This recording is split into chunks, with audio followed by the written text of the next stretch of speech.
Welcome back. Welcome back to the Northamptonshire County Cricket Club live stream on the YouTube channel powered by Daffabet. Feel free to subscribe to the channel. Drop us a like on the stream as well if you've enjoyed it so far during this game. Thanks everyone that's joined us over the last couple of days. Day 2 here at Wantage Road. Hampshire resumed 287 for 4. James Vince, captain, not out, who passed 100 yesterday. 104 he is, and Tom Prest yet to get off the mark. And Northants have a relatively new ball in hand. We obviously went off for bad light yesterday evening, bit of weather as well, and so that ball is, how many overs old is that ball? 9 overs old, relatively new, and hopefully these overhead conditions that we've got now, the lights are on here at Wantage Road, will assist the Northants bowlers in getting rid of the rest of the Hampshire batters. Joined today by Sam Keir again. Thanks, Sam, for coming back for another day. Good morning. And Northants batter, Saif Zaib as well. Hang on, I'll turn your microphone on. Try again. Good morning. That's better, isn't it? We're so good at this stuff. We had a lot of rain this morning, so another great effort by Craig Harvey and his team to sort of only give us a half an hour delay. The ground is mopped up nicely, and that is due in no small part to Craig and his team. They work hard, don't they, Saif? Correct, they do, especially in conditions like this. It's always nice to get out there, and they've done very well this morning. It is bitterly cold again. Yesterday we had the illusion up here of it being a lovely day of sunshine, but now the overheads match the temperature. Jack White with the first ball of the day. And James Vince opens his account on day 2 straight away. No, it felt like it felt something similar to Barbados up here yesterday, doesn't it? And then you wandered downstairs, and we spoke to John Sadler at the end of the day's play, and after your interview that you had with him. I think we kind of said, well, we were wondering why it wasn't doing much. And then when you walk outside and you've got that stiff northerly breeze that's blasting across the ground, and the fact it was about 5 degrees, you kind of go, that probably explains why. Yeah, much more favourable conditions overhead for bowlers today. Oh, it's not bounced. You can tell how many layers the lads have gone as well.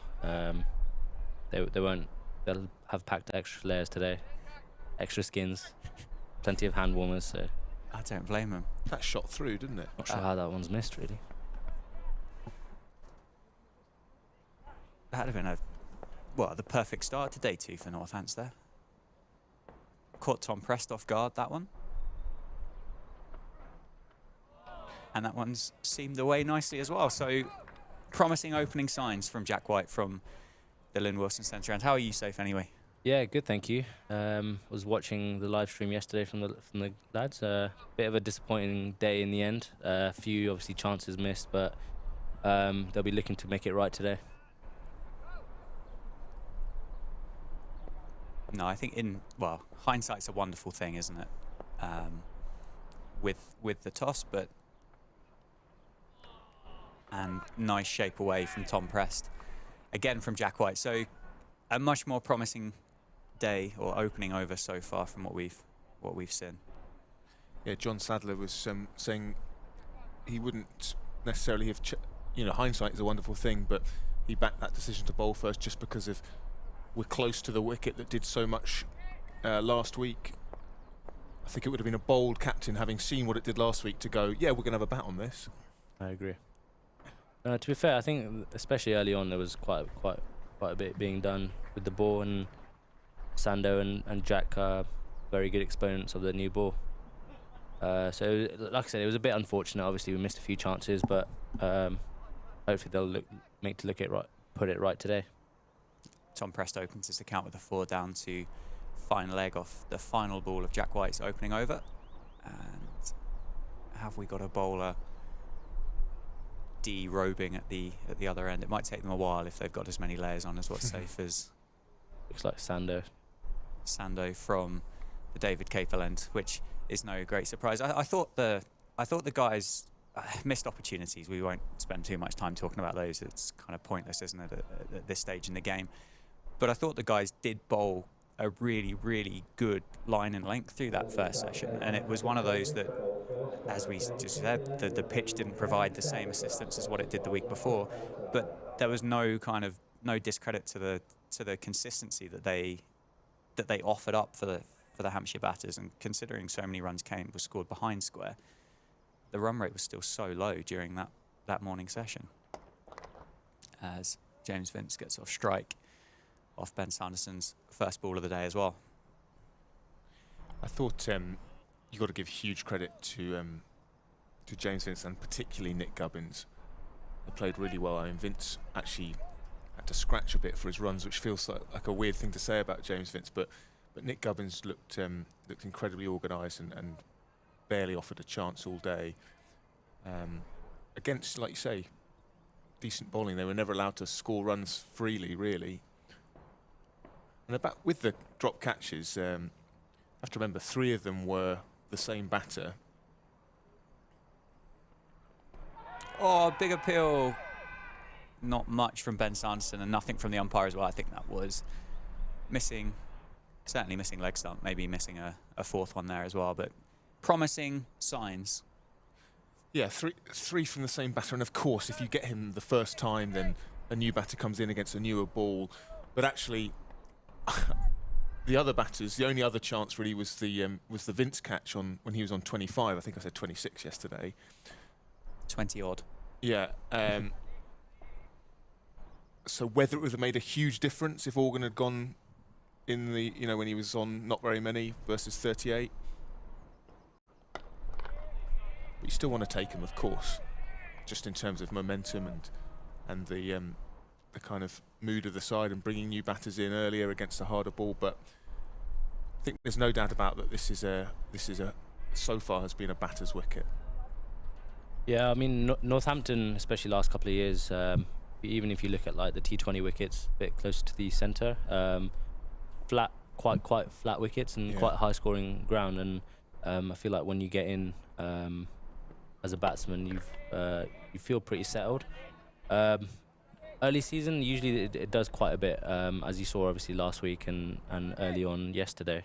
Like I said, it does flatten out traditionally, and it is nice to bat when you're in and against a slightly older ball. But yeah, we've got obviously 9-10 year overall ball at the moment, and hopefully we can make a few inroads with these overhead conditions. Outside edge from James Vince, but played deliberately down to the deep third boundary. Ricardo Vasconcelos with the chase, and the first boundary of the day for James Vince, who moves to 111. If there's any superstitious English cricket fans out there, then either from a Hampshire perspective we might be getting nervous, or from a Northants perspective we might be getting excited. Ben Sanderson there, best figures 8 for 73, 494th player to don the Northants whites. Do you know your number, Safe? I'm one after Sando actually. Okay. 495. I mean, good company. Absolutely. I bet you know your stats as well. Something like that. Yeah. Not to the exact, point decimal, but something near there.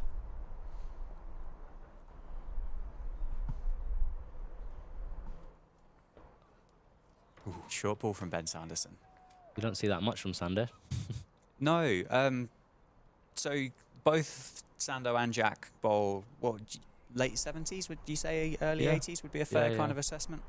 As you said, the short ball there for bowlers of, I suppose, that kind of pace isn't really something that you would go to as a legitimate option. But no, but to be fair, if you bowl it every now and again, it does take you a bit by surprise. Yeah. He's bowled it to me a few times, obviously just like net situation, and thinking, wow, like you're just not expecting it, Sure. Especially when you're thinking about obviously.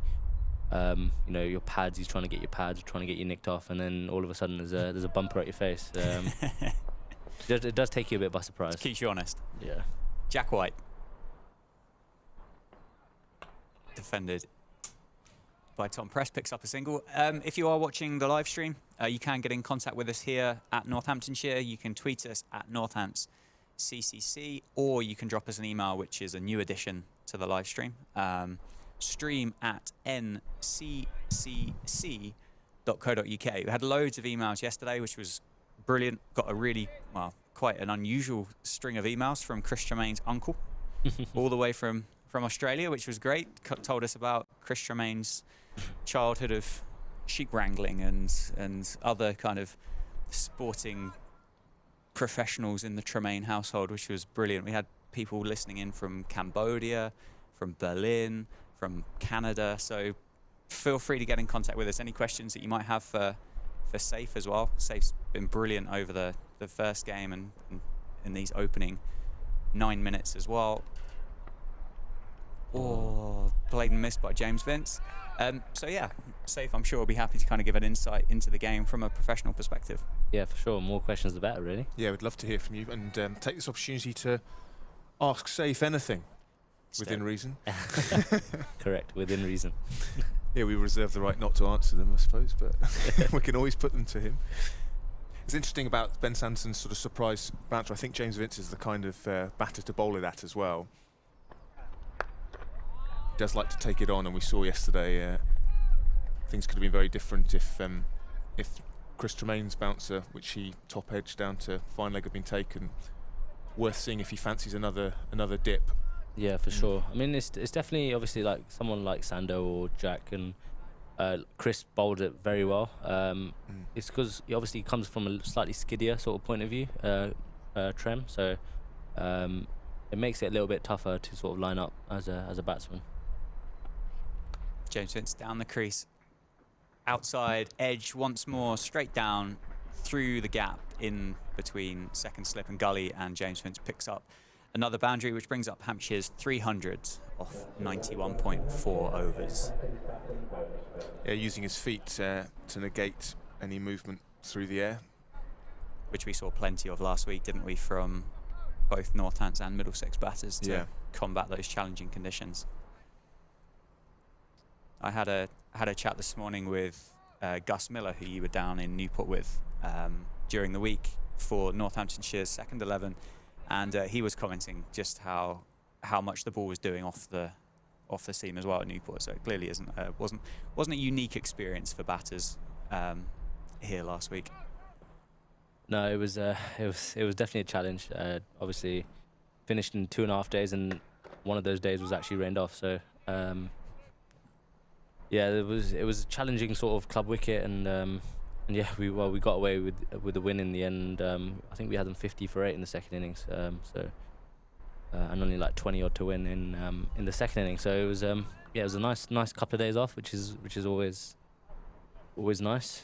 I watched a few of the wickets. It looked actually like favourable conditions, but it looked like Gus and James Sells bowled really nicely. Yeah, to be fair, Gus and I call him Junior. Junior Sales. He's been bowling very, very well recently. He was a bit unlucky, obviously, not to play in this match and the last. Obviously, with Sando coming back, but I thought obviously his line and length and his control's been very impressive, and he's put on a yard as well. Yeah, I thought he looked quicker than we'd seen before. And Gus as well. Gus has really improved, I feel like, as a bowler over the last year or so, and I feel like he's a little bit underrated if anything. No one wouldn't really think, but he's a bustling sort of type of bowler, and yeah, obviously both of them can like top order batsmen as well. So you put those two together, they can makes quite a nice cricketer, really.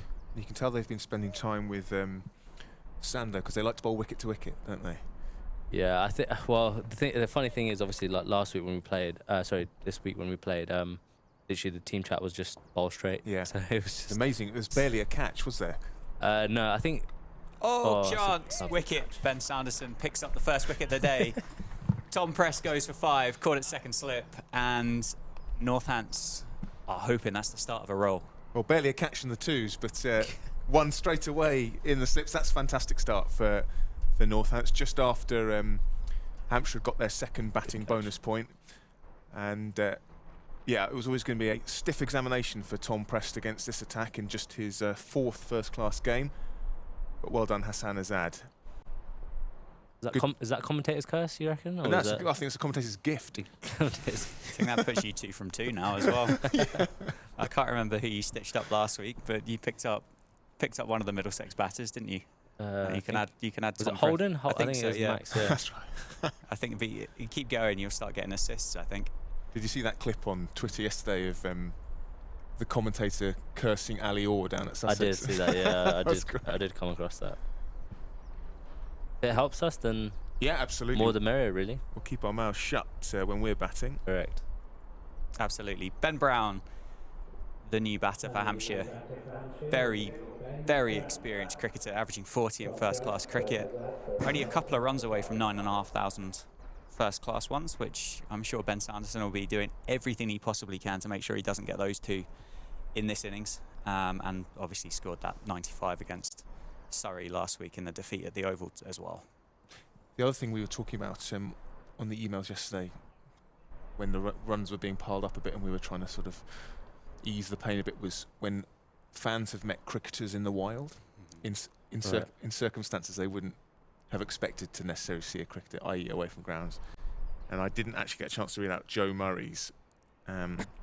He's another Hampshire fan. We had a lot of Hampshire fans yesterday, as you might have imagined. He bumped into Fidel Edwards in Nando's in Southampton.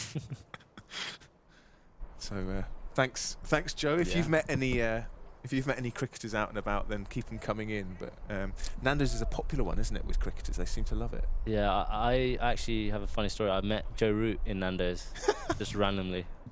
Whereabouts? In Leeds. Okay. Yeah. Just it was random. Yeah, it was. I think it's a good. If you're looking for a cricketer to spot in the wild, then a Nando's. Yeah. You can't go wrong with a Nando's. It's a safe choice. Ben Sanderson, first ball to Ben Brown, who defends that nicely into the offside. I think it would be quite nice to start building on the menus they've got the chili with the different scales of spice. Maybe we could get a large chili and we could start kind of putting the players on the chili depending on what their sauce kind of flavour was. Oh yeah, like a survey. Okay, well we'll start with safe. What's your spice level? Everyone always goes up 1 to make them seem a bit cooler as well. I don't want to say lemon and herb because that's what it means. It's a bit weak, isn't it? Yeah. So everyone's going to go up 1. I'm mild. I'll go mild. Okay. How about yourself? Just pointing out a no ball there from Ben Sanderson. Well, I'd probably go medium, but then you can get the bottles off the shelf and then add lemon and herb just for that nice flavour, because it's not so much the spice. So to combine the medium with the lemon and herb, yeah. Is it just me, or are you guys getting hungry? Starting. Defended again. What time's lunch again? Good question, actually. We should probably find out what the revised lunch is, whether they're sticking till 1 o'clock. Bit of a burst of sunshine there from up above as well.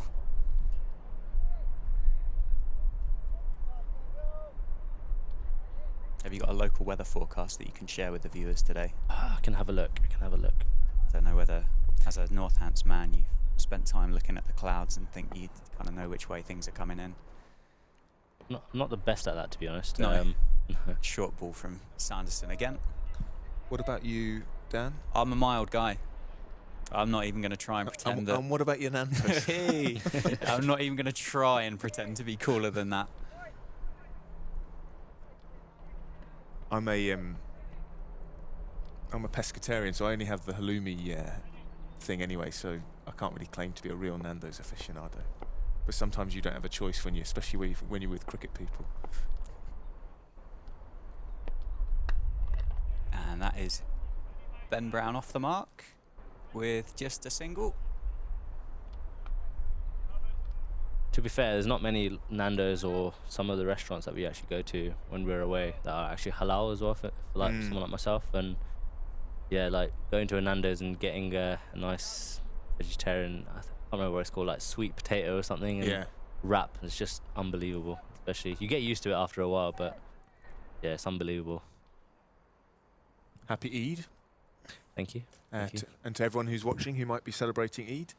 Yeah, we're actually celebrating tomorrow. We're following slightly different. Oh, okay. Yeah, so it's like sightings of the moon and stuff like that. So Yeah, we're celebrating tomorrow actually. Short ball from Sanderson and crunched down to deep square by James Vince. Slight misfield down there allows the Hampshire captain to come back for a couple off the last ball of the over. That varies, does it? Explain how it works, because I'm totally ignorant.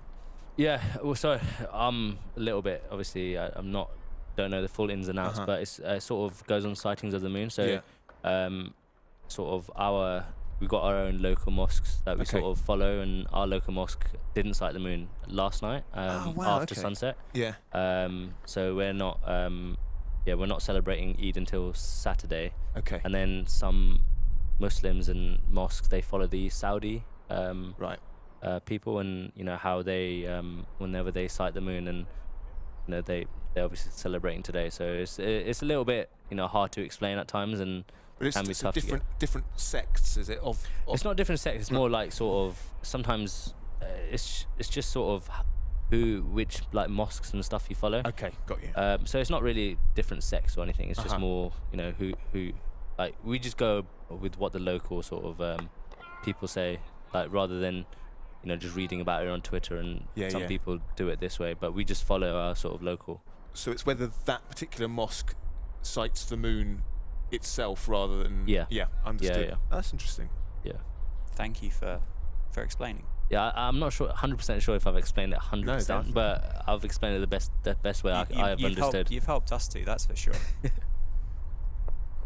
Jack White to carry on from the Lynn Wilson centre end, and that's found the outside half of the bat from Ben Brown, has played that into the ground. How does the fasting affect you as a professional athlete? A fair period of time to go through before you get to your celebration day. How do you kind of plan that into your day, your workload, your games? Is it just kind of usual, kind of business as usual, but you obviously have to kind of make those considerations yourself? Yeah, obviously it's not easy. It's not the obviously you're not drinking water, you're not eating. I personally I on game days I try to I don't actually fast. I try to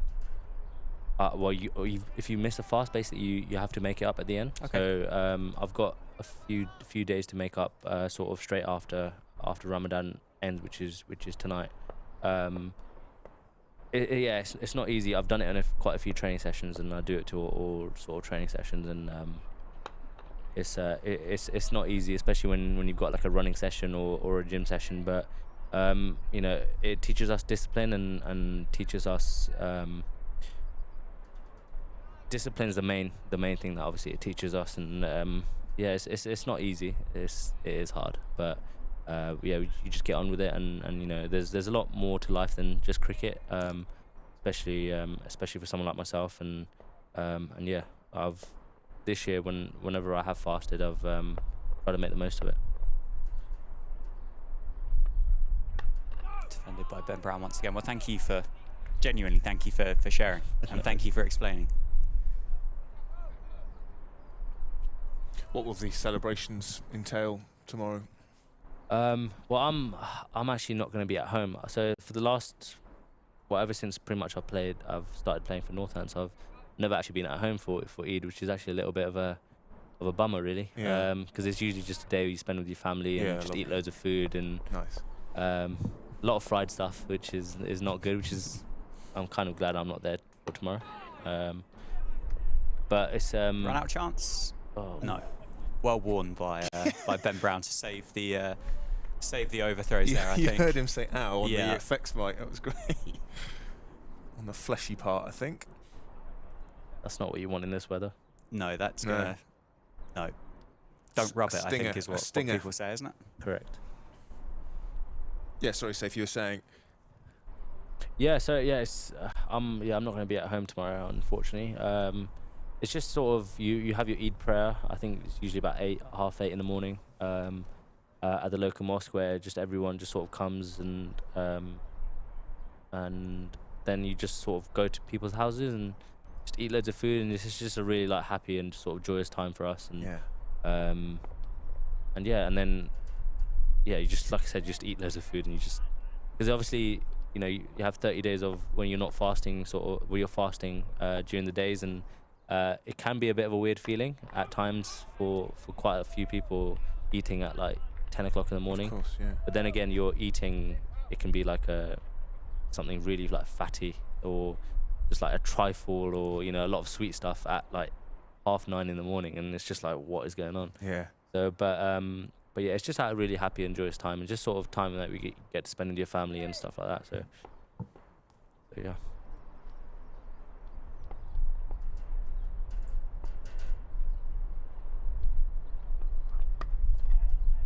Looks really dark out there, doesn't it?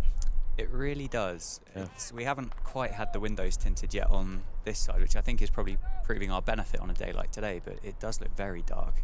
All 6 floodlights are on around the ground, and you can just about make out the shadows from the players, can't you, on the grass that's being created. Feels like a day-night game, this.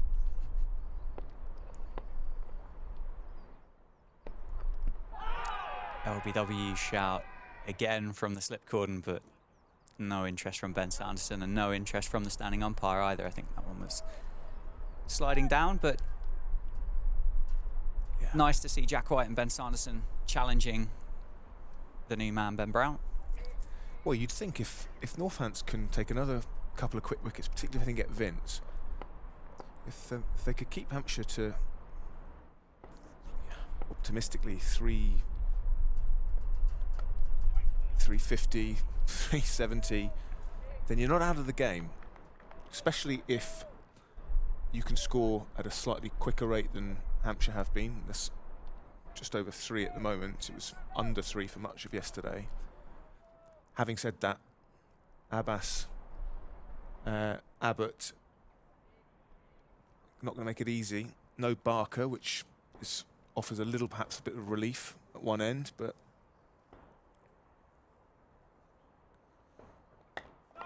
defended once more. What kind of impact do the floodlights have on a day like today? Yesterday we were obviously, well, it was cold, but basked in lovely sunshine and didn't really do much. Did the floodlights change the atmosphere that much? Are we likely to see the ball kind of do anything more than what it would do, or do anything differently as it would do if it was just under pure sunshine? Well, I find that whenever we play, like even when we played the pink ball a few years back, it moves a lot more than. Didn't carry through to Ricardo Vasconcelos at first slip. Was that off the bat, or was that off the hip? It looked like it was off the hip, I think. Oh, I think it was just off the back leg. It's a great ball. Very good delivery. 23rd over, that one there for Ben Sanderson. But yeah, I feel like ball does move around a lot more, especially when the lights come on. It just, I don't know, it's not a nice time to bat, especially with a sort of a new ball, newest type of ball, and I don't know if it's in our heads or what, but it does tend to do a lot more under lights, and yes, like I'm sure you can obviously tell with like sort of the pink ball, the tests that have gone on. Obviously, there's a lot more wickets under lights, and they don't last very long, do they? No. No matter how much the Edgbaston crowd sing "Don't Take Me Home" from the Hollies, they do not tend to last the distance.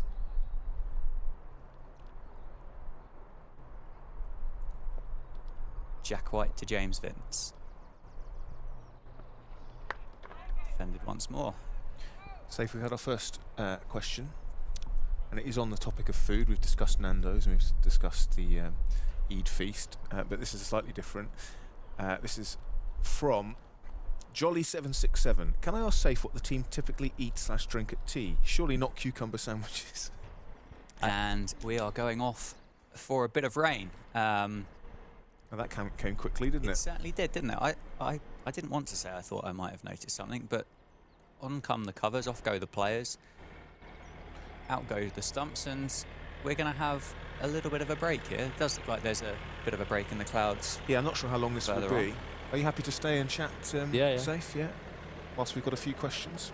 Yeah, I mean, lunch is always like something nice and hot, and It's usually just a nice hot meal, just some carbs and some protein, and then we get for tea. It's a little bit unhealthy. I'm not gonna lie. It's like chicken goujons and a bit of pizza or something. Nice. Usually, and yeah, maybe like a protein shake or something if feeling a little bit healthy. Do you change what you eat, whether it's a batting or a fielding day? Yeah. Yeah. Yeah, I think you tend to eat a lot more when you're fielding. Obviously, Yeah. you're doing a lot more work, and then unless you're batting out there for a long time, I tend to not eat that much. And when we're batting, You mentioned last week when you were on with us that the food here is good. Where on the circuit, other than Northants, do you particularly look forward to lunch and tea? Everyone says Lords, don't they? yeah, Lords is quite nice. I quite like Edgbaston. Yeah. Edgbaston's quite nice. But Lords is just a nice selection, and I haven't been there for a few years now. But yeah, it's in the memory. It's in the memory bank for me. If I remember correctly, you get waiter service as well, right? There. Yeah. It's just very, very nice. Yeah. It's just what you'd expect at Lords, really, and yeah, it's pretty class. And how does it work in twos cricket? You still obviously get a lunch and tea. Just the club themselves put it, as in the hosting club put it on. Yeah, I think the hosting club usually just put it on, just sort of catering or whatever they sort of choose. Yeah, I guess it can vary. It can vary. Yeah, sometimes it's like this week was very nice. There's a lot of like cheesecake and a lot of cake, which quite a few of the guys sort of dug into. But to be fair, it was well deserved. Obviously, we did bowl them out quite quickly, and but yeah, it can vary from sort of club to club. Talking of, well, slightly related, but we've had a tweet from Ian Pearce, who he met a cricketer in the wild. This time it was Ricky Ponting in Adelaide Nando's during the 10-11 Ashes tour. I'll tell you what, Ian looks happier than Ian about the meeting, than Ricky about the meeting, which might reflect how the Aussies did in that series. I mean, Nando's is definitely a great meeting spot for anyone. I didn't even know they had it in Australia, but I suppose where there's cricket. Agreed. We had another email from Mark Tremaine, which is who is Chris's uncle.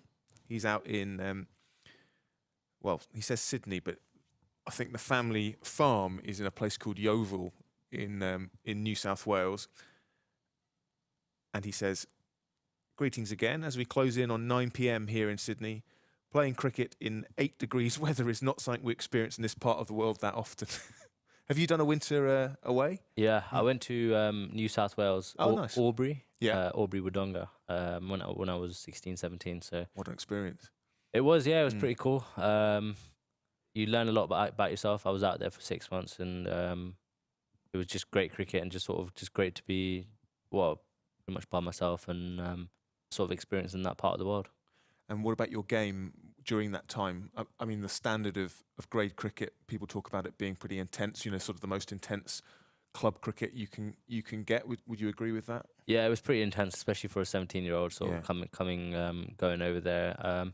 But at the end of the day, I really did enjoy it, and I was actually meant to go back this year, Right. but it just didn't sort of materialize. And yeah, it was pretty cool, and I'd recommend it to any sort of young cricketer wanting to improve their game and wanting to really improve. Sort of going out there, you don't only learn more about your cricket, but you learn more about yourself as well. Obviously, you got to look after yourself, and you're just away from family, which can be a little bit daunting for some people, which was daunting for me. Especially at that age, when you're 16, 17. You're a boy, basically. Yeah, I was. Yeah, it was definitely. It was very terrifying. But at the end of the day, came back and I felt like I was in a good place with sort of my cricket and in life in general, really. And a welcoming environment, the club cricket scene out there. I found it was, yeah. Yeah. There's been a lot of stories where Australia is not the best place for an English Yes. sort of import going across, but I found them very welcoming, and they really did help with anything I needed. They didn't really know too much about halal food, which Right. was a bit of an eye opener for them, and they helped me out with that and sort of made a sort of separate sort of catering just for myself, which was that's nice, yeah. was very nice of them, and yeah, it was I really did enjoy it. Did you stay with a family, or were you on your own somewhere? Yeah, so I stayed with the family. Yeah. Stayed with the family for the full 6 months, and I don't know if they got bored of me or what, but no, they were really, really nice family, and they had 2 kids, and one of them actually played with me, and the dad, he played in the second team. So yeah, it was really enjoyable.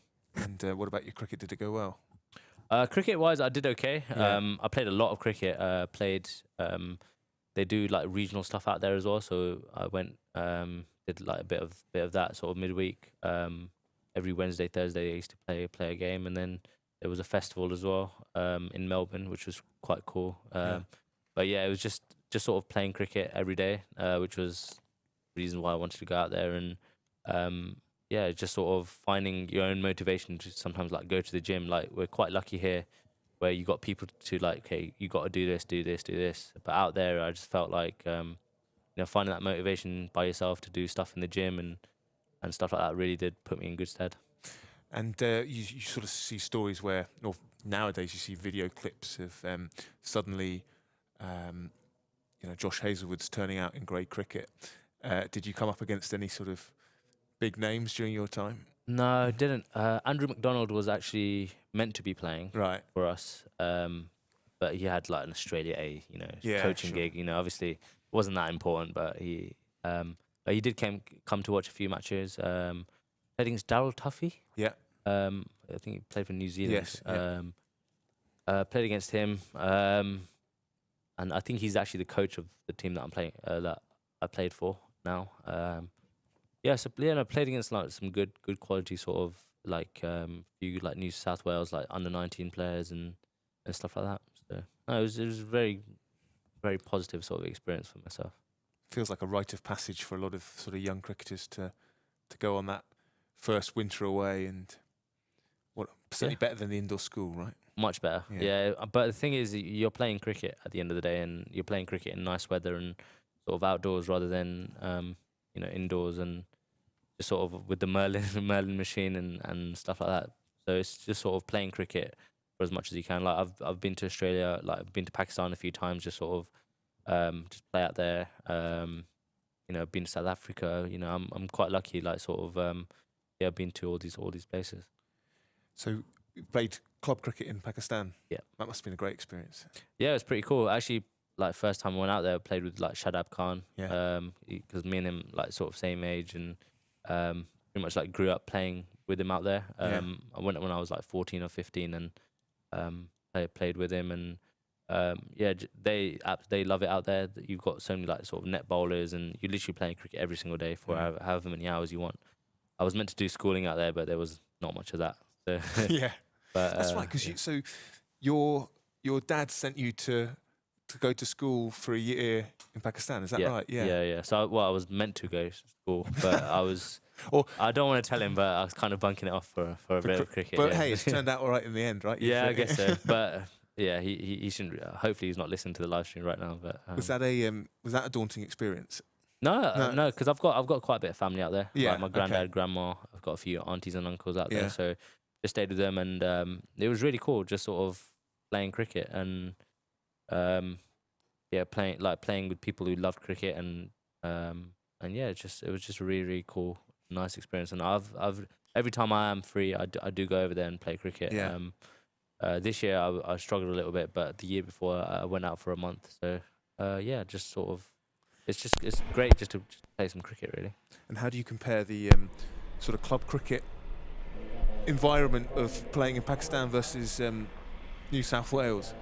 It's very different. Yeah, very different. I find that there's a lot of talent out in Pakistan, but obviously the resources there aren't the best. I think they're improving sort of year by year, but sort of the resources that you have some places like the UK or Australia are very different to somewhere like Pakistan. So a lot of players go sort of through the net, unfortunately. But the standard in Pakistan is, like I said, you get some unbelievable players. Like Shadab Khan, like he wasn't playing for like anywhere, and the next year he was playing for Pakistan under-19s. Now he's like obviously captaining Pakistan T20s. So it's it's pretty cool. People getting plucked out of obscurity.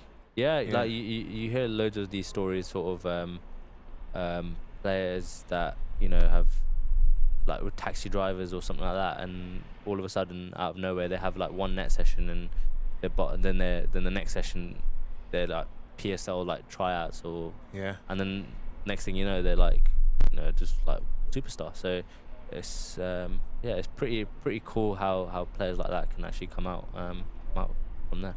Could I just interrupt quickly? Of course, yeah. Just to let people know that we are going to resume at 12:15, so 6 minutes time. Oh, that's great news. Yeah, but I didn't want to interrupt your conversation in full flow, but I thought I'd better let people know. Absolutely, that we were going to start that is fantastic. It is brighter. I think it's going to be one of those days where we may be off and on and off. The forecast has got lots of sort of little tiny blobs of blue on the map, which suggests hopefully interruptions will be short, but there may be a few of them. Yeah. Speak of the latest kind of name that went through that similar kind of pathway, and forgive me if I pronounce his name incorrectly, is it Ishanullah? Ishanullah, yeah. I don't from what I understand, I don't even think he really liked cricket, did he? Until he turned up at a net bowling session, had an amazing PSL, bowled absolute rockets, and has now been picked up in the 100 for, I think it's oval, isn't it? I think he's oval. Yeah.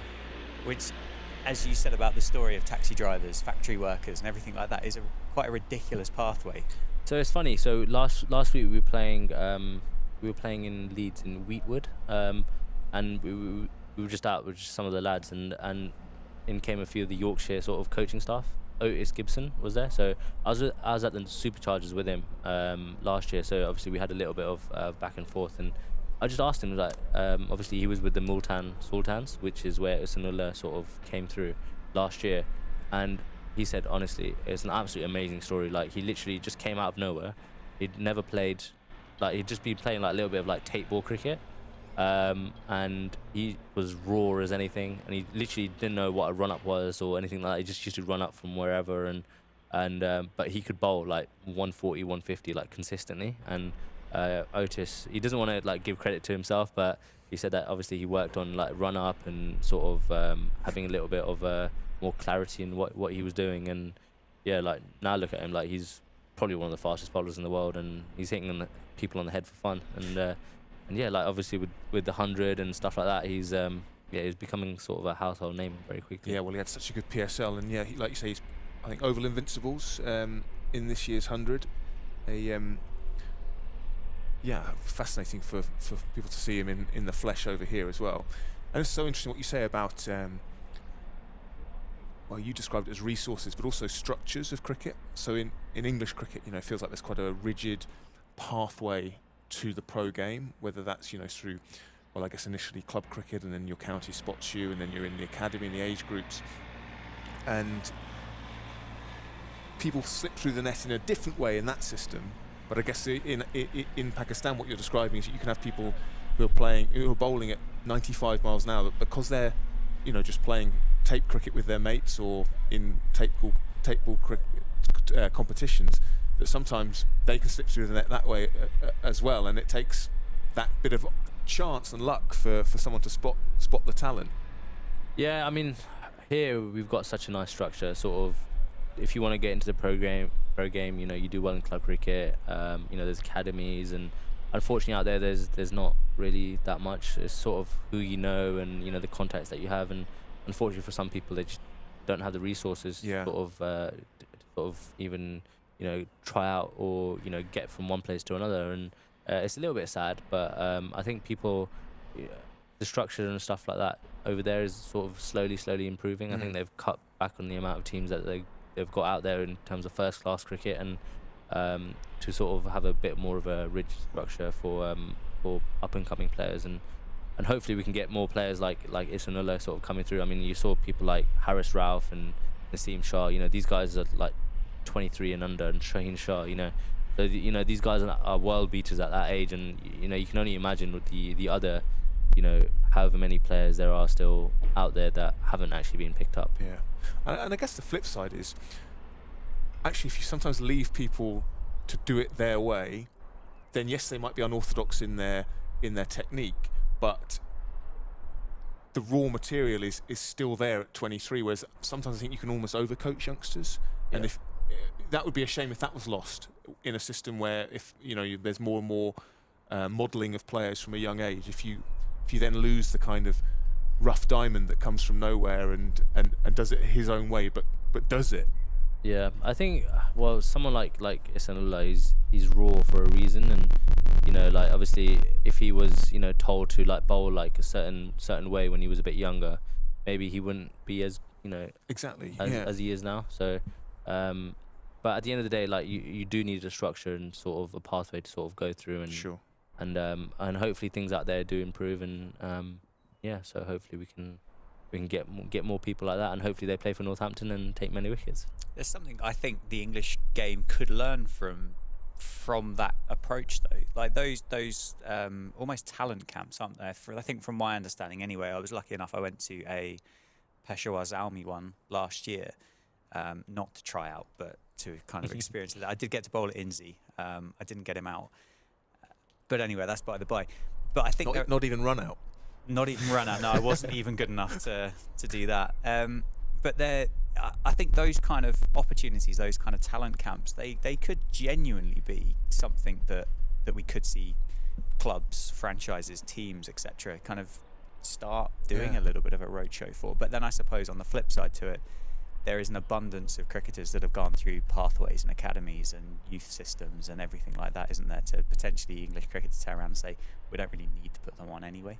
But as you said, that one player, those two players could slip completely through the net. Yeah, I mean, these talent camps my brother actually went to one of the Peshawar Zalmi ones as well, and he said it was cool, but the sort of the players that sort of are on a bit of the fringe don't really know what to do, because I think if you pass through those trials, you have to go to Pakistan or something. There was something to do with that. Far.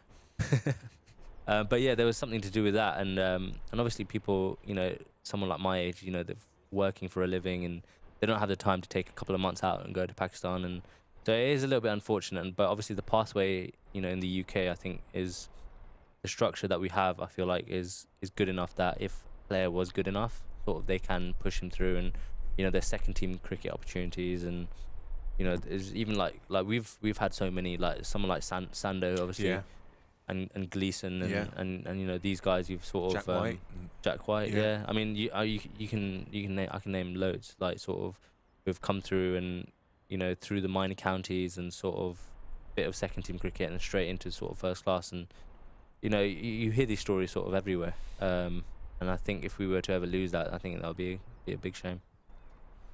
Well, the good news is that the players are making their way back onto the field. The floodlights are still on, but for the moment it is a lot brighter. Like I said a minute ago, it could be one of those days where we get very lucky, and despite some angry-looking skies, we dodge the rain, or it could go the other way. I think we may well get a few interruptions, but hopefully they'll be short and sharp. And it does give us an opportunity, certainly at the moment, to pick Safe's brain in a way we wouldn't be able to do when the play's on. So that is one upside. Massive thanks, Safe, for some really interesting insight on lots of topics. Don't forget, you can get in touch with us here on the Northamptonshire County Cricket Club live stream powered by DAFFABet. You can join the conversation on Twitter by tagging @NorthantsCCC, or you can email us stream@nccc.co.uk.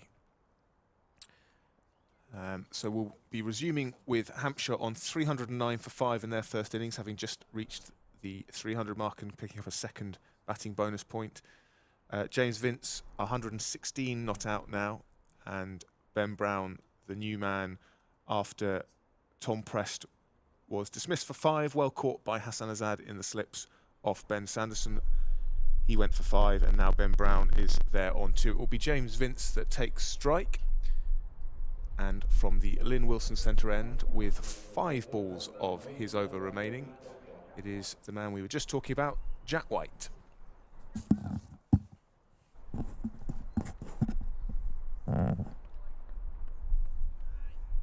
Peter Collins has got another good cricketer in the world. He stayed in the same bed and breakfast as Sir Gary Sobers in the 1980s. That's elite company, that, isn't it? Yeah.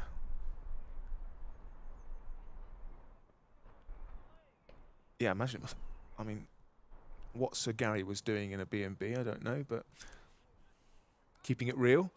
He forgets where it was, but this when this unmistakable figure walked into the breakfast room, my mouth just hung open, and I couldn't reply when he said good morning in a very sunny fashion. Better than Nando's, but not really a very plush place. So thank you, Peter. That's Peter Collins in South London. And once again, James Vince just using his feet to negate any lateral movement from Jack White under these leaden skies. Lunch is still at 1 p.m, Sam. Phew. For everybody listening and watching, that is the plan. So we've got, what, 40 minutes of the morning session remaining on day one, regardless of the late start and that kind of, what did we even lose there? About 15 minutes, didn't we? 20 maybe tops with that shower. Yeah, 86.3 overs remaining in the day.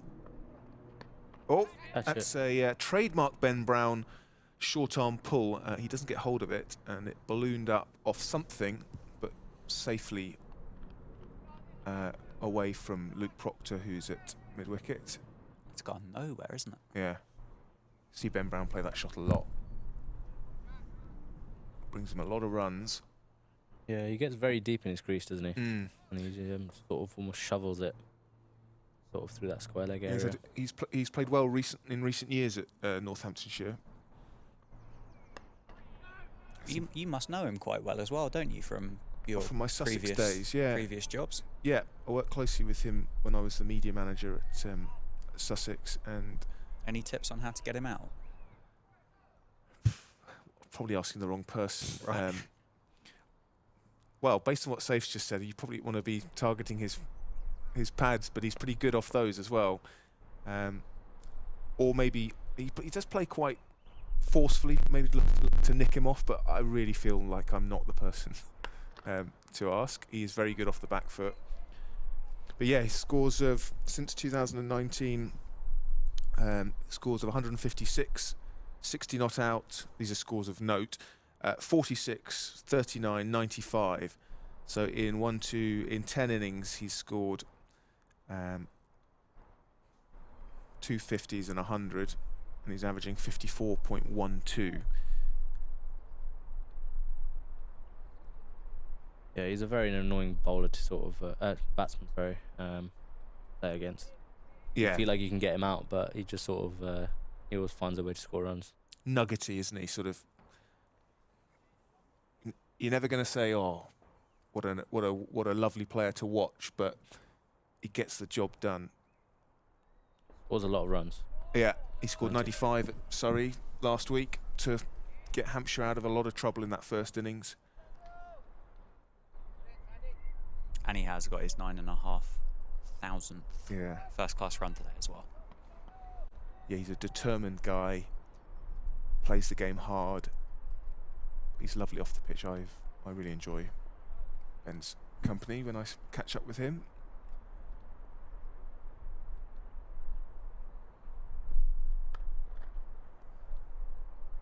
What does the rest of your week and weekend look like, Safe? Play a bit of club cricket tomorrow. Playing for the Mighty Bucks again on Sunday. And then I think we've got a 3-day on Monday. Monday, Tuesday, or Wednesday. So, yeah, pretty busy. Plenty of cricket. Yeah, I think early season is sort of I want to play as much as I can and just sort of try to get into nick and be ready sort of if I do get the chance.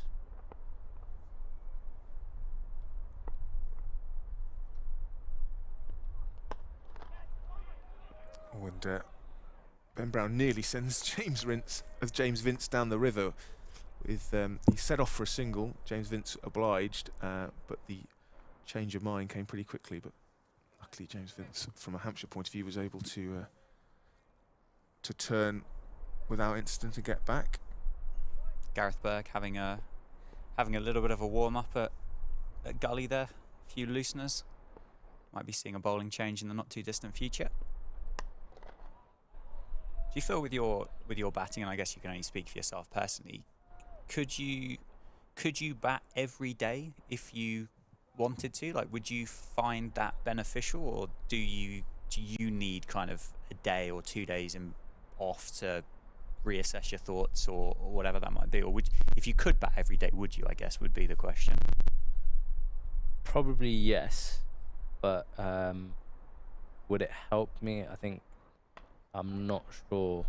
It would help in the sense that, be like, if I am hitting every single day, I'm just doing it for the sake of it, Sure. rather than actually having any meaning behind it, which is something I've taken into this year. I'm only hitting if I feel like I need a hit and I want to work on something, rather than just hit just for the sort of just for the sake of it, which I used to get into trouble a little bit for just sort of going through the motion.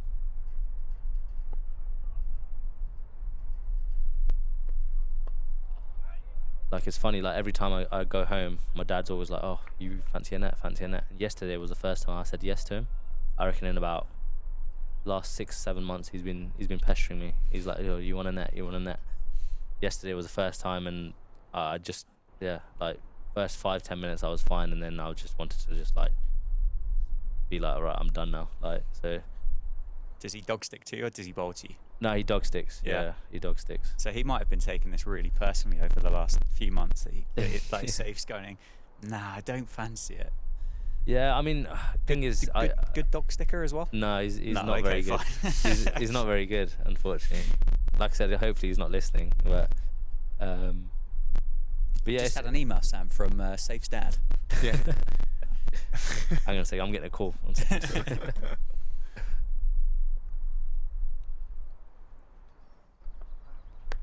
Did your dad have quite a big influence in your career growing up, though? So it must still be really nice to have that bond, to be able to go and have a net with him, like when you want to. He obviously wants to do it maybe a little bit more than you do at the moment. I mean, the way I look at it is he always wants the best for me, and he wants me to do well, and I'll always be grateful for all the sacrifices he's made for me.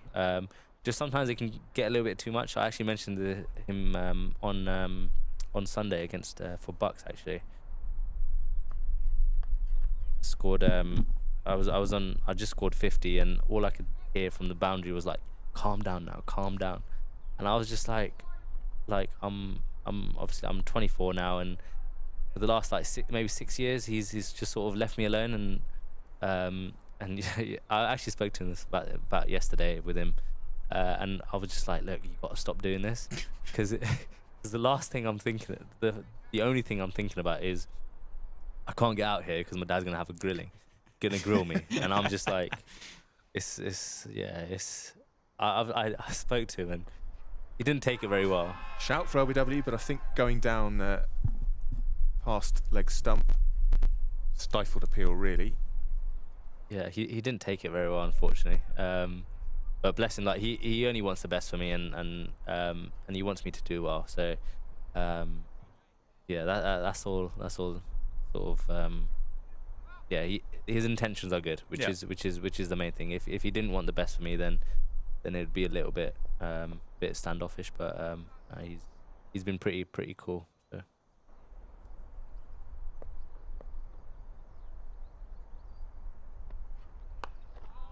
And becomes a bit safer at 24 years old when you can drive yourself to and from the cricket. Correct, yeah. Yeah. Well, oh my God, the amount of days that we used to have sort of after a game, and he'd literally be like, "Right, talk to me through about what you did wrong today."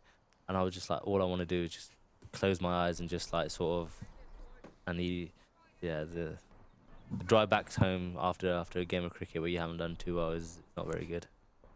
And even if I did score runs, like, he'd still like grill me for getting out. And I was just like, there's no win-win there.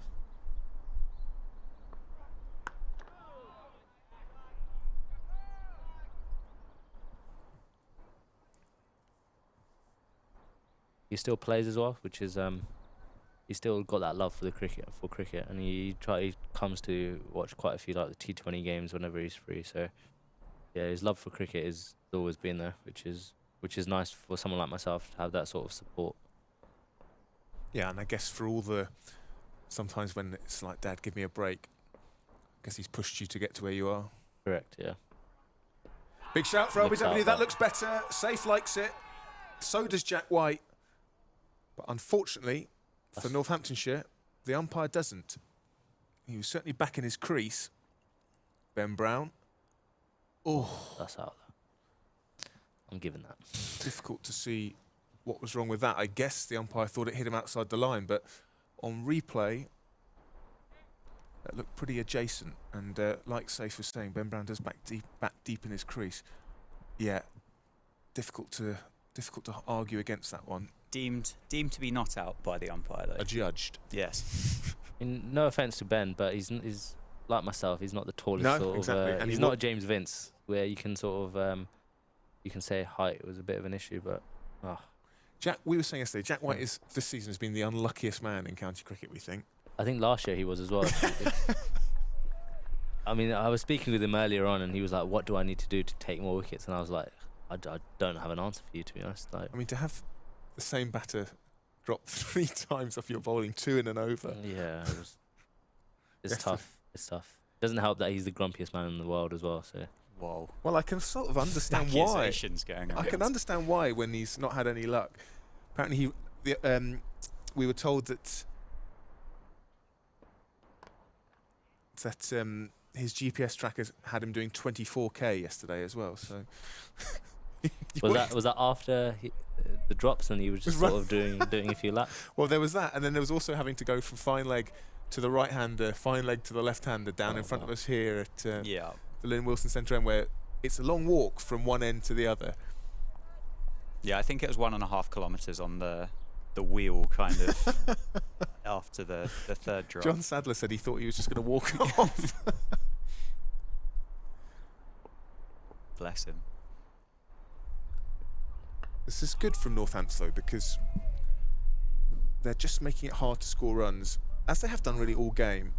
And suddenly, to wheel out a cricketing cliche, if you add 2 wickets onto the score, especially if it's Vince is one of them, then things look a little bit rosier.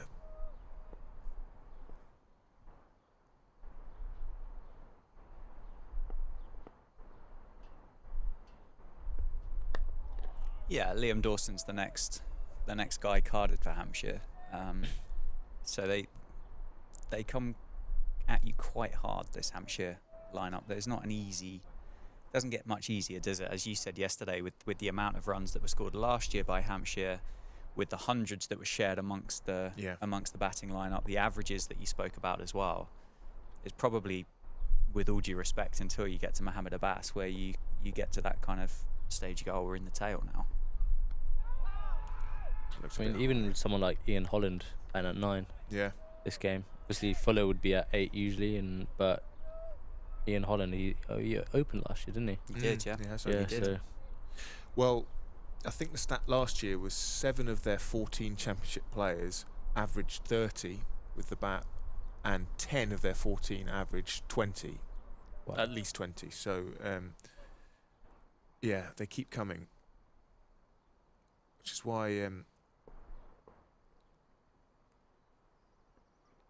and that is a top edge over the slip cord, actually reasonably deliberate by Ben Brown. He will pick up 4 at 3rd. Yeah, I think that might have got... Did that get... Oh, no, it was a deliberate shot. You could kind of get a feeling that there might have been a bit of pressure building on Ben Brown there. That LBW decision, the over before, bit of a half shout the ball before this one. He was 2 off 31 balls in that innings. Obviously, that 4 over the slip cord and will undoubtedly have taken a bit of pressure off for him. But it was, as you said, and hopefully Northants can continue to build the pressure. But they were doing very well, the 2 bowlers, to put that pressure back on Hampshire and Ben Brown. Yeah, that was actually a bit of a rare loose delivery from Ben Sanderson, which allowed, I think, Ben Brown to deliberately lift it over the cordon for 4 runs. Good shot, really, given the risk versus reward equation. Once he got it up over the slips, it was always going to be 4. Jack White continues.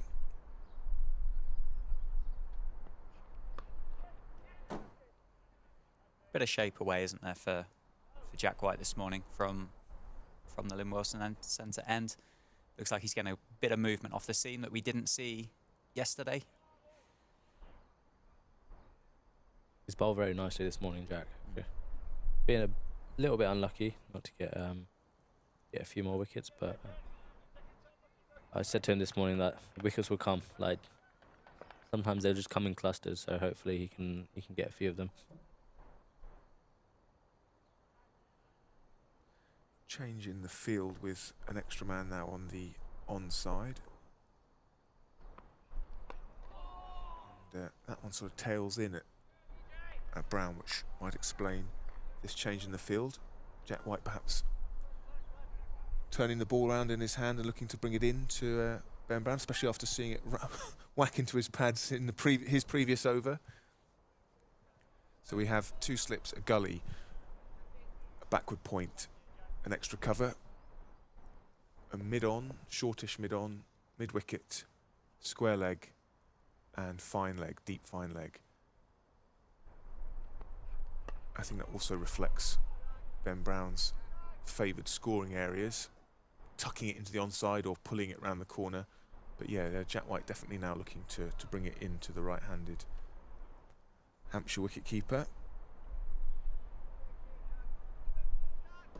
Question from Warren on email. He wants us all to answer it, but we'll start with you, Saif, as probably the most qualified, well, definitely the most qualified person. You have the option to steal 1 player from another county championship side, Div 1 or 2, for the rest of the season. Which player would you pick and why, as Jack White comes in? It's a very, very good question. A tough one as well. I'm guessing he means domestic players. How many players are they allowed to choose? Just 1? You can have 1 from any other team in either division. Let's keep it to domestic players, because I think otherwise it's easy just to, you know, pluck a superstar out. But that is a tough one, actually. I guess you've got to think about the balance in the Northampton side as well.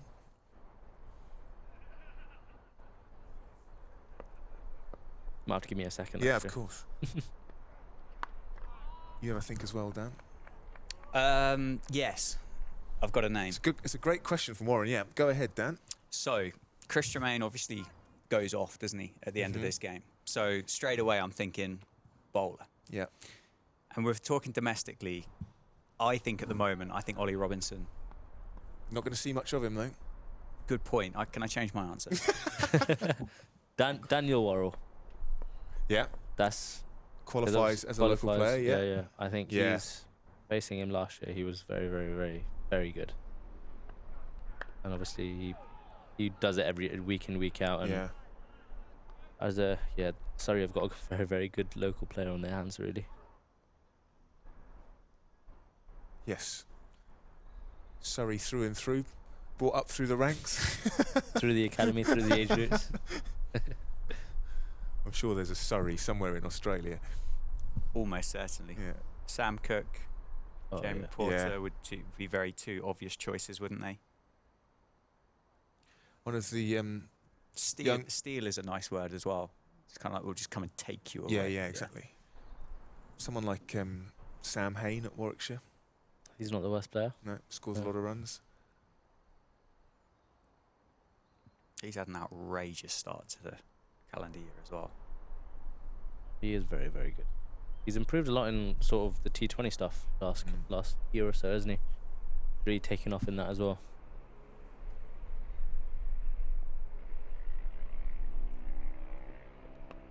Oh, and he did well to get bat on that, James Vince, because he was back in his crease. You could hear from Ben Sanderson's reaction that if there hadn't been wood on it, there would have been a big appeal.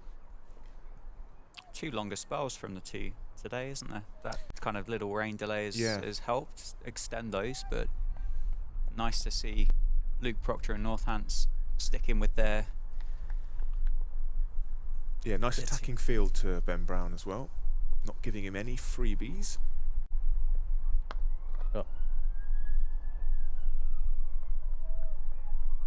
2 slips, gully, point, extra cover, mid-on, mid-wicket, square leg and a long leg. Identical field to Brown for both ends, both bowlers.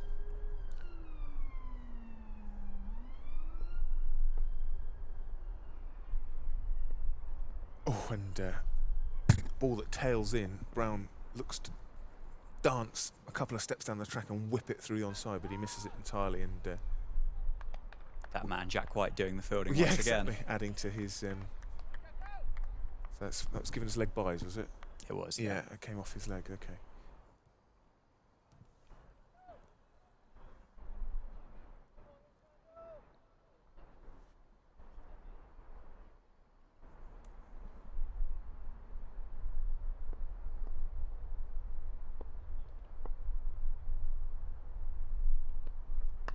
I've actually got my answer. So Sam Hain would be good, but for a man to frustrate opposition sides, just play a bit of a holding role, Ben Compton. I was thinking the same thing. Yeah. He's played some very, very nice knocks against us, which very, very frustrating. And he started off very well this year. Yeah, well, carrying on where he left off, I think he now has the highest average of any. Oh, and that's uppish from Brown. The pressure was building, and that was only a yard or so short of Luke Proctor at this kind of shortish. Well, it's somewhere in between mid-wicket and mid-on, and it wasn't far away from being a chance. Not at all. I think you guys will obviously know Ben a lot better than I do, but it really does feel that he's noticing the pressure that Northampton being able to put on him. The shot before over the slip cordon, I kind of feel like a shot maybe that wouldn't have been played normally, and that one there as well and also looked like a shot of frustration, I think. And he came down the track a couple of balls previously as well. How's that? Big shout for LW. Oh, the only thing was there two noises. Ben Sanderson was on his way, appealing, celebrating even. No, fair enough. Probably going down. Yeah, that tailed in a lot actually. So a bit of swing. Ben Sanderson was appealing like a man who was certain he'd got his man. But yeah, that shot that just fell short of Luke Proctor looked like a bit of a get-out shot, didn't it, from Brown? I think pressure building. What has he got now? 10 off 42. He's actually seeing a lot of the strike as well. James Vince spent a lot of time at the other end. They've been. Oh, well, good captaincy from Luke Proctor when Brown's on strike, not giving a single away to bring Vince on, and just stemming the flow of runs, making sure the man with the century to his name isn't seeing too much of the action. But it is him on strike now as Jack White continues. And that is a lovely James Vince shot down the ground for 4. Straight as a die. Touch full from Jack White. Yeah, lovely shot, wasn't it? One of the best looking shots in the book, the on drive. Yeah, and that was a bit of interest from Luke Proctor there, wasn't there? But I think gave up on that one quite quickly. Northampton have done very well, haven't they? Getting James Vince off strike first ball of the over throughout this morning session, and then having the 4 or 5 balls to bowl at Ben Brown.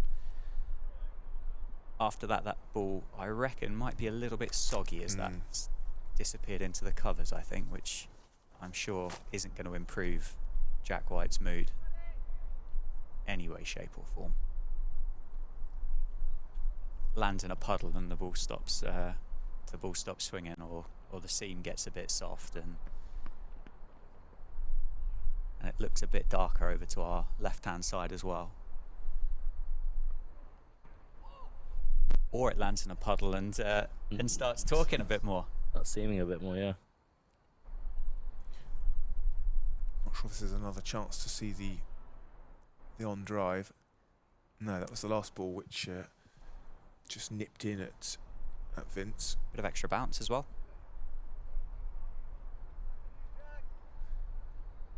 Brown and Vince just having a chat down at the striker's end. Not quite sure what this is I about. think there might be a little bit of drizzle about. Well, it's not for the batters to make that decision, is it? But you can take a little bit of extra time out, can't you, and have those conversations if you think that there's an opportunity to let it rain a little bit harder, I suppose. Yeah, I think James Middlebrook was telling him to get on with it. Oh, Jack White is furious. He just has had no luck. There was a great question from Warren, who asked if we, and I guess he means Northamptonshire, could steal one player from another county championship side, Div 1 or 2 for the rest of the season, which player would you pick and why? If you'd like to tell us who you would like to add to the Northampton squad, we've limited it to domestic players. Then do send us an email or at us on Twitter. And Jack White searching for that late movement to bring the pads into play. What about overseas players? Yeah, we can extend it out. What, anyone in the world? Well, anyone playing at the moment. Okay, right. Yeah. So you said Babar Azam. But he's not playing. Yeah, he's not playing at the moment. No, okay. I'm sure he could if he needed to. I reckon I'd go Pujara. Yeah, I was going to say. I think he's just a run machine. Him or Harmer. Yeah. Two very special cricketers.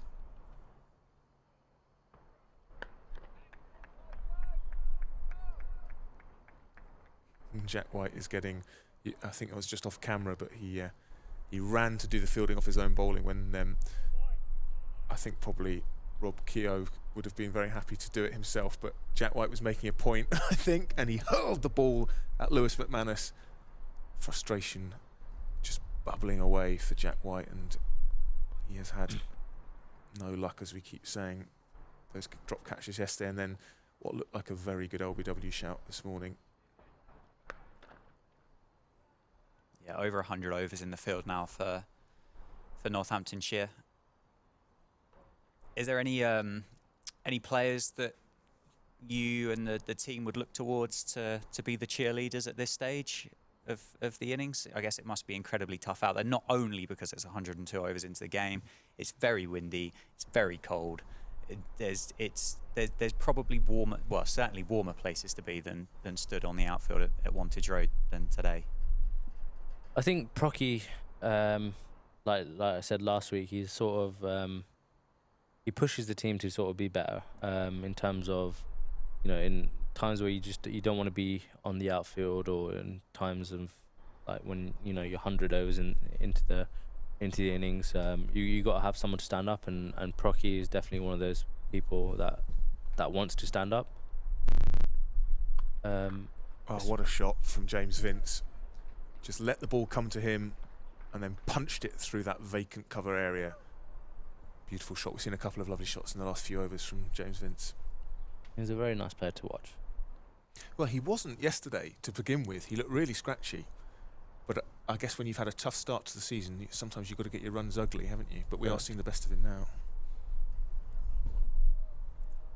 I think someone like Trem as well. He's someone who definitely wants to put his hand up, and even Sando and Jack, they sort of they're always obviously the ones to obviously open the bowling for us, and are willing to put in the shift for the lads, and they bowled very, very nicely this morning, and they've restricted obviously Hampshire to not too many runs this morning, which is, I think, was the game plan, to not let too many runs get away from us. Yeah, which is what they've been able to do throughout the game. I mean, they're just 3 1/4 runs per over.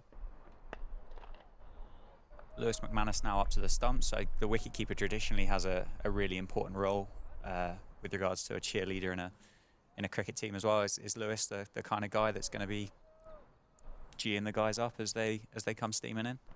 Yeah, he's very good at that. He's if feels like people are getting a little bit low on energy and a bit of intensity in warm-ups and in games, he's usually one of those people to get everyone going, and him and Procky, obviously Lewis is vice captain and Procky's captain, so those two, you know, are very good role models for the rest of the team, and to try to get us going, especially when you're 100 overs in the dirt.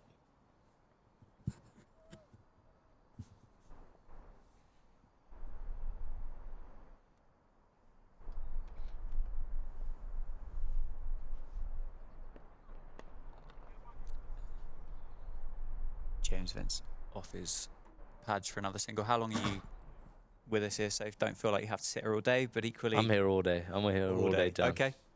Not doing anything else later on. Fair enough. I think some of the other lads, I think James Sells mentioned that he might pop on for a short while. I had heard a rumour. I don't want to give his story away, but he's had quite an interesting story, hasn't he, with a lot of second 11 cricket in order to get to where he's been, and made a debut in an unusual circumstance as well, I think. Lofted into the offside by Ben Brown. Is that going to disappear? No, that's just held up just short of the boundary there, but Ben Brown comes back for 3 there. Another, well, clearly a very uppish shot. Ben Brown finding it quite a difficult place to bat at the moment. One interesting shot that, really. Not obviously, he's been under a little bit of pressure, and maybe he's just trying to release a little bit of pressure, but two very haven't really seen Ben Brown play type of shots really last few years. It's been noticeable. There's certainly the pressure that Sanderson and White have managed to apply to Ben Brown, and as I'm sure you'll know, and I'm sure a lot of people that will know listening, that pressure does start to tell, and you can start doing a few funnier things in order to try and kind of put a bit more pressure back on the guy that's obviously doing the exact same to you.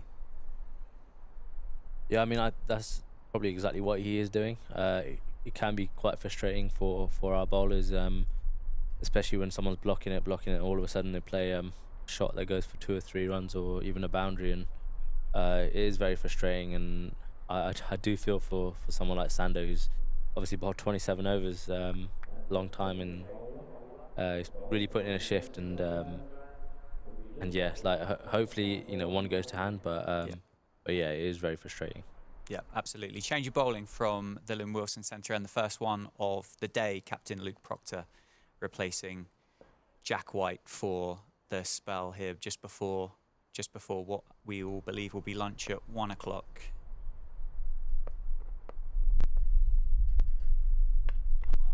And Luke Proctor again, straight on the money. It'd be nice if we can get 1 or 2 of these before the lunch. It would be lovely. I think Northamptonshire last night can consider themselves to be incredibly unlucky, can't they? Spent all day in the field in some very, very unfavourable conditions for bowling. The second the ball started doing something, the lights came on, the cloud came over, and that is whipped into the leg side by Ben Brown, who picks up another boundary. Score now 3-4, 4 for 5.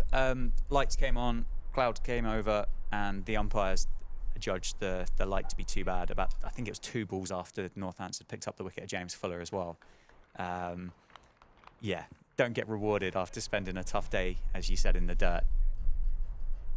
Yeah, it can be a tough game.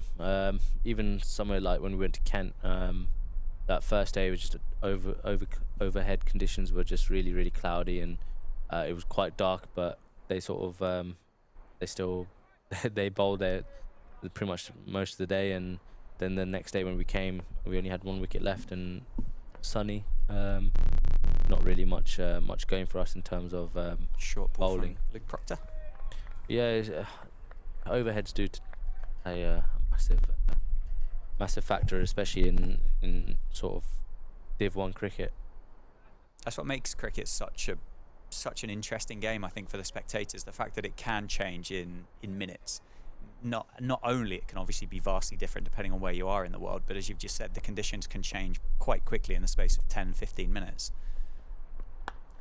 and significantly change how the game is actually played. Yeah, it is tough. It's not easy, especially when you're playing against some of the best players in the country, and adding sort of overhead conditions into it makes it that little bit more tougher. That's why we love the game. Absolutely. Honestly, I think that's why everybody loves the game. Oh, short ball from Proctor, half a pill, but no doing from the umpire. I think that one was going over Ben Brown, trying to pull that one, potentially not getting up quite as much as what he thought that was going to. Yeah, that's a lot closer than I think it is, first actually, thought. isn't it? Maybe clipping, maybe. Did look a little bit high, if anything.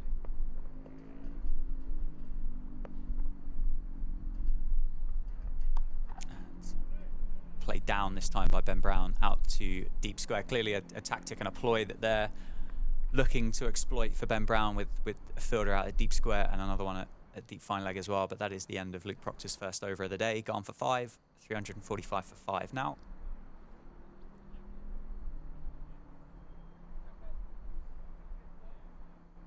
And is that Chris Tremaine from the David Capel end taking the jumper off? Yes. It is indeed.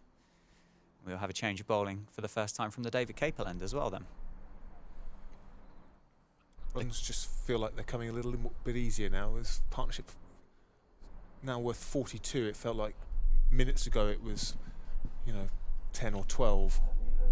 I think those shots from James Vince highlight that when he's on strike, the runs will come more quickly, as you'd expect from a man of his class, with 134 runs to his name already. Yeah, he's just in a little bit more of the strike, hasn't he, over the last couple of overs. Chris Tremaine, sponsored by Cinch. From the David Capel end, John Sadler, did he use the word defrost yesterday? Yeah. With Chris Tremaine when describing how his day was.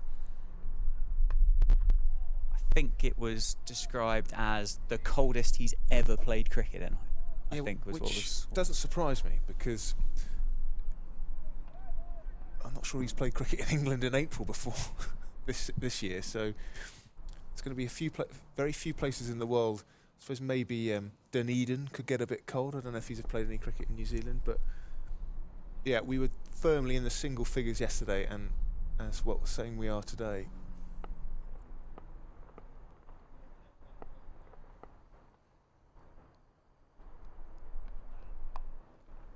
Short again to Ben Brown. Hasn't looked the most assured on that shot this morning. Does bring him a lot of runs when he gets in, and he can turn sort of, I guess you were saying, Safe, because of his diminutive stature, he can turn balls that are only just back of a length and how deep he bats in his crease into balls that he can play that short arm pull to, whereas most players would probably be thinking defend, go forward defence on it. But and that looks like we've got another shower coming in across the ground from the left-hand side as the players make their way back to the dressing room. That'll be lunch. Yeah. That'll be lunch. Do we think? Yeah. The bails have been tipped off. There we go then. Covers coming on, bails coming off, players going off, and as Sam said, that will be lunch on day 2 here at Northamptonshire, Hampshire. 346 for 5 as rain stops play, and 57 for 1 in the truncated session, I think. So that's what 13.1 overs. Yeah, I have to say you probably give it to Hampshire again, given the match situation. A bit unlucky Northampton, but particularly with that one LBW shout. Absolutely. Well, thanks for joining us again, Safe. Yeah, No brilliant. worries. Really Welcome enjoyed it. back anytime you feel like it, but we will take a break during the lunch session, and weather permitting, we'll be back, in about 40 minutes.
Welcome back to Wantage Road, day 2 of the fixture between Northamptonshire and Hampshire. Hampshire are currently 346 for 5.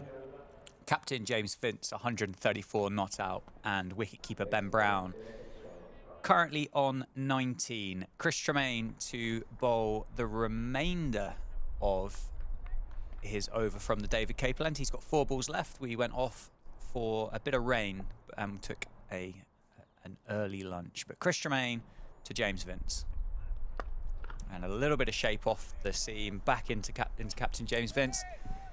Plenty of cloud left about. The floodlights are still on, Sam. The weather forecast changes every time you refresh whatever weather forecasting app that you might choose to look at. But thank you so much for joining us after lunch. Hope you had a nice break. And Sam, welcome back as well. Thanks, Dan. Yeah, it's going to be one of those days, I think, where interruptions could be frequent, but hopefully brief. Bit of shape away that time from Chris Tremaine as James Vince picks up the first single of the afternoon session. James Vince looked ominously good when he was on strike during the morning session, didn't he? He did. Northampton did, I think, very well giving him the single through the vast majority, but as you said, that last kind of 20 minutes, half an hour, looked like a James Vince that was just kind of upping the gears slightly. As Ben Brown cuts that one past leg stump. That was mighty close, wasn't it? McManus does the fielding. Yeah, I think we've had a couple of conversations off air, on air with various different people, and 5 down for Hampshire doesn't really tell the whole story for what Northants have created during this first innings. We've seen drop catches, not Hampshire's fault. There's been a couple of very close LBW decisions that have gone against the Northamptonshire bowlers, Jack White in particular. We've seen a couple of instances where we've had inside edges that have just missed the leg stump as well. On another day, we could be looking at a very different scorecard. As Ben Brown plays that one into the cover and well fielded by Rob Keogh. Stream here, powered by Daffabet on the Northamptonshire County Cricket Club YouTube channel. You can see in the bottom right-hand corner of the screen there that you can get in contact with us here if you'd like on Twitter at NorthantsCCC. We've got an email now, stream@nccc.co.uk, where you can send in various questions. We've spoken about cricketers in the wild. We've spoken about who we would pinch from other counties and all manner of things. So if you want to get involved, there are your ways and means of doing so. And Captain Luke Proctor will bowl the first over from the Lynn Wilson centre end. After lunch, player number 510, career best 7 for 71, and his debut for Northants back in 2017.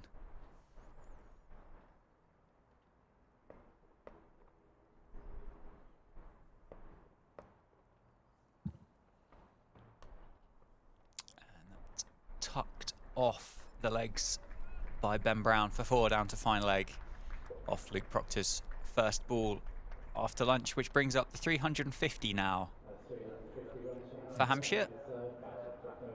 It's a 3rd batting bonus point, as you would have heard on the PA. Do you think we might see a change of approach and mindset here for Hampshire now after lunch? Obviously, the 4th batting point is it within reach still, Sam? Well, they'd is have there to enough score time? 10 and over, wouldn't they? Absolutely not, then. I don't know. I mean, I don't think they'll get the 10 and over, No. but I think you're right. We might start to see, certainly if Ben Brown gets in, and actually it took a long time to get out of the single figure scores, but now he's done that. He's scoring at a reasonable rate. He does score quickly, as does Vince when he's in.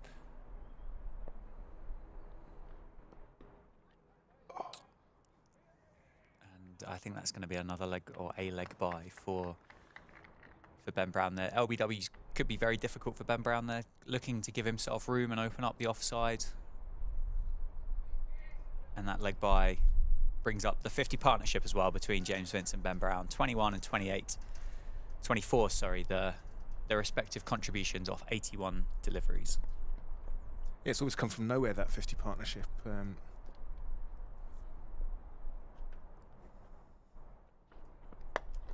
I'd say there have been a few more loose deliveries from Northants today than there were perhaps yesterday, but they've not bowled badly. I just think it is a good wicket, especially when you're in and the ball is old or older, then tricky to make things happen. Yeah, going to be some tired bowlers out there as well, isn't there? Yeah. Sanderson bowled 27 overs. Yeah, I mean, if you're Hampshire from here, you're thinking bat once, aren't you? I would agree with that statement. And in comparison between days 1 and 2, from what we've seen so far, the pitch still looked a cracking pitch to bat on, but the overheads have changed quite dramatically, haven't they? Yeah, well, did you feel the ball did as much as we might have expected through the air early on? And that is walloped by James Vince for 4. The pull shot just played in front of square towards the cinch stand here at Wantage Road, and that is another boundary. That's a cracking shot. Yeah. Did I think the ball did a lot more? I would say there was a little bit more on offer through the air. We saw early on, didn't we? Jack White got a couple to move off the seam, but I don't think that hung around for any great length of time. It is still very cold. Yeah. And it is clearly not as windy as what it was yesterday. If you tuned into yesterday's live stream, you would have heard just quite how windy it was on our effects mic just outside our commentary box. But there still is, on occasion, that breeze that's picking up and blowing across the ground, which, when we spoke to John Sadler yesterday, kind of confirmed what we were surmising, the fact it was so cold, the fact it was so windy, and all those other contributing factors as to why maybe we didn't see the ball move quite as much as what we and the Northants team and bowlers were expecting it to do.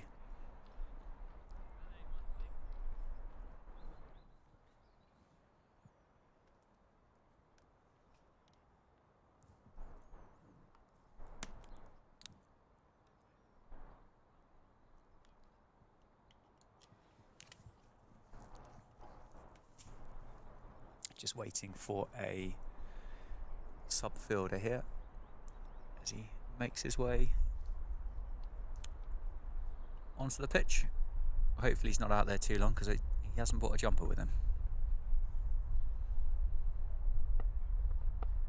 Chris Tremaine to Ben Brown.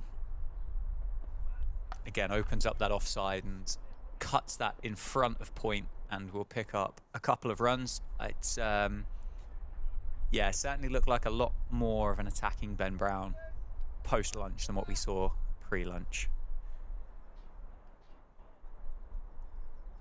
Which could make for some exciting cricket, Sam, over the next session or the next few, or the next hour.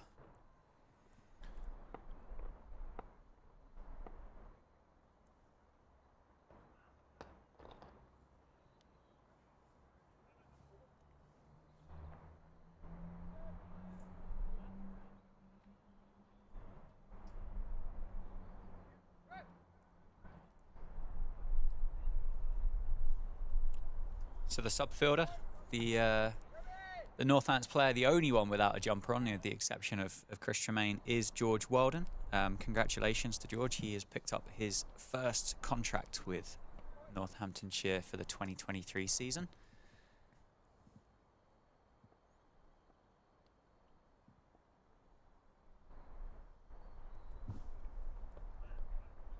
Down the leg sides. Lewis McManus can't pick that one up, but I suspect there's a Jack White down there that's going to do the fielding.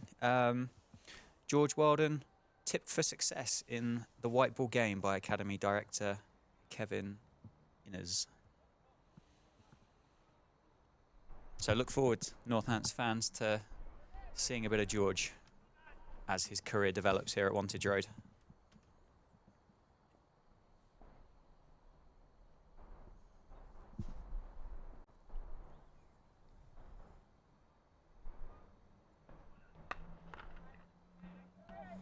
Yeah, on the subject of players Northants fans would steal from other counties, we went for domestic players, but widen it open to current overseas players as well.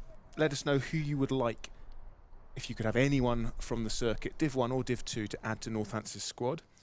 Jack Radford says he'd bring Ben Duckett back from Notts. He's a bright spark at Notts and would be a great addition to our batting lineup. We're hard to argue with that. One of our own. Was that a bit of a cutter there by Chris Tremaine? Maybe a slower ball?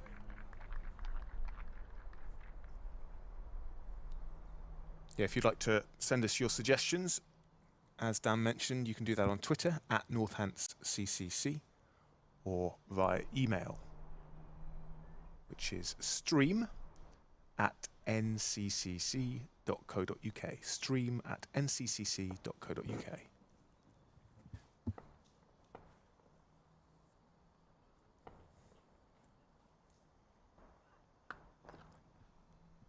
That is punished by Ben Brown. Chris Tremaine just dropping in length, and Ben Brown pulling that one down behind square for another 4 to add to Hampshire's total, which is looking ever more threatening as each over pass in this game so far.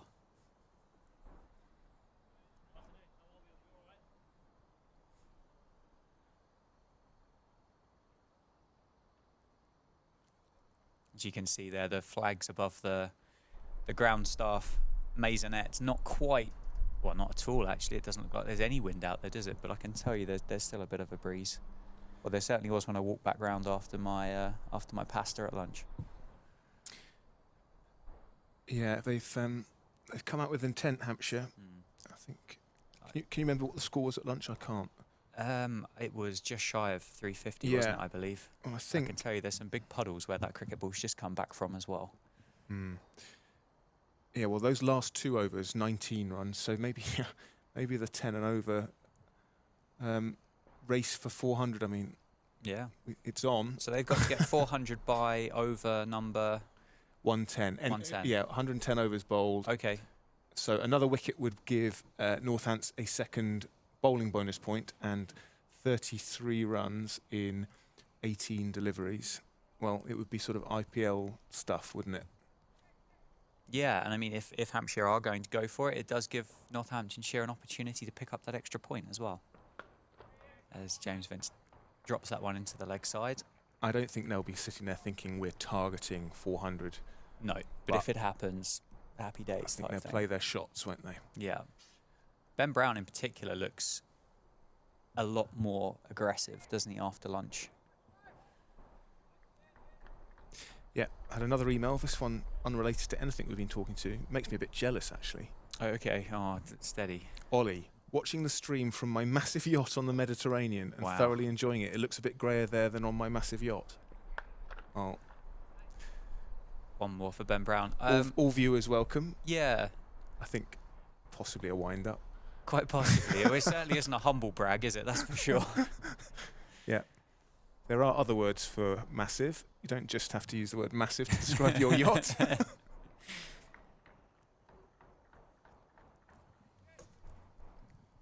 But anyway, if you're enjoying the stream and you fancy giving us an invite, Ollie, I'm sure we'll find time between fixtures. Yeah. Could be another cut. Is this no, just a single here for Hampshire? The Northants County Cricket Club live stream. Brought to you below deck type thing. Yeah, below deck. That's a great. It's even got a cricket sort of. Yeah, I think I've seen that on Netflix. I can't even claim it, Sam. No, I know the show Below Deck. Oh, okay. I'm a big fan, Dan. Oh, okay, all right. But I meant, the cricket deck. Oh, okay, yeah. And played again. Is there going to be a couple? No. James Vince turns Ben Brown down. I hadn't thought about that, but I am pleased that this double act that we are kind of creating is beginning to kind of bounce off one another. I can see you as the bosun. Pardon? The bosun. Bless you. No, that's one of the roles, isn't it? I don't know. Have you not watched it? I've never watched it, no. I thought I'd found a fellow fan? Yeah. No, I'm afraid not.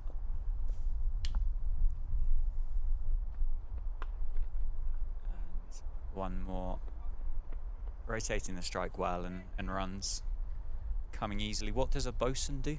Well, they're sort of in charge of the deckhands. So Okay. So they mainly put the inflatables out for the guests to have fun and the jet skis. Okay. But they also, you know, tie the ropes, things like that. And the bosun's basically the boss. Right. They're the external staff. And then... And into the leg side. I think this one will be 2 runs for Hampshire and for Ben Brown. And then you have the interior, which is the stewards. Okay. So they're basically the waiters and waitresses. Chief stew is what they call the person in charge. Nice. So yeah. Thank you. Honestly, thank you for sharing. It's gone a bit flat out there. A bit quiet, hasn't it? It From has. Northamptonshire fielders. Yeah. It kind of feels, doesn't it, as at what point will Hampshire declare potentially? Yeah, although you want to make it as hard for them to score runs as possible, because if there is weather around and time is taken out of the game, you know, if you feel like you can't win the game, then you want to make darn sure that you don't lose it, right? Yep, absolutely. And so far, despite not having much luck with wickets, until, well, certainly yesterday, Northants were very miserly, or did everything they could to make it hard to score runs. I think they'll be doing their best to keep doing that. Yeah. A full delivery from Chris Tremaine that James Vince will feel that he missed out on, but has beaten the outside edge. I think this partnership's now worth 71. Yeah, if he'd have made contact with that, it was racing away, wasn't it? It certainly was. I'm not sure there was much stopping it, was there? Northants will obviously be looking towards their overseas professional here to drag them back into this game. And that is dragged down, in fact, by Chris Tremaine and picked up by James Vince. Well fielded down there on the boundary by Sam Whiteman, and restricts James Vince to just a couple. Seems to be Sam Whiteman's specialist fielding area, doesn't it? Deep on the onside. Yes. Kind of lose sight of him sometimes, don't you? And then kind of look out towards the maisonette. And I wonder if that's related to the finger injury he got, which ended his wicket-keeping career. okay. He doesn't want to be too close in case he might have some pins in his fingers and things like that. Ouch. And another full delivery by Chris Tremaine, and James Vince duly plays that one through the covers for another couple. Well fielded again. Out on the boundary there.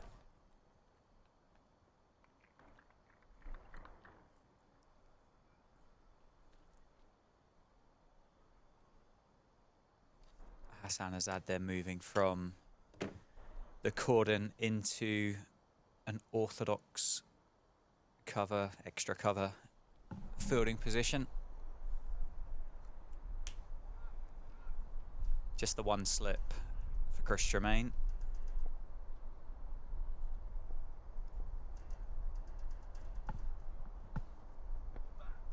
And that is played again out towards deep cover by James Vince. I think is it Tom Taylor that was at first slip there, Sam? Yes. I think he's number 12, isn't he?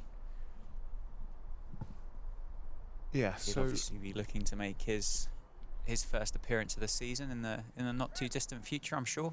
I don't know whether we might be without. Is there a Gareth Berg out there?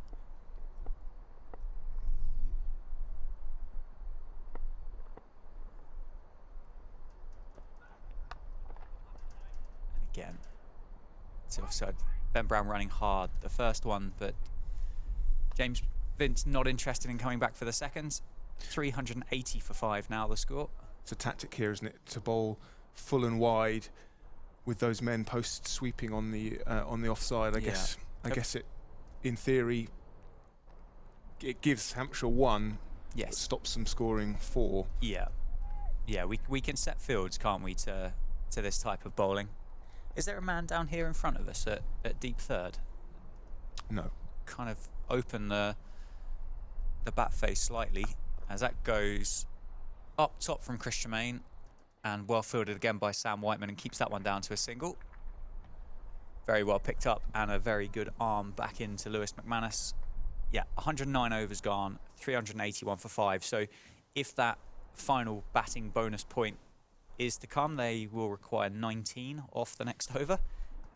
And obviously Northants have got 6 deliveries here to pick up Hampshire's 6th wicket and pick up their 2nd bowling point of the innings as well. Yes, we've had 4.4 overs since lunch, and Hants have added 45. Conversation between the umpires here. Not quite sure why. No. I think possibly just because there was a bit of a conflab between Luke Proctor and his vice-captain Lewis McManus behind the stumps. It will be Lewis Proctor, won't it? To continue. Yeah, Luke Proctor to carry on. Interesting though, because I mean we are 3 overs ahead on the over rate, and I'm sure captain and vice captain are permitted to have a conversation where necessary to come up with whatever cunning plan that they might decide. No, without doubt.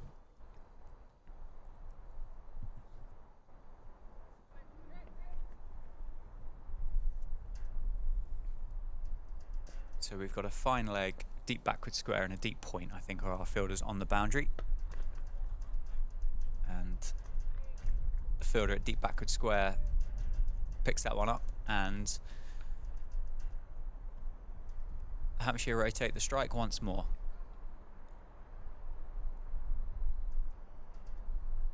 Email from a Hampshire fan, Will, says, shout out to Colin Whitehorn, Hampshire's biggest fan, and Cadnam CC's nicest Whitehorn. Also, Dan, you're doing a great job commentating. Thanks very much. It's up top from Luke Proctor. Ben Brown does well to get underneath it, but leaves the bat up there in order to play a cricket shot of some sort. Could have ended up with a bit of a periscope type situation, but gets away with it. Yeah, lots of league cricket starting tomorrow, including up here in Northamptonshire. Can I say, Sam, as well, that you are doing a terrific job as well? It's not just the emails.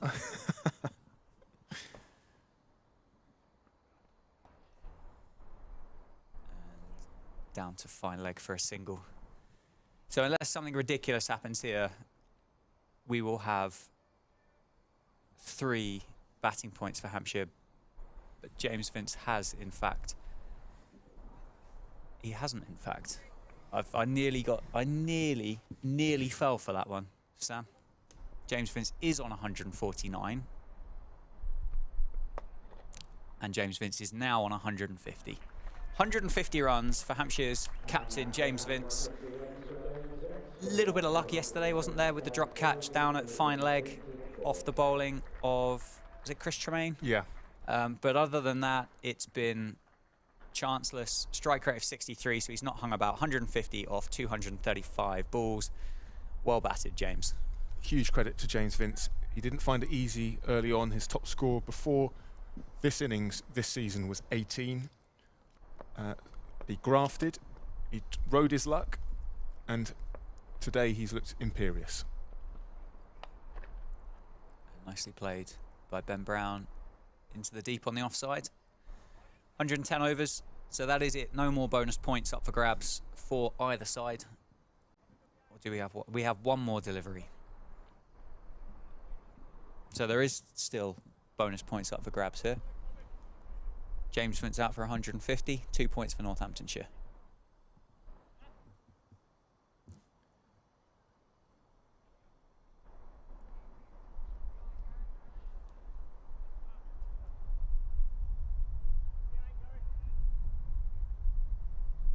And I suspect this one might be a short ball, Sam, looking at the field. That's and it is, and that's gone straight out to Gareth Berg.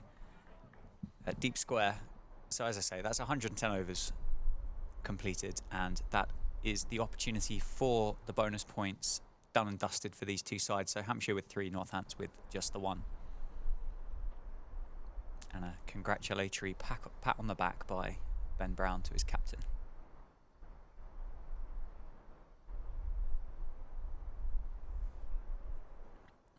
Are you still looking at weather forecast, Sam, or have you given up with that radar? I was actually just looking at see if I can work out how many scores of 150 plus James Vince had scored in first-class cricket. And I think that is his 8th score of 150 or more. To go with 28 first-class hundreds. Well, this is his 28th first-class 100. Yeah. Which is a hell of a record. Like you say, nearly 11,500 first-class runs. Full again by Chris Tremaine. Vince picks up another single.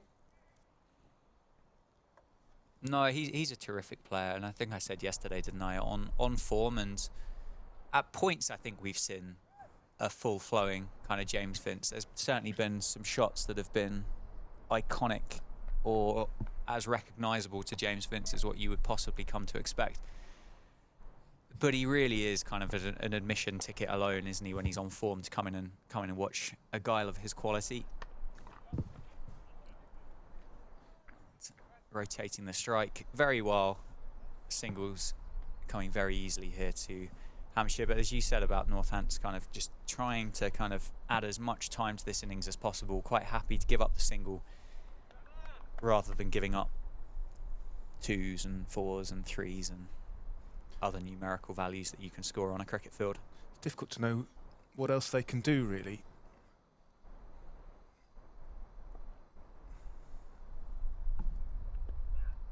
Ooh, a little bit of shape from Chris Tremaine. Yeah, really haven't seen much, have we? I think James Vince was sort of targeting this big area at third with a little sort of dab. I mean, when you look around the... Well, that's what he rehearsed afterwards. I think actually he just played a miss. So credit to Chris Tremaine. Yeah, well, when you do look around the outfield, this is about the only area that you can kind of pick up a couple without a great deal of influence from a fielder, isn't it? Although I think Chris Tremaine might have spotted your comment of trying to run it down to deep third, as we're going to have a fielding change.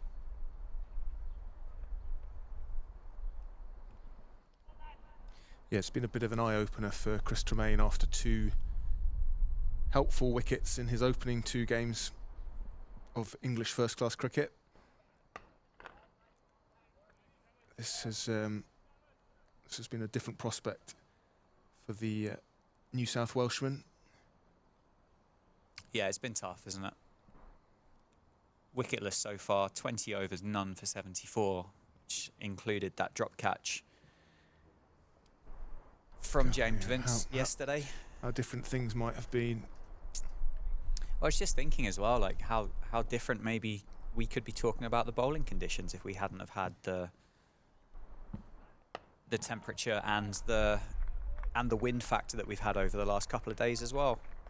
It would have been interesting, I suppose, if we had these weather conditions or this temperature and this direction of breeze on the pitch that we played against Middlesex on, whether we would have seen quite such lavish movement from that pitch as well, or whether that might have been nullified slightly.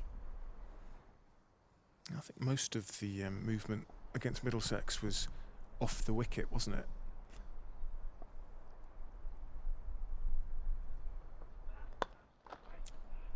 Nice shot for James Vince for nothing there. Off the last ball of Chris Tremaine's over. 388 for 5 now.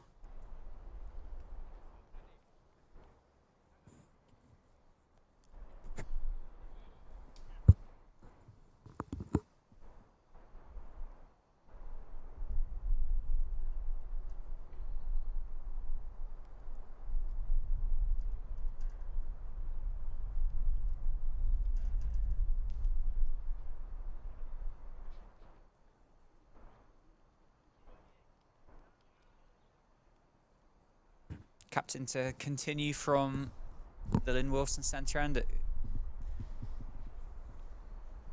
sure the Northants guys will be looking towards Luke Proctor to try and bring a bit of excitement back into the innings for them and back into the dressing room. Rob Keogh looks like he's having a little bit of a warm up as well, so we might well be seeing some off spin, and I suspect probably from the Lynn Wilson centre end as well. And that has beaten Ben Brown, who is, well, he's quite kind of actively looking to open up that offside, isn't he, with the movement, the trigger movement that he's got at the crease here at the moment. It's a good ball, isn't it? Very well bowled.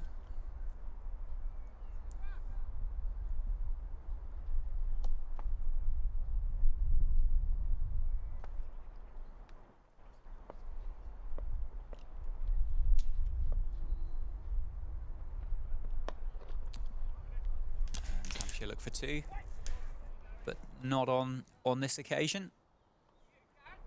That's the thing about Ben Brown, isn't it? Is that he's so far back in his crease, and he likes to go back. That as a bowler, you think, oh, if I can just get him on the pads, Yeah. then I'm in business. But then he's also so strong off his pads. Although the consensus, certainly from the commentary box, was that he was lucky to survive that LBW shout off Jack White before lunch.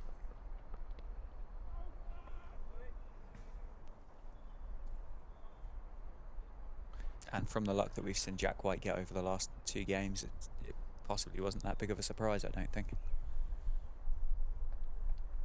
It's a cruel game. Or it can be. It certainly can be, and it certainly has been for the last day and a half as well for Northamptonshire.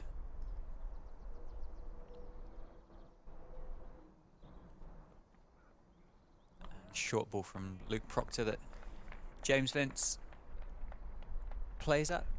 I think it's a good tactic. Yeah, I think Luke so. Proctor, skiddy but pacey bouncers, 3 men out on the fence for the hook or the pull. I think with 150 on the board, James Vince isn't going to leave many of them. No, and it has been a tactic that Northants have used consistently to James Vince throughout his innings as well, isn't it? As he picks up another single with a bit of a chance for Luke Proctor, but I think James Vince was well in his ground there. So it is a tactic that they've obviously seen, something that they fancy about James Vince, and they've stuck with it the whole way through. Well, it worked, apart from the catch. But yeah, the first part was right, wasn't it? actually, he then, after that, Vince, because that was the first sort of bouncer that he'd really faced, and he took it on, and he was very lucky, and he did sort of then put it away for some time. But I think as he's grown in confidence. Down the leg side from Luke Proctor to finish what is the 112th over. That's 390 for 5 now, Hampshire. Vince 153, Brown 140.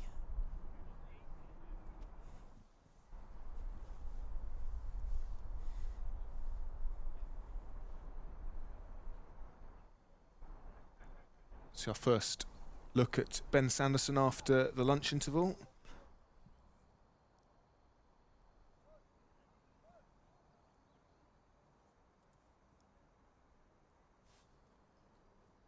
Did you read the email out from Jack titled "Safe is a top man"? No, I saw it. Okay. And we never got round to it because it was quite long. Fair enough. But go for it. No, well, we'll save it. We'll save it for if Safe rejoins us. I don't know what his plans are for the rest of the day, but we will save it. Yeah, so sorry for missing that with Safe Elias. I think we had the rain interval and then the conversation went elsewhere, so I do apologise for not bringing that to Safe's attention, but we will make sure he gets it. Not at all. So Lewis McManus standing up to Ben Sanderson. And that's a lovely shot out into the offside by James Vince. He'll come back for 2. Yeah, played that really nicely because he will be restricted to playing in his crease with Lewis McManus up.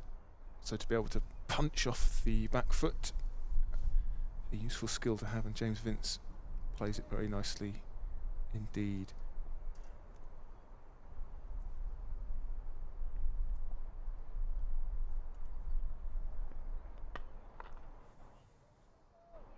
Is it worth having a little run around the counties in the afternoon session? Yes, that would Yeah. That would be great. Yeah, that's That performance by Tom Price at New Road amazing. yesterday. Yeah. 100, maiden first-class 100, and actually his second hat-trick in first-class cricket. But both of those feats in the same day. And that's well played by James Vince. Entirely deliberate over the man at gully, and 4 more to James Vince, who is looking in fine form now. What a contrast from the last 2 games for the Hampshire skipper. Making it look very easy now. I think Ben Sanderson will be a bit disappointed with the delivery, but James Vince was onto it without delay. Just lifted it over Josh Cobb at deepish gully.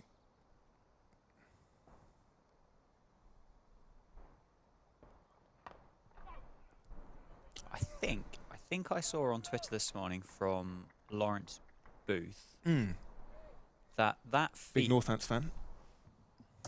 Thank you. That feat by Tom Price, he thinks anyway, is the first time in history that has happened on the same day. So it has happened before, but never on the same day. As in the entirety of both feats? Yes. Yeah. So some people have been on a hat trick, or more likely someone's been 20 not out or something overnight. But from that was what was put out this morning. Yeah, fairy tale stuff. Remember that when you're on the cricket version of the Chase or something, and the oh blimey, what's her name? The governess. The governess is sat up there, and the question comes up, and Sam goes, "It's Tom Price."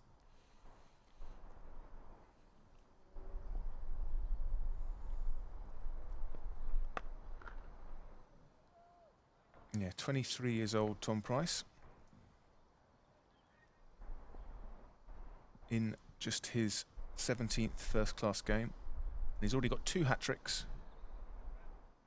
and a century. A very good start to his career. He came in at number 9, didn't he? And they were sort of 50 for 7 or something. Yeah. That's when you start to think, okay, this guy's got something about him. Because if they were, 396 for 5, then still great effort to score 100. Yeah, of course. But slightly less pressurised situation, isn't it? Yeah, we're going to get our first spin of day 2. Rob Keogh, who bowled 12 overs yesterday from this Liam Wilson centre end, which, given the wind and the length of the boundaries, was not a surprise. The pride of Dunstable. Starting to get a touch darker, isn't it? From Does look like that's rain in those clouds over to the don't know to whether the west. We might be getting another brief shower. But again, it looks like you say brief. It's just frustrating to have to go on and off. Although, from a Northamptonshire point of view, you're starting to get into the territory where the more time lost in the game. Yes, no, you're absolutely right.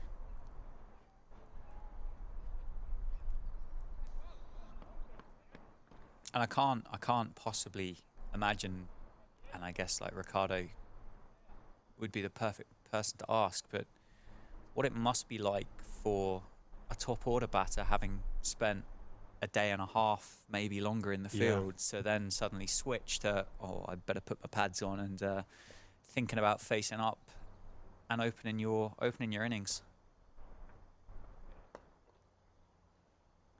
Pleased to tell you, though, that Sam Whiteman has moved from in front of the ground staff Maisonette to in front of the commentary box instead. Yeah, he's still out in the deep, as are a number of the Northants fielders. Rob Keogh bowling to a fairly defensive field, as you would imagine. You have Sam Whiteman, like you say, at a very straight mid-on the boundary, and as a result, Rob Keogh tosses that one up, just saying to James Vince, go on, see if you can pop it over Sam Whiteman's head, but James Vince resists the temptation. So yeah, the field to Rob Keogh is a man on the 45.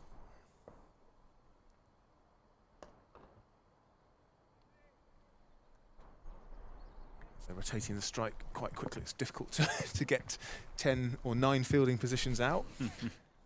But you've got 3 in the ring on the offside, a man sweeping on the offside, mid-wicket on the 1, man on the 45, 2 men out in the deep on the onside, and the deep mid-on, who is Sam Whiteman. It's Hampshire at this point just happy to milk those singles. 400 up for Hampshire in the 114th over. And this partnership now worth 97. Ben Brown comes down the track, thinks about popping one over cow corner or down straight down the ground, but again, there are plenty of singles on that onside, with the ball from the off spin of Rob Keogh turning into the right-handed batters. It's well fielded off his own bowling. Yeah, I think he's just seen James Vince come down the crease there, hasn't he, and drop that one a little bit shorter. Right. Lords, and I think they must have had a little bit more rain and bad weather than what we have had here at Wantage Road. Nottinghamshire 255 for 5. Ben Duckett 121 not out. I think if I remember rightly, I think he might have been about 110 not out yesterday afternoon, wasn't he? So I think they've only just got going, plus 71 overs only have been bowled in that game. So a little bit of a delayed start, and whilst we're waiting for this next over to start from Ben Sanderson, there's been no play at Canterbury either. This morning, Essex still 164 for 1, and there's an inspection at 2 o'clock. I've got play due to start at 3:15 there. I think I needed to refresh my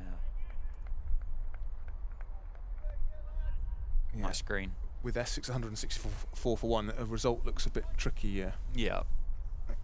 Canterbury. Kent will have to bat pretty badly, won't they? Or take 9 for not many. Bat really well. Yeah. And then take 10 for not many. Yeah. Take 19 for nothing.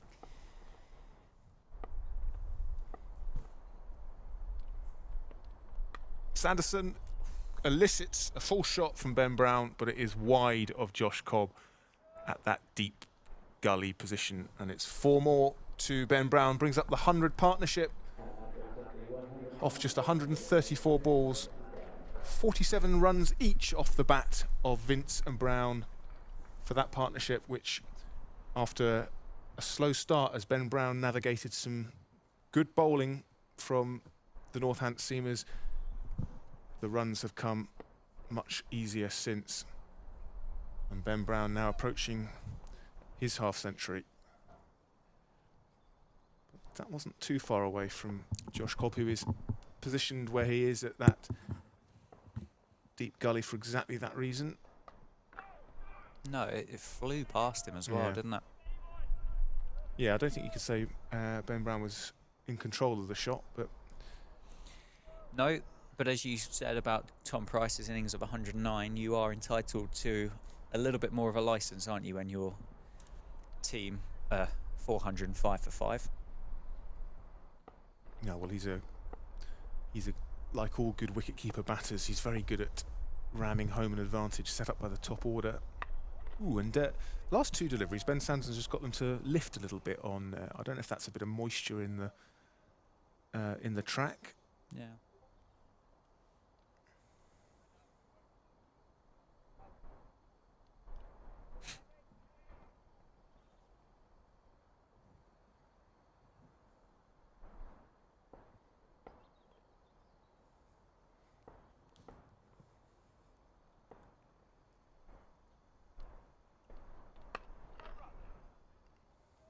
Okay, I'll do it, Dan.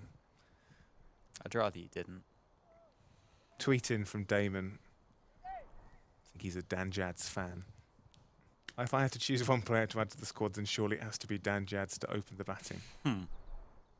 Certainly not in this format.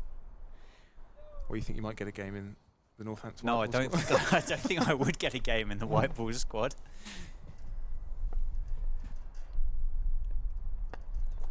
There are many, many skills that I don't possess that would rule me out from being a professional cricketer. one of which in this particular format would be temperament. Yeah, well, add that to the list. Ability is right at the top of the list as well, in big capital letters, bold, underlined. So don't worry, I'm never going to forget that. But it's nice to get the message come through, isn't it? And I mean, if they're short one day, I could make the numbers up if I had to. I'm sure there must be a few quid in my bag in the back of the car or whatever that I can kind of pay like I my was saying subs for. yesterday, or whenever it was last week. As a kid, you always took your whites just in case. I haven't put my cricket kit in the back of the car, I will say. It's good over that from Ben Sanderson. There was 4 runs off it, but through a full shot. Otherwise, 5 dots. And that's a lovely hark back to the golden age of batting from James Vince, sort of the kind of thing you see in black and white. The MCC coaching Exactly. manual. Beautiful little back foot drive. And that single brings Ben Brown onto strike, 47 not out for the Hampshire keeper. Tossed up by Keogh.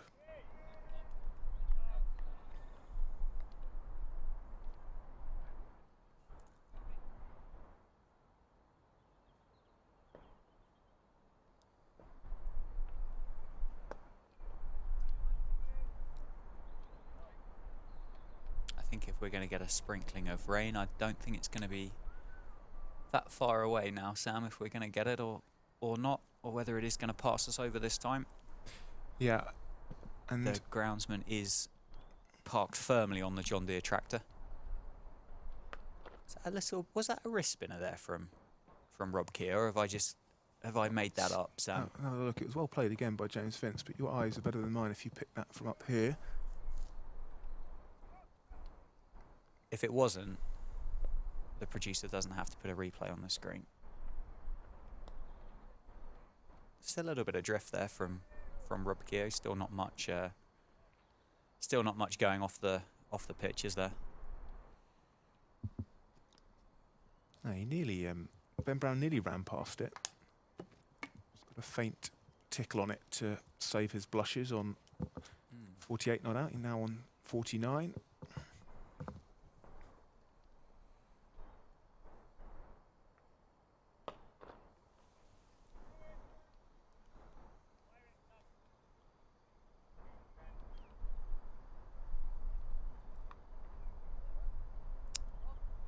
Game at Taunton, Sam. Yes, please. Somerset bowled out for 441.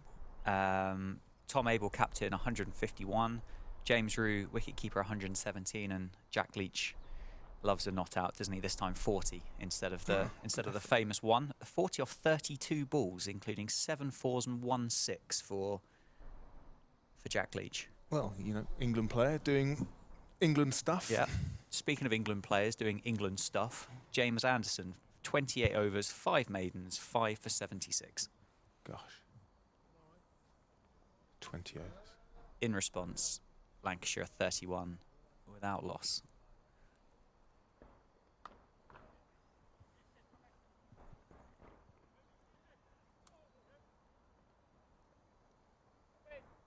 No play at Worcester.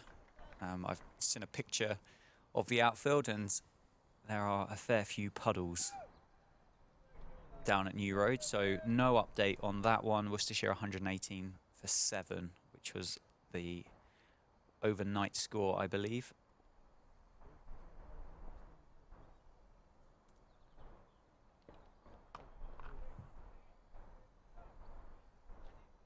Raining in Cardiff as well.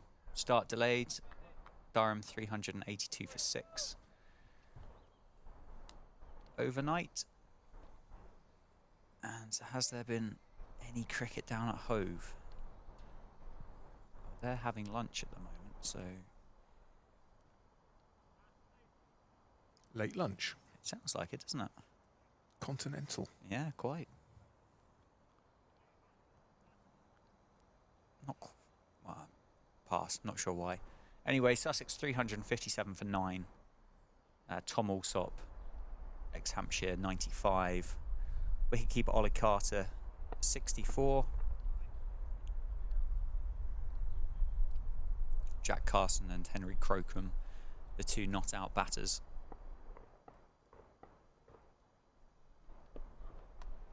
And Ben Brown goes to his 50th first-class 50 with a dab down to third. He won't get 4. It'll be pulled up inside the rope. 3 to the total. And Ben Brown can be very pleased with that effort. He grafted hard against some miserly bowling early on in his innings, got through that tricky period, and since then he's looked just like the Ben Brown you'd expect to see coming in with his side in a strong position, full of pugnacious shots off the back foot. Yeah, absorbed the pressure really well, didn't he? Early on, I think 2 off 31 as a score, I can recall. A few shots that looked like a man under pressure earlier on today. But since that, and in the build-up to lunch and post-lunch, he has rocketed along and almost matched James Vince's strike rate, both of them in the 60s. Yeah, 83 balls, 6 fours for Ben Brown, contributing to this current partnership of 113 runs off just 147 balls, which tells the story, certainly after lunch, really. Oh, and Ben Sanderson misses James Vince's outside edge by not far, and Lewis McManus takes it well. Had a good email in earlier from... oh, sorry, we haven't been around all the grounds, have we? Yeah, oh, we done. have, okay. Yep. Good email earlier from Peter Collins. I'll read that in a moment. He's got a suggestion, and I quite like it. Okay. Or a question that which leads to a suggestion. He says, thanks for the excellent coverage of the match, which I have on in the background while I'm working from home. I have one question. I note that the Hampshire stream usually has a commentator from the opposition, as well as a Hants supporting Kevin James, which not only helps with the balance, but also helps to give more of an insight into both teams. I'm not here impugning your very balanced coverage. You're obviously lovers of cricket as a whole, and give credit where it's due, but I've wondered if you have any plans to do similar. Well, Peter, the short answer is the reason on the Hampshire stream, that's because they take the BBC local radio coverage, and so you get one representative from the station where, you know, near to the ground that's hosting the game, and one for the visiting side. So we do it slightly differently here, but I like the idea of every now and again having a voice in the commentary box to join us, you know, maybe a journalist who knows something about the well, more than, or has a more intimate knowledge of the side that is visiting Wantage Road.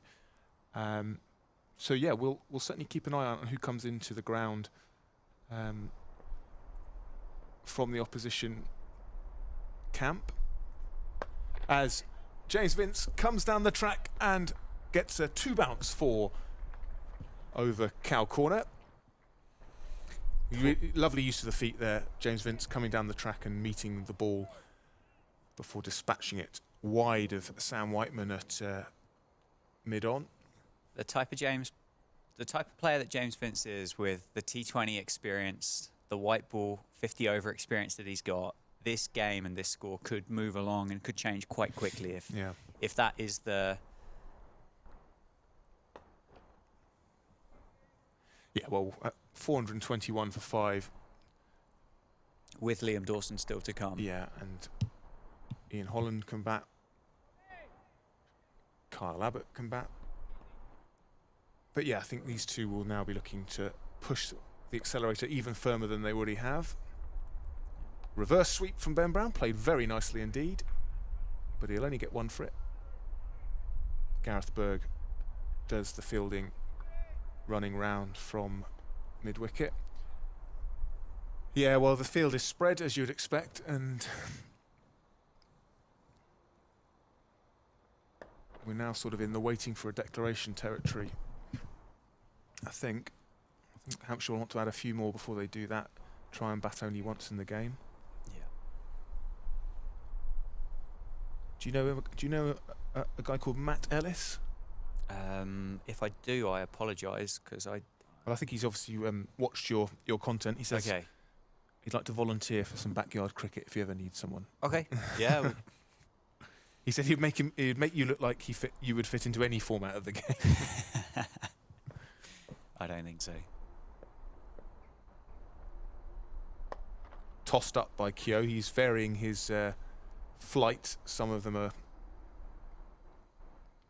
pushed through and others are tossed up, but at the moment not really troubling this Hampshire pair.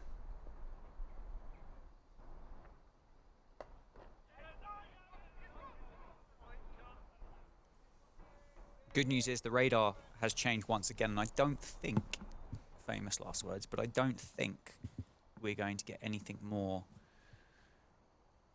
across the grounds now. So, Sam, apologies for not knowing this precisely. Is it 32 overs remaining in the day at the point the tee will be taken?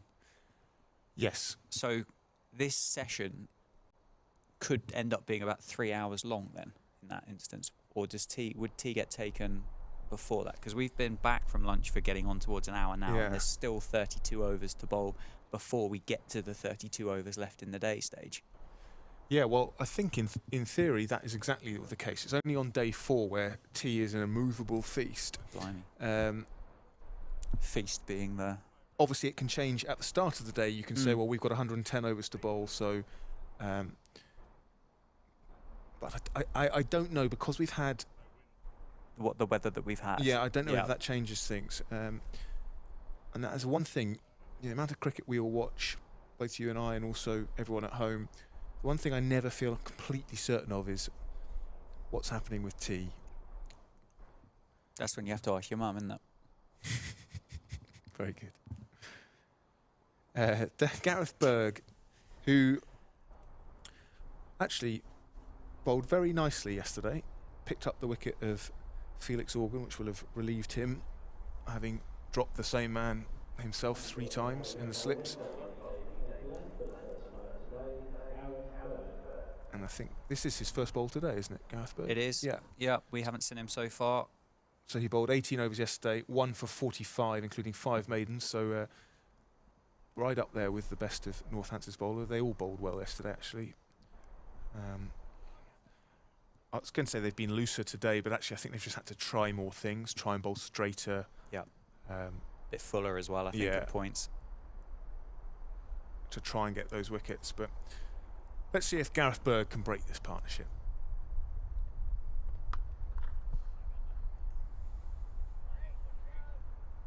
Yeah, the best conditions of the day in terms of blue sky and a removal of the overhead conditions. Not that they were making a huge amount of difference to this,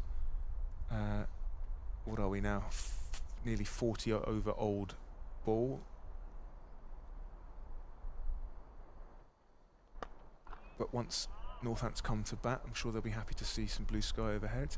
Yeah, there's still a few pockets of rain about, but it does look like at the moment they are missing Northampton, so hopefully the wind doesn't change direction significantly enough to change that, because it would be nice, wouldn't it, now until whenever play is called, to have cricket the whole way through. Yorker from Gareth Berg, which James Vince digs out. Yeah, you were talking about the mindset of Northamptonshire's opening batters, Ricardo Vasconcelos and Hassan Azad, who of course is here on a 2-month contract, kind of emergency replacement for Emilio Gay, who's out with that injury. The positive way of looking at it is they should relish the opportunity to bat on a good batting track, but scoreboard pressure sometimes turns benign looking tracks for one side into snake pits for others. Yeah, it's got a funny way of doing that, hasn't it? There's a couple of real quality operators in that Hampshire bowling attack as well, which won't make it any easier, but I don't think that either Ricardo Vasconcelos or Hassan Azad would have seen anything from this pitch or through the air that's really going to have them shaking in their boots. No, I think there's a lot to learn from the way Hampshire have gone about it, which is patience to begin with.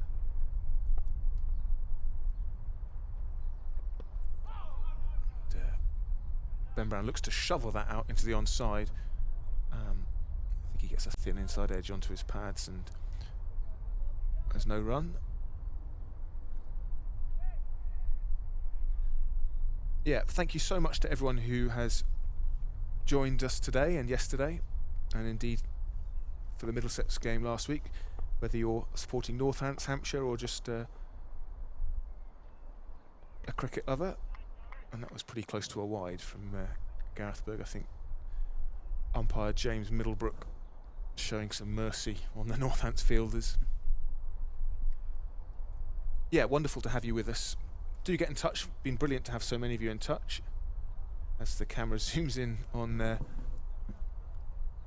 looks like a sort of indie band, doesn't it, doing a photo shoot? It does actually, yeah.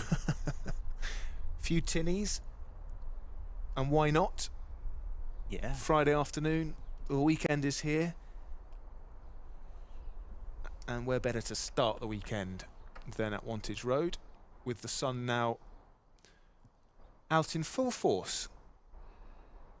First time we've seen the bright skies all day, which is always a pleasant sight. No, it's not. It is nice to see.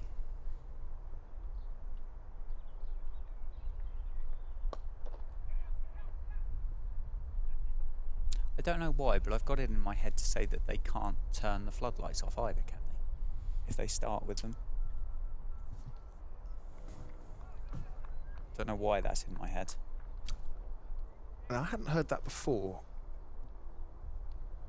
It would seem very un-eco-friendly. Big shout, 2 noises, I think, and probably outside the line, but other than that... Oh, ever the optimist, Sam.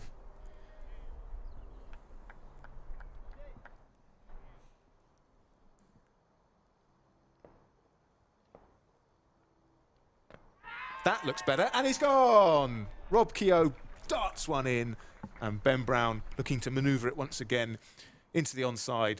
Doesn't get any bat on it, and that looked plumb. Yeah. Very straight, very full, and Very out. very out. Yeah, Ben Brown goes for 55. The end of what's been a very, very productive partnership for Hampshire between Ben Brown and the captain James Vince, and Northampton no doubt will be thrilled to see the back of Ben Brown. Yeah, he gets a warm round of applause as he makes his way off, and he acknowledges that with a waggle of the bat. Yeah, classic Ben Brown innings. That counter punch, and whether he's coming in with his side in trouble or on top, he more often than not does a job for his team. But yeah, so I suppose we are now into the into what you would call the lower order of Hampshire's batters. This will be, well, sorry, no, it's Liam Dawson. Gosh, it just shows you how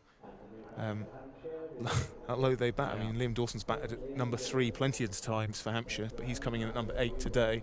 5 last week, wasn't he, at the Oval? Yeah, he'll have some licence, I imagine. Yeah, I suspect so. As you've said a couple of times this afternoon, Hampshire will undoubtedly be looking just about once in this game here at Wantage Road. Can't keep him away. He loves it, didn't he? Safe's back. At least he's come back for the email. Yeah, I reckon that's what he's heard. That's great, yeah. We forgot to read an email someone had sent in to you, so thank you for coming back, Safe. Welcome back, sir. Thank you. How was training? Wasn't too bad. Do a bit of T20 training. Just trying to whack the ball. Okay. I mean, that sounds quite enjoyable. Yeah, just preparing for the next 4-day game, really. With the T20 batting. Yeah. No comment. And now is your opportunity to make this 3 from 3 safe as well. So if you've got any kind of wise words in order to set the wicket up for Liam Dawson, I think this could be the perfect time to do it. Add Liam Dawson to your What's your list of victims?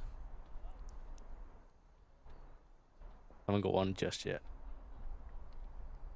Tossed up by Rob Keogh, and Liam Dawson happy to drive off his first ball.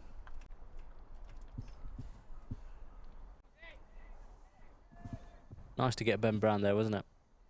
Really important. He looked like he was trying to get on with it. Very timely wicket. As James Vince wallops that one down towards mid-off for another 4. I think that's James Vince on 180 now. Yeah, that partnership was building quite nicely, and as you said,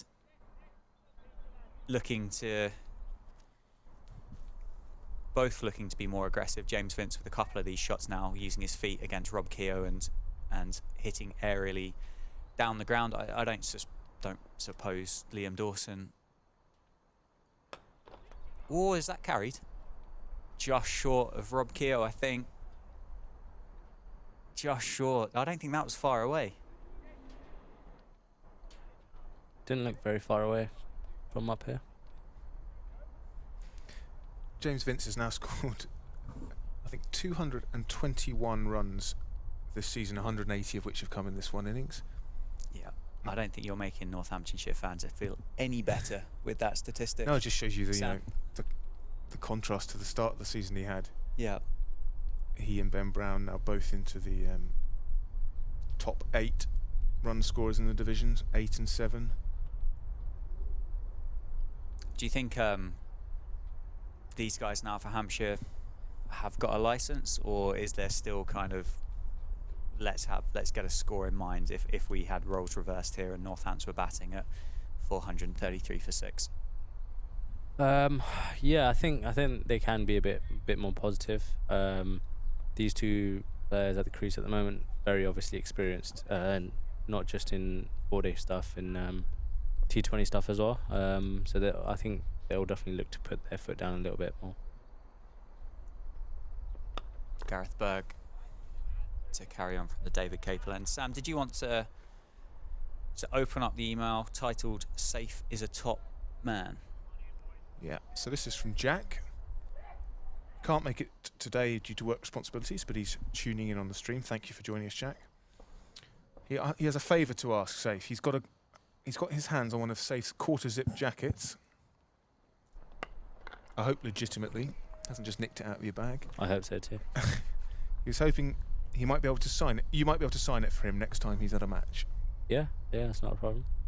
Well, let us know when you're in, Jack, and we can make sure we get that to Safe for his signature. He says you blew him away last August when we played Essex in the One Day Cup.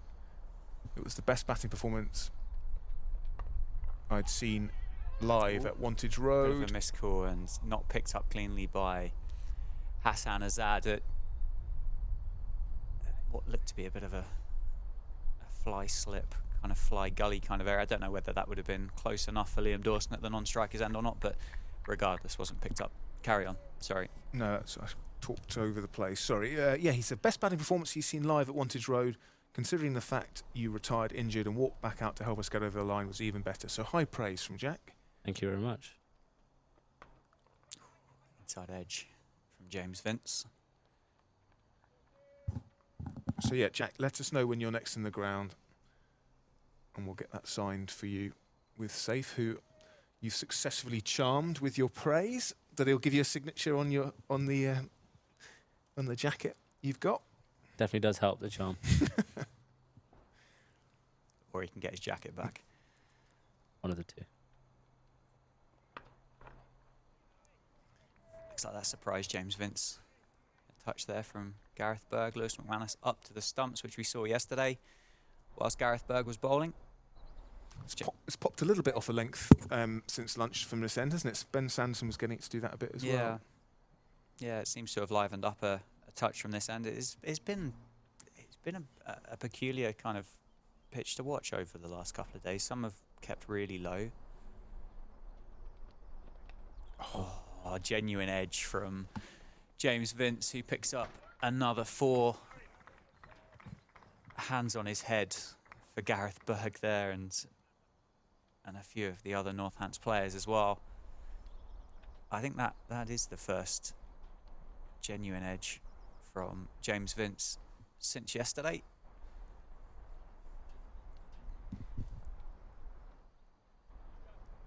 .438 for 6 now. The score, James Vince 16 runs away from a double 100. And Liam Dawson will take strikers. Rob Keogh loses the jumper and the hat and has another bowl. Did I make it up earlier that Rob Keogh might have a wristy delivery in him as well, or were my eyes playing tricks on me, Soph? He's got a sort of Karen ball. Like pushes it out the front of the hand. Yeah, almost. just like a little bit. I think he might have bowled one a little bit earlier.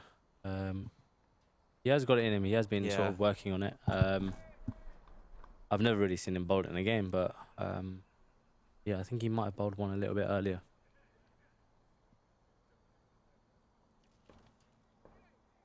Been a bit unlucky, really, with the time he's come in to bowl. Field out, can't be as attacking as he wants to be, and no, similar situation yesterday, wasn't it, with the build up to taking the second new ball as well.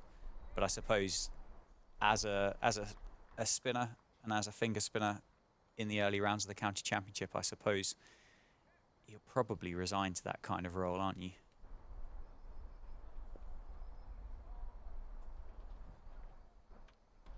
As that one is fired down the leg side, and a good take from Lewis McManus.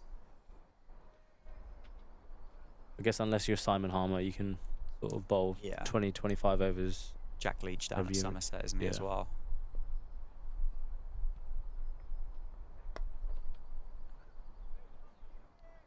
Turns into the leg side for a single for James Vince.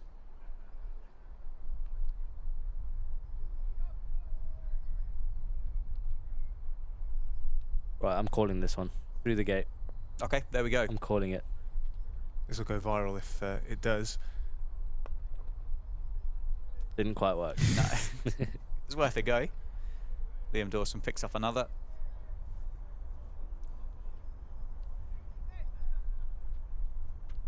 Don't use up all your magic.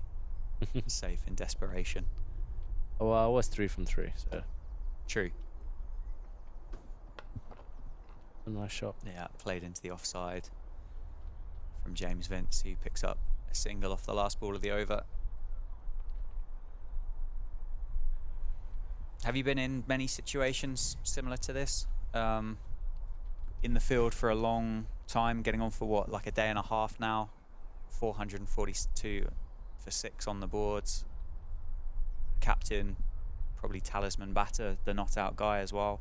What kind of, well, how does that kind of feel as an opposition player to be in that situation? Like, give the people at home an insight into what your teammates are kind of working through at the moment.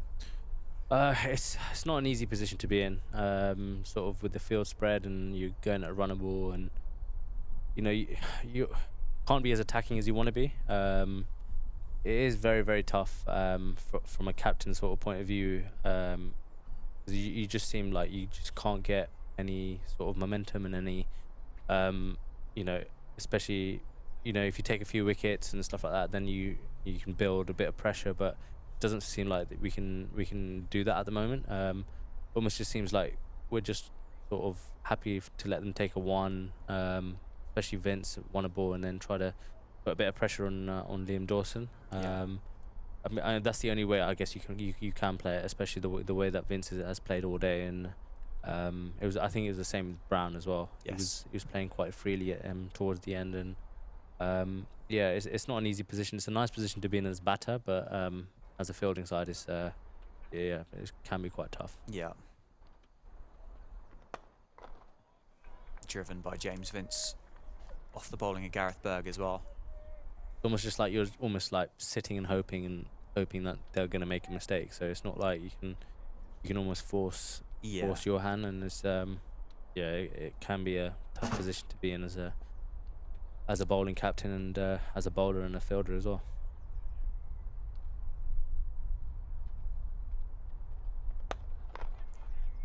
And that is the end of Captain James Vince, the wicket comes finally. James Vince goes for a brilliant 186, bowled or off the bowling of Gareth Berg and caught at mid-off.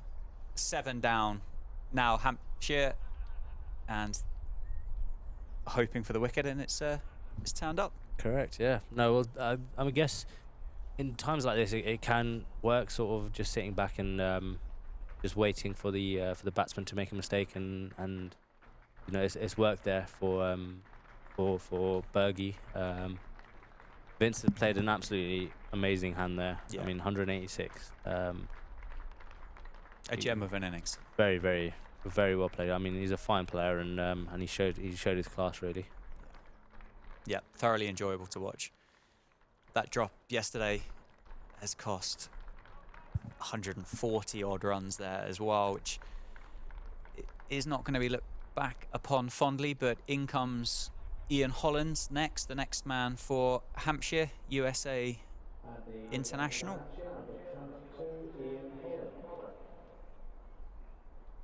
I mean, the fact that he's coming at number 9, he opened the batting last year. I mean, just shows the strength of Hampshire. Yeah, it doesn't get any easier, does it?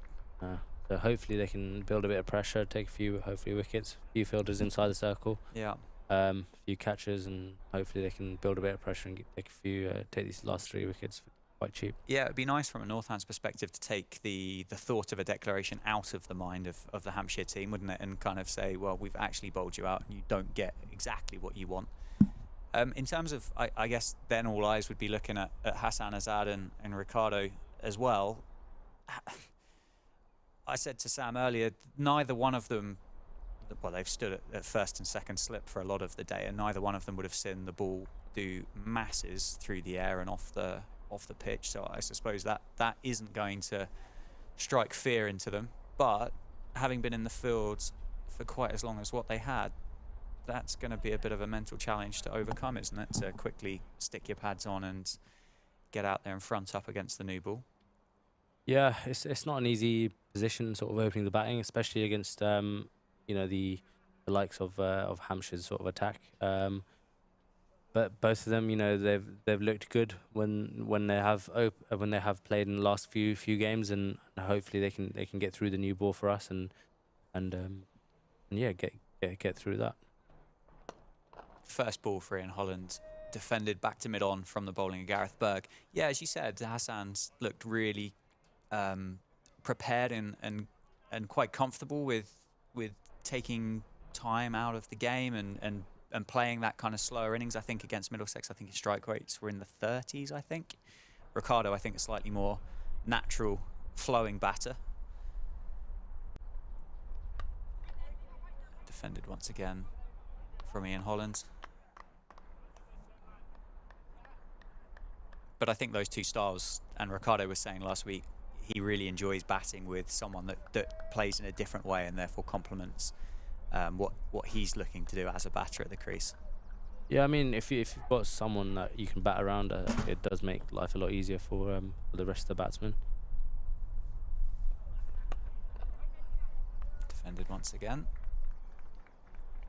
And yeah, like Hassan and Procky are two guys that you can really do that around, and you know, you can really sort of build a team around them.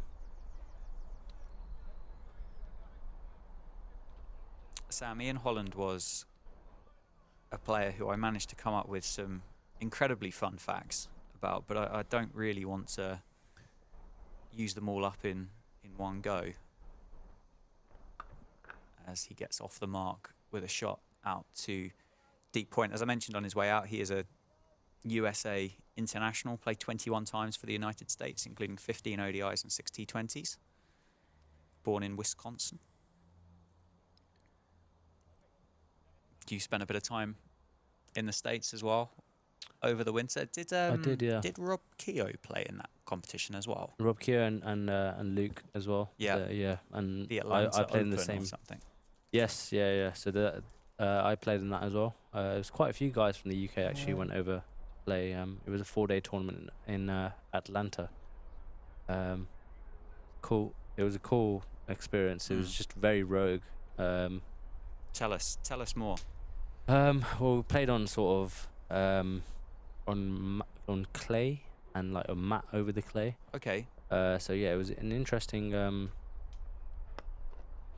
Defended by Ian Holland. So like the clay is in what you would expect to see at like a baseball field. Yeah, so like you know the tennis sort Yes. of the Yeah. clay courts. Yeah, yeah. So it was that, and then they had just like matting over the top of it. Okay. So it wasn't green. No. No. Right. Okay. No. So because obviously the resources there, you know, they're improving. Obviously they've invested a lot of money into cricket now to make new stadiums. There's a lot of players going over there. And what's it like playing on Hessian matting? Interesting. Okay. Yeah, very bouncy. And some of the players that you actually see out there was some unbelievable players. Like there was the same tournament that Rakeem Cornwall played in, Yes. where he scored that double 100. You've told me a story off stream that I won't. Yeah. I won't ask you to say on air. But no, it was a very it was an eye opener really. Some serious players that we played against.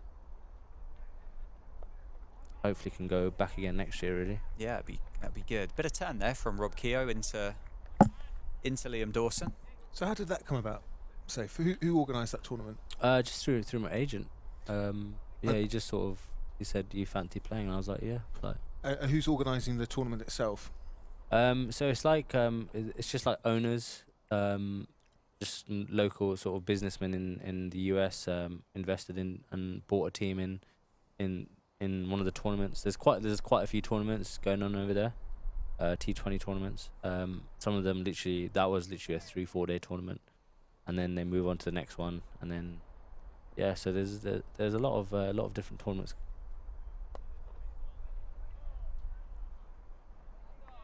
And sorry, where was it? Atlanta, did you say? Atlanta, yeah. And many people come to the games? No, not many. No, but some of the players that you see there. So it's like, I mean, one of the teams had every single player had played international cricket at some point. Oh wow! For like Pakistan, like Samit Patel was there, and Darren Stevens was there for another team, Ravi Bapara. So there were some serious players on show. That totally passed me by. So was it televised? It was on YouTube. Okay, yeah. Rakeem Cornwall hit a double 100 In a T20. in a T20. It was quite big news I at do the vaguely time. remember that. Yeah. Keith Barker's just run a drink out for Dawson and Holland. I'm not convinced either of them have been out there long enough to warrant a refreshment beverage. So I wonder whether that beverage came with a note or with an instruction from the Hampshire coaching staff. Especially with this bank of dark cloud coming over again, maybe the instruction is right. Let's see what we can get in the next few overs and then have a go ourselves with the ball.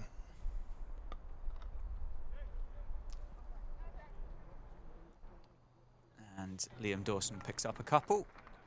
Jack Fielding If that's very well again. anybody else but Jack White down in that area of the ground, I will be amazed.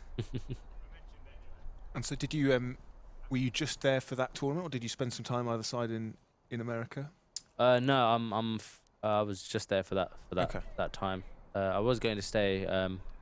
My wife, she was actually born out in the US. Okay. We had actually originally planned potentially staying an extra few days, but yeah, it didn't quite happen. A lovely shot by Liam Dawson that beats Vasconcelos at cover, who picks up another couple.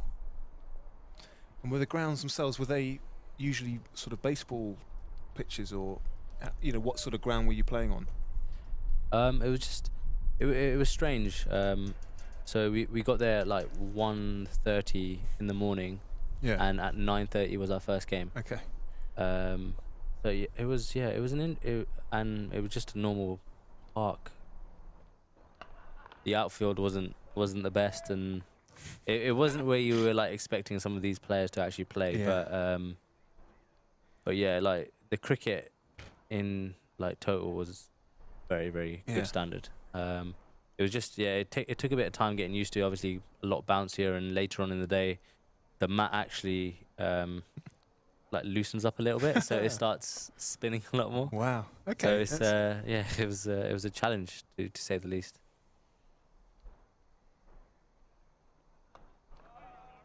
No run there from Liam Dawson. Gareth Bergen is 21st over of this game. A few more in. Friday over afternoon. Underneath the pavilion. Look like they're having a nice time. Yeah, good on him. I don't know whether the man in the brown jumper was shadow batting there or what he was up to. Just practicing for tomorrow. I think so. Does look very dark now. It's really come over again, hasn't it?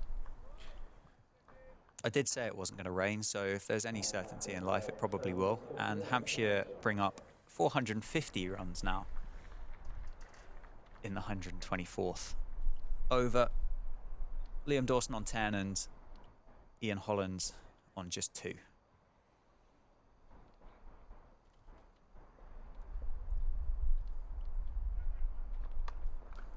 that is Nice shot. crunched through backward point, and Ian Holland picks up 4.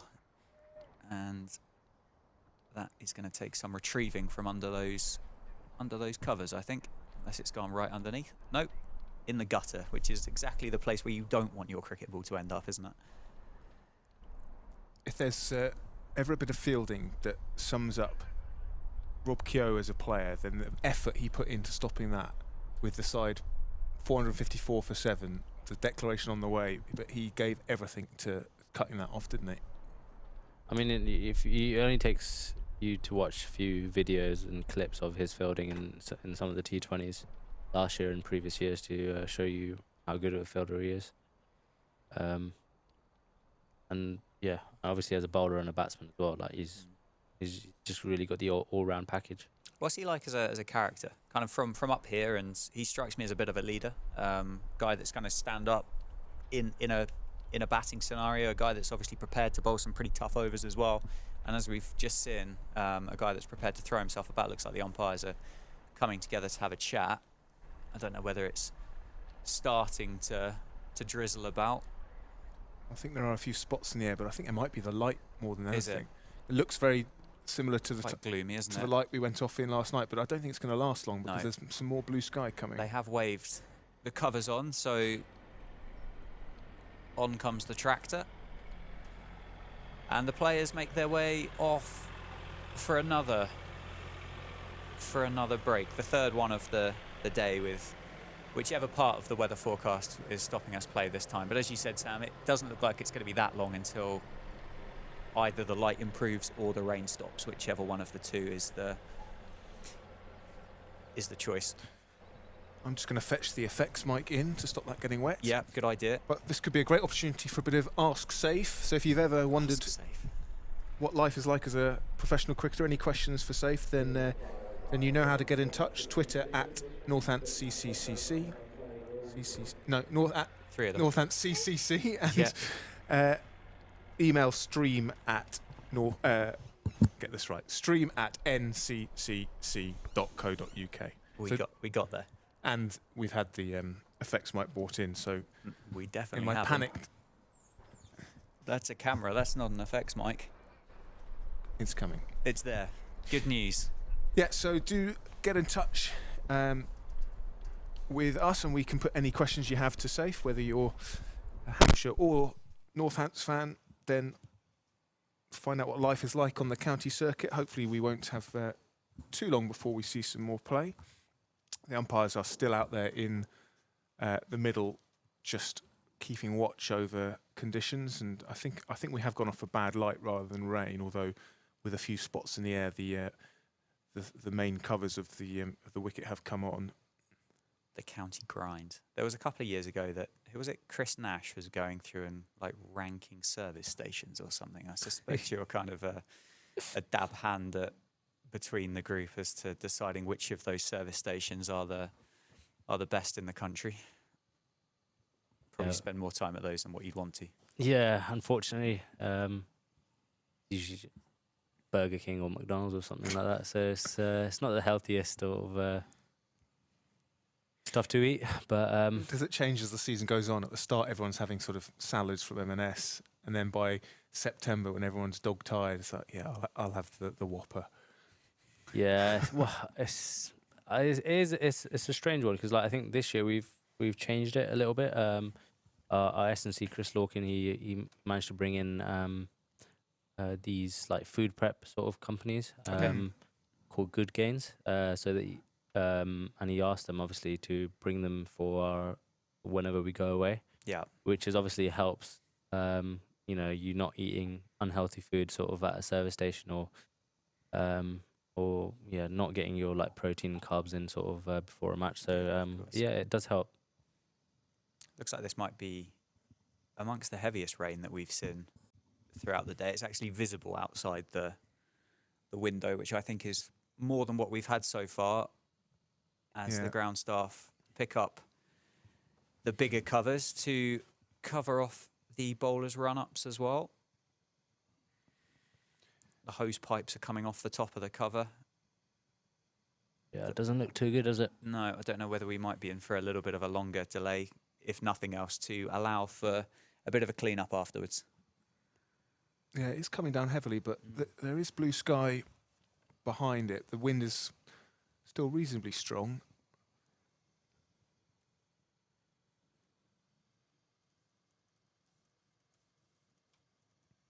Yeah, you can see.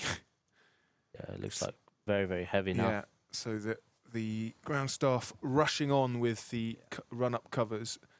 And yeah, I think even if this doesn't last too long, it is very heavy. So we could be in for a bit of a longer ground delay. I think with that in mind, maybe it's best if we all take a break and see how things progress. Hopefully we will get back on. I think we will, but it might be a little longer than we had first anticipated. I think maybe the umpires saw the radar or got a shout from the ground staff that something heavy was on its way, and they got them off so they could get the wicket covered and minimise this delay. Right, well, we'll take a break here on the Northamptonshire County Cricket Club live stream powered by DAFFABET. And yeah, the rain is torrential now, so we'll be back as soon as we have some play, hopefully in the not too distant future.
Well, welcome back to the evening session of this LV Insurance County Championship fixture between Northamptonshire and Hampshire. We have had the tea interval coincide with that rain break. And in theory, we now have a 50-over session to finish day 2. Whether we'll see all 50 of those is somewhat doubtful, I think. That's that's a good 3.5 hours. And what are we now? Nearly 4 o'clock.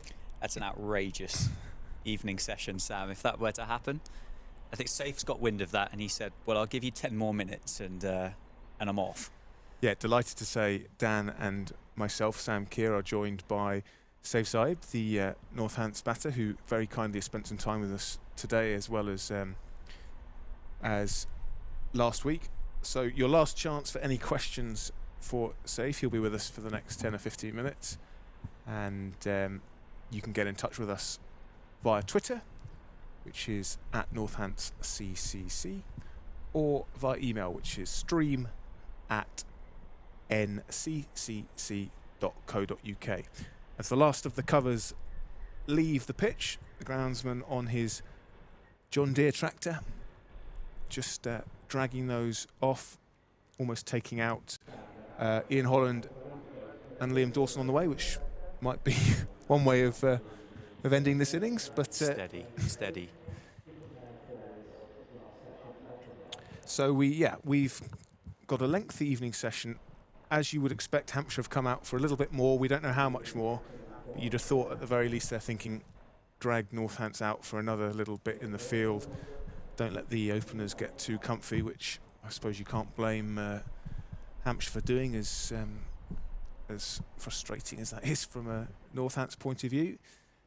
But Luke Proctor's got his men in a huddle out on the outfield. Yeah, I suspect we might see the continuation of that aggressive batting from Hampshire. I would not like to guess in the slightest as to what kind of number they would be thinking about if they were given the opportunity to get what they want. Obviously, Northants, I think I said before that rain delay and before tea, will do everything they possibly can to take that option out of Hampshire's hands anyway. But Safe, how do you see Hampshire proceeding here? I think if I was Hampshire in this stage, probably have another maybe 10 overs, I reckon, just to get as much as we can, and then obviously look to have a ball, look to have about 35 to 40 overs tonight. That would be my own sort of personal thing that I would do.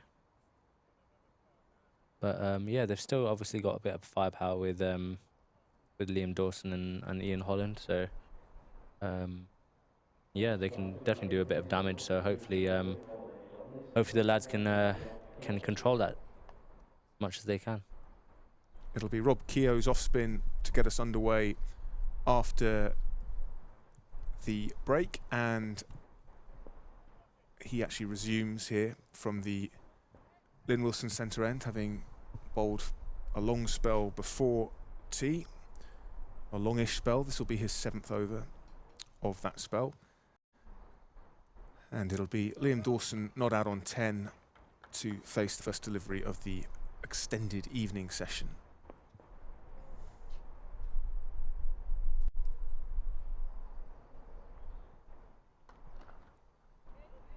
Some news coming from the club during that break, and confirmation that Australian Lance Morris has been ruled out of his upcoming stint with the club. He was meant to replace Chris Tremaine for the next 3 LV Insurance County Championship fixtures, but I quote here, "A routine post-season scan has revealed an area of concern in his back." The club are now exploring other overseas options to replace Morris following the departure of Chris Tremaine at the end of the current fixture. That's sad news for all involved, Safe. I was looking forward to seeing the guy they called the Wild Thing tear it up for Northants, but I guess an occupational hazard when you're a fast bowler, that someone finds something wrong with your back in a scan. Yeah, it is quite unfortunate. I've watched quite a bit of the Sheffield Shield stuff, in which he's been doing very, very well in the last couple of years. And I wouldn't want to face him, and it would have been pretty cool to have him on our team. But yeah, it's a bit unfortunate, really. But I guess that is part of the game, and yeah, now hopefully we can find some quality overseas for the next couple of games. Yeah, it'd be interesting to see who John Sadler can rustle up at short notice. I mean, I guess the positive is we have got a week off next week, so gives us a little bit of time just to sort of see what we can do. And thick edge from Ian Holland brings him 4 runs.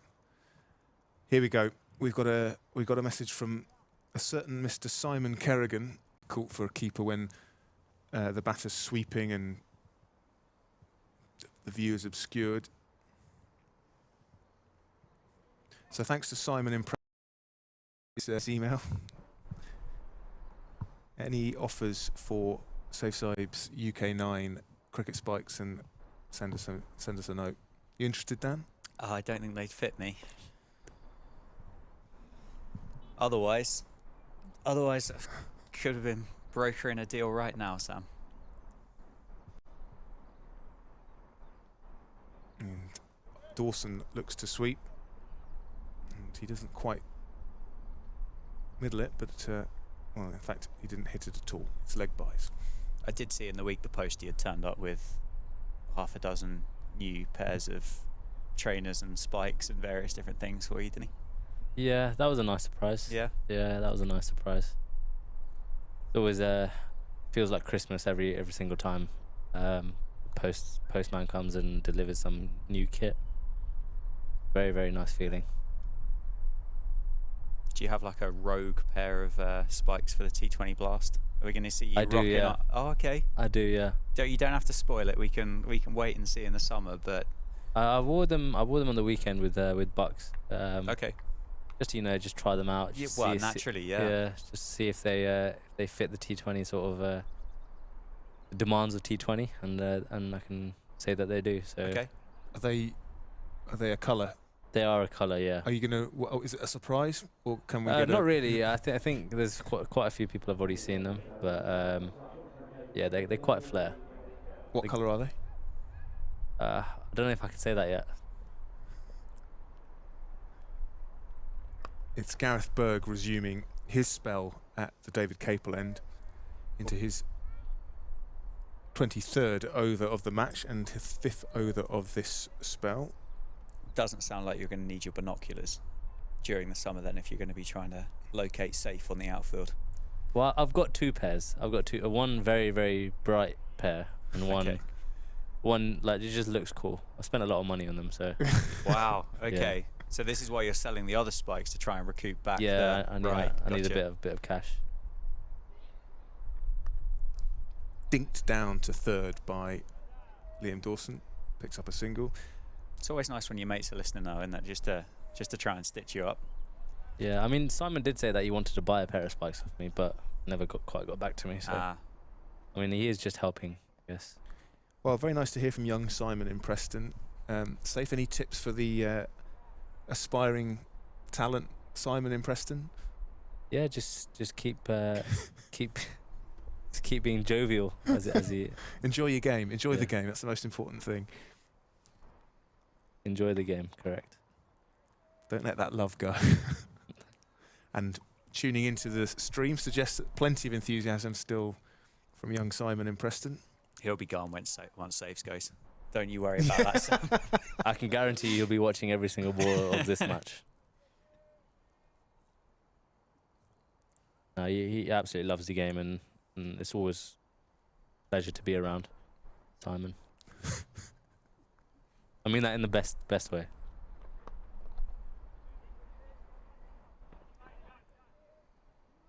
Coming back for 2, they'll have to hurry, but in the end the throw from Jack White wasn't quite direct enough.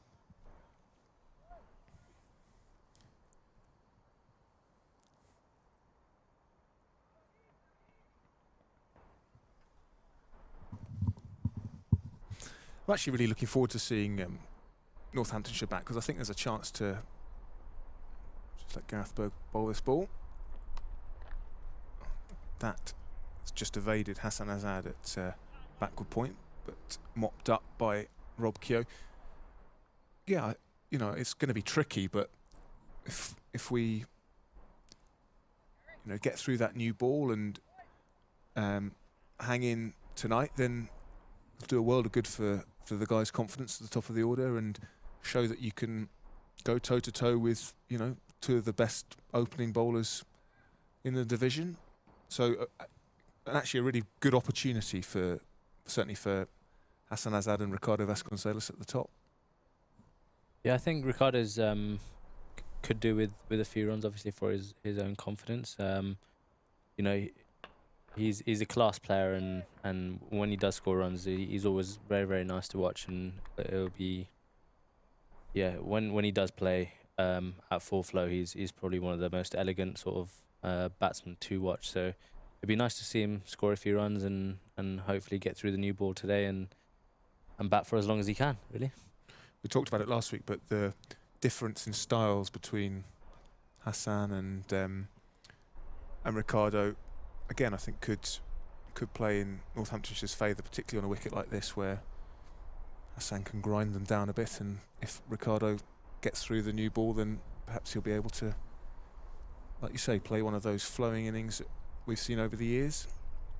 Yeah, well, it goes back to the point I was making earlier about, you know, Hassan is someone that you can bat around, and yeah, it's always nice sort of having someone like that there.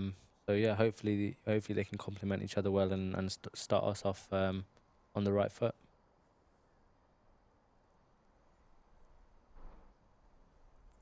Yeah, we assume it's a matter of time before that declaration comes. Saif reckoned if he was skipper of a team in this position, he'd have 10 over dip after tea. They haven't really looked to No. to go after it, really, have they? So it's interesting. Maybe they want to, maybe they back themselves if they can try to bowl us out in 2 days, or. Yeah, I guess the other thing is that there are loads of runs to be had just by dropping it into the gaps at the moment. So if they can go at 5 or 6 and over just doing that, then certainly to start with, maybe they're just happy to play the sort of low risk.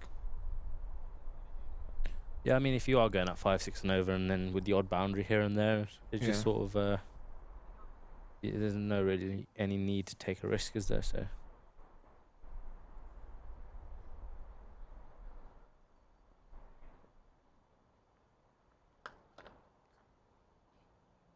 Yeah, you had some fun facts about Ian Holland, Dan.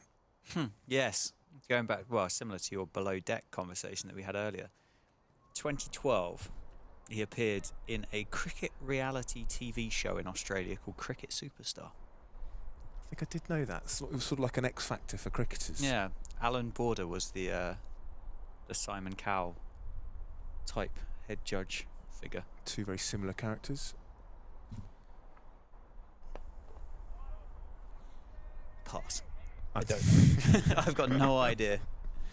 But yeah, I mean, I don't know how many series there were of Cricket Superstar, but it does feel like a slightly strange thing to be broadcasting. But nevertheless, he got through. He won a contract at Victoria, so he did quite well for Cricket Superstar.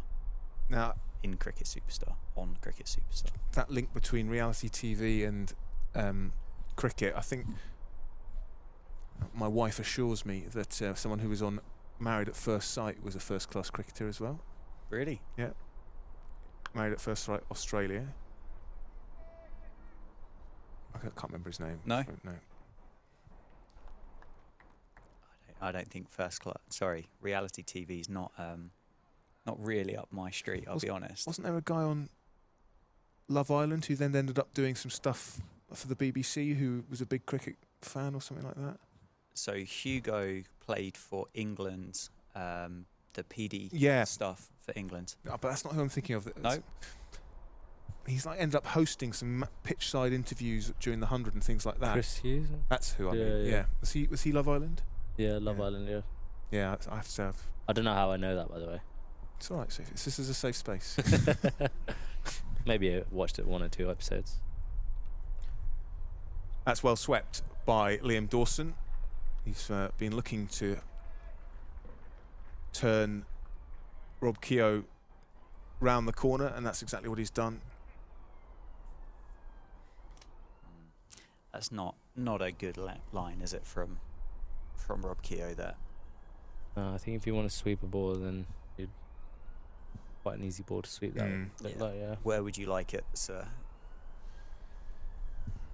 Where would I like it? What, or Liam Dawson? Oh, but I mean, it sounds like you would quite like it on that line as well. Yeah, I wouldn't mind. No. You had to choose. Looks like that ball's found its way into another one of the puddles that are going to be lurking around the outskirts of the county grounds here. So another intensive clean-up job by the Northants fielders to get that ball back to Rob Keogh. The producer, George, has asked, who is most likely to join Love Island in the current squad, Safe? Oh, Safe's going. Okay, well, we'll never know. Thanks so much for your time, mate. Safe has heard that question. Yeah. Put the microphone down and dashed out of the box. I think for everyone watching, the less Love Island chat, the better. So we'll never know who Safe's eye reckons would do well on Love Island. But thank you so much to Safe. Who do you reckon? Oh, let's leave it, Dan. I think we've had enough Love Island. Another overdone note. 4-7-5. Now the score. It has got. It's a funny game, isn't it? Cricket when we get to a stage like this in a game that we've had so far, which has been disjointed with weather. Early finish yesterday, 3 breaks today, late start as well, and it does feel there's an element here of kind of, if we could just fast forward this bit, get to the declaration bit, and then move on to the Northants batting. Yeah, quite a nice option, I think, if that was possible. I think we're getting a change of a ball because, as Dan has alluded to, the other has been spending a bit of time marinading in puddles around the ground. So that's probably gone out of shape a bit. So a ball resembling the one we've just been using, but maybe a little bit drier. 48 overs old, the current Duke's cricket ball that we're playing with.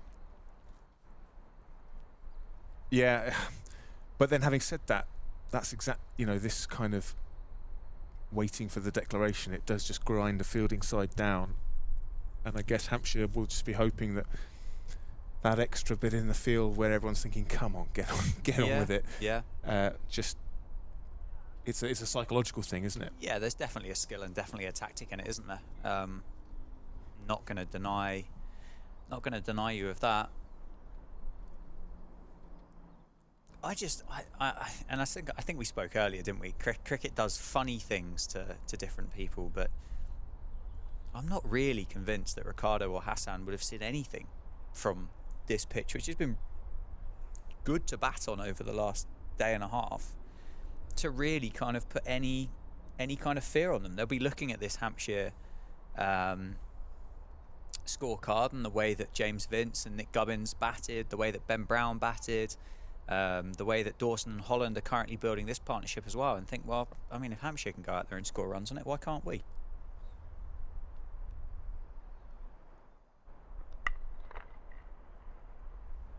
Yeah, exactly. But it's amazing how often when a side's been put to the sword in the field, it suddenly seems to be a different proposition. But yeah, absolutely. I know.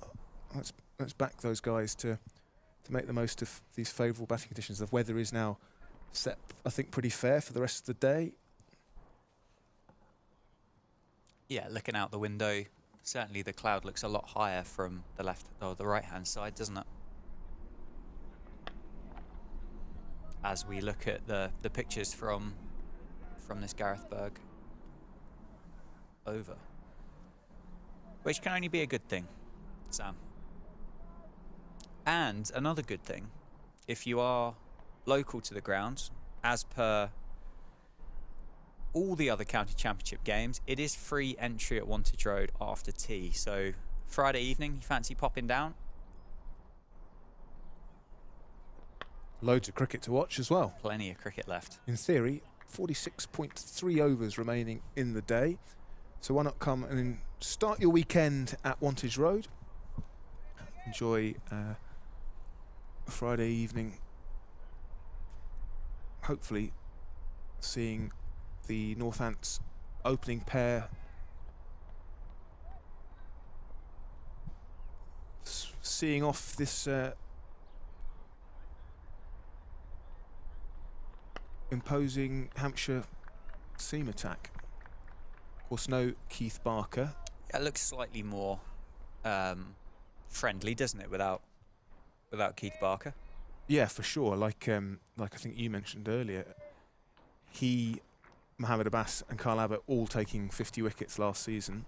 So to take 50 wickets out of your attack, yeah, it's one less. You know, you see off the new ball, and perhaps things get a little easier than they would if you had another. Oh, and well bowled, Gareth Berg. Just got that one to nibble. Nearly a 50 over old ball, and Gareth Berg, who has actually bowled really nicely. Yeah, he's got that just to nip away. Maybe this change of ball has. I mean, I think when you're bowling with a ball that's been sat in water, the seam always is going to be soft. So.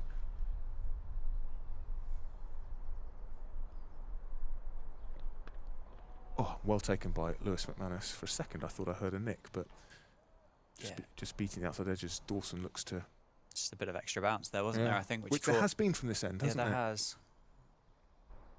Yeah, which caught Dawson off guard, but Lewis McManus up to the task. Ollie, who got in contact with us earlier to say he was on his massive yacht. Oh, yes. He's filled in a bit of information about the Married at First Sight cricketer. Cameron Merchant was the Married at First Sight cricketer. Seemed like a really nice guy. They had a great relationship, which was heartwarming to see, really. Oh, lovely. Absolutely. Let's have a look at Cameron Merchant's first-class stats, and then we'll end that particular topic before too many people lose their cool. Oh, he's actually a New Zealander. He played 26 first-class games.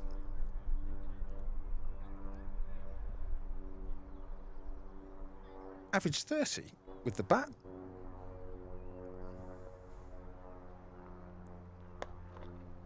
That must have been a contributing factor to his success on that show as well, I think. Second, you can use that as a chat-up line. I think you're winning.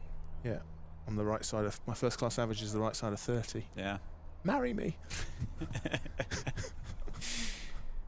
Oh, goodness me.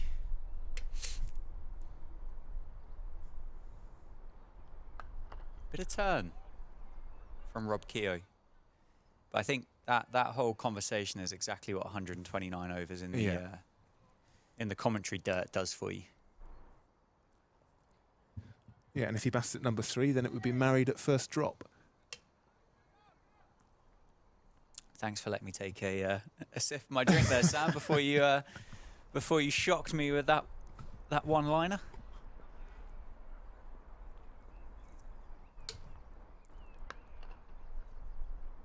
As Ian Holland frees his arms, but the sweeper tidies up.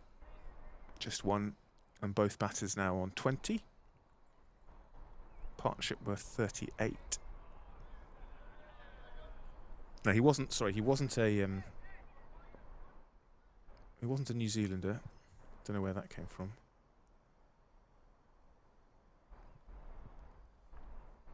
Oh, and Dawson with the first sign of real aggression. He doesn't quite get hold of it. Sam Whiteman will do the fielding, running around from mid-on.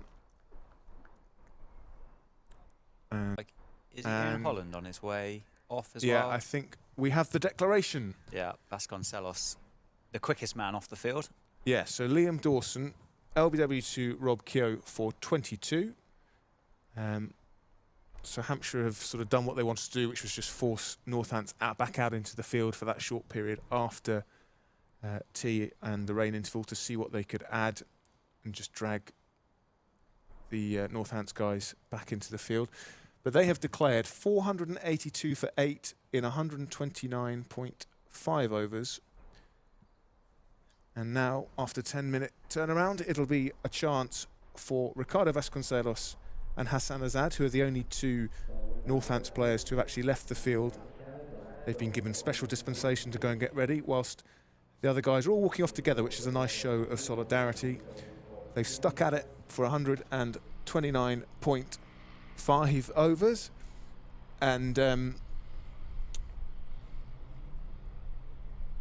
yeah, it'll be a chance for the Northants batters to see what they can do.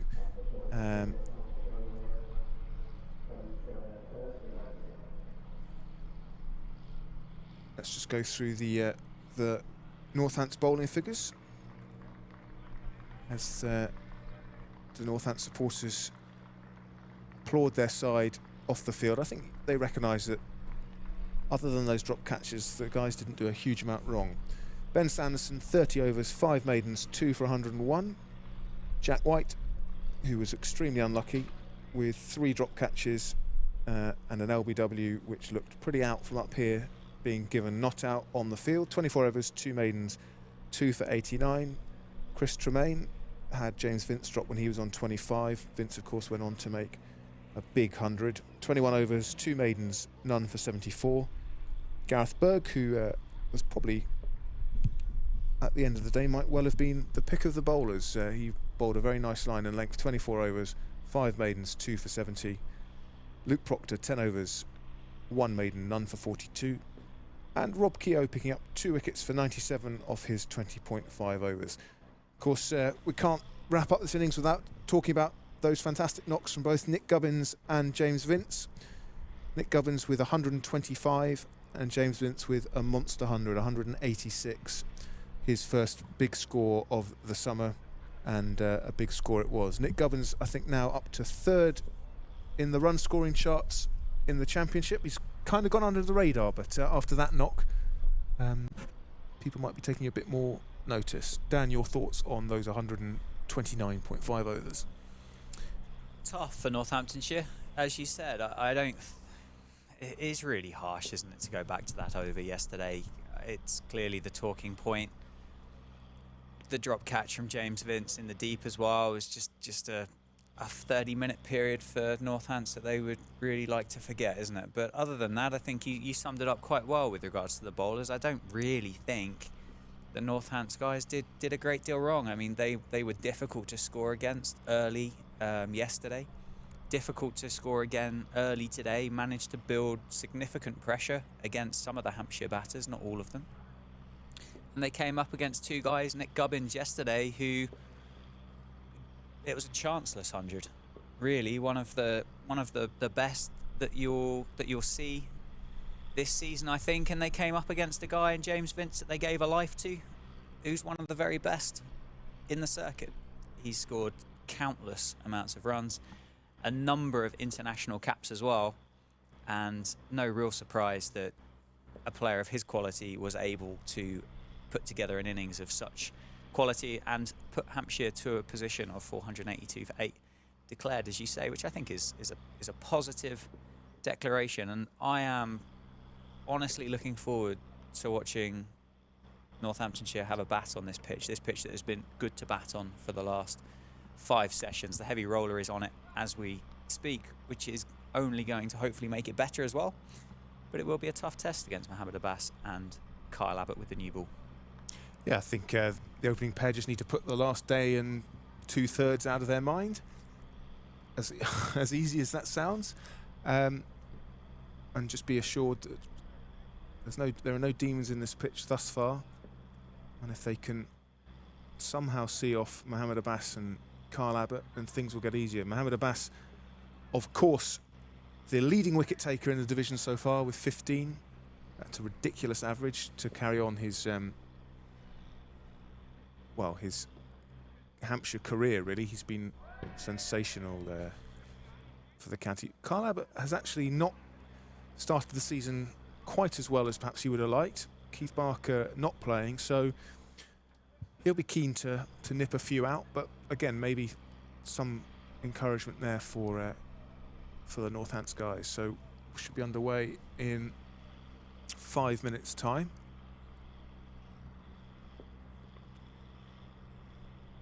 I think the weather looks pretty set fair now, so hopefully no dark clouds just to aid swing movement for the Hampshire batters. No, I think from a cricket fan's perspective, I'm really excited to watch Mohammad Abbas bowl. He's a guy that I really, really enjoy watching. Yeah. But I do also realise that I'm on the payroll for Northamptonshire. So I kind of can't be quite so complimentary to a guy of his calibre. But he is a guy that has a bowling action and is the perfect kind of pace, the perfect skill set that just kind of feels like he was made to bowl in England, Mohammad Abbas. And I am excited to watch him bowl from a cricket fan's perspective. From a Northamptonshire fan's perspective, however, I obviously hope that Ricardo and Hassan pile on an absolute bucket load of runs this evening. And Mohammad Abbas takes no wickets at all. Yeah, always a treat to see a master of his art at work, regardless of which side you're supporting. Yeah, I think the first job for Hassan Azad and Ricardo Vasconcelos will be seeing off this new ball, and we're just about to find out how well they can do that. The umpires have re-emerged, Mike Burns and someone very familiar to supporters here at Wantage Road, James Middlebrook.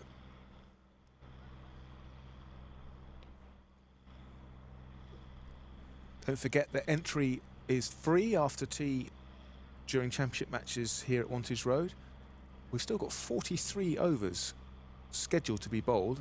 I'm not sure we'll get all of them, but I think we're in for a good couple of hours of cricket at least. So what better way to start your Friday evening? If you can't make it down because you're occupied with something else, half an hour on something else, or you're a bit too far away, then you are of course extremely welcome here on the Northamptonshire County Cricket Club live stream, powered by Daffabet, with me, Sam Keir, and my co-commentator, Dan Jadzovics.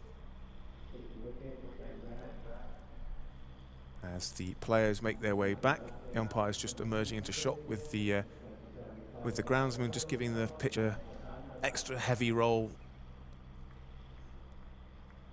before the players retake possession of the 22 yards in the middle.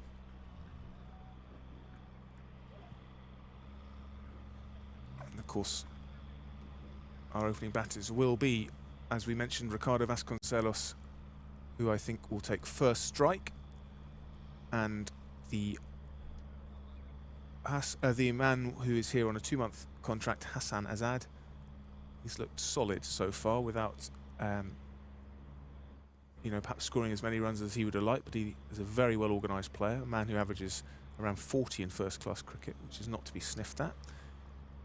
As the heavy roller reverses off the playing surface, Mohammad Abbas measuring his run up in his cap as the white lines are repainted. Yep, so Mohammad Abbas from the David Capel end will take the new ball for Hampshire, which I think makes a lot of sense. We certainly saw the Middlesex bowlers last week, the taller guys come in from the David Capel end, as Sam said, Ricardo Vasconcelos to open the batting. Sponsored by Curo Wealth, career best of 185 and the 513th player to play for Northamptonshire County Cricket Club. As I was saying, for Middlesex last week, we saw the taller, the more strapping lads, so to speak, come from the Lynn Wilson centre end, didn't we, with Toby Rowland-Jones and Tom Helm. So you would hazard a guess that Kyle Abbott will take the new ball from our end, and Ricardo's opening batter partner, Hassan Azad, career best of 152. And as Sam said, on the 2-month contract here at Wantage Road. So Mohamed Abbas at the end of his mark, bowling to Ricardo Vasconcelos. And that's a big appeal first ball, and Ricardo Vasconcelos is given out. LBW first ball of the innings. Joy for Hampshire and a continuation of suffering for Northamptonshire. And I think that is a pretty good appeal and decision, Sam. Fair decision. Yeah, he's a magician with the new ball. Mohamed Abbas, poor old Ricardo Vasconcelos, after nearly 130 overs in the field. He goes first ball of the innings, and that will be heartbreak for him. Yeah. It's swung from the hand. Yeah, nipped Seam in. movement in to Vasconcelos's pad as well. It's a cruel game at times. It certainly can be, and it's quite difficult, I find, on commentary without stating the obvious, because the thing that went through my mind there was to say not the ideal start, but I don't think anybody really needs me to say that. Sam Whiteman joins Hassan Azad at the crease, sponsored by Cinch, overseas player from Western Australia this season. Career best of 193, 60, was it 60 not out last week? Yeah, and played really well. Yeah, Just he to really did. take any nerves out of that little chase against Middlesex.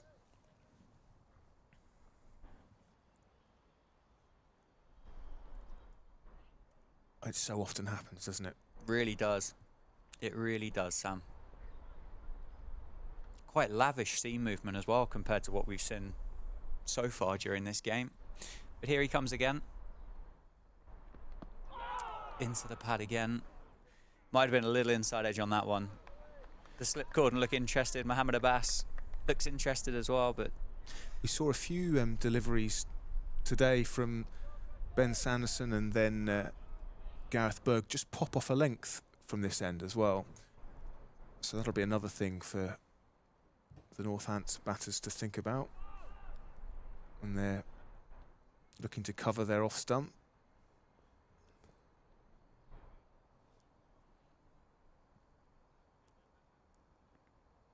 and left alone. Little movement away from Sam Whiteman on that one. No, you're right. It certainly felt like the livelier end, didn't it? Throughout the course of the day, the David Capel end, and Kyle Abbott is in fact getting warm at mid-on. So I would be amazed if it isn't him taking the new ball from the Lynn Wilson centre end.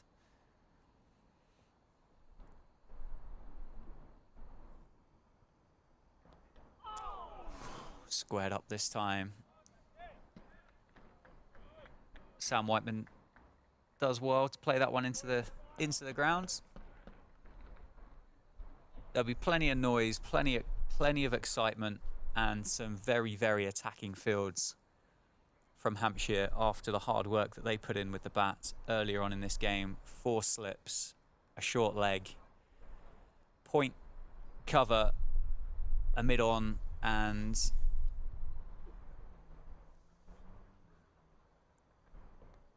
that's left alone by Sam Whiteman, the other fielder down here. Well, almost a deep backward square, isn't it?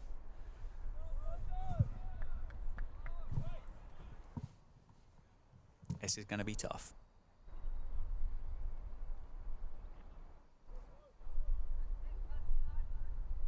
Yeah, I don't think Sam Whiteman will have faced many new ball bowlers like this in the Sheffield Shield. Defended successfully there by Sam Whiteman. So Mohamed Abbas finishes the first over with, the first over of the innings with a wicket maiden, picking up the wicket of Ricardo Vasconcelos. LBW for naught, first ball of the innings. No, you are right with Sam Whiteman. I suspect there aren't too many Mohamed Abbas style bowlers kicking about in the Sheffield Shield, but Sam Whiteman is an opening batter by trade. Absolutely, and as we just saw from that one shot. Very organised and compact player in defence.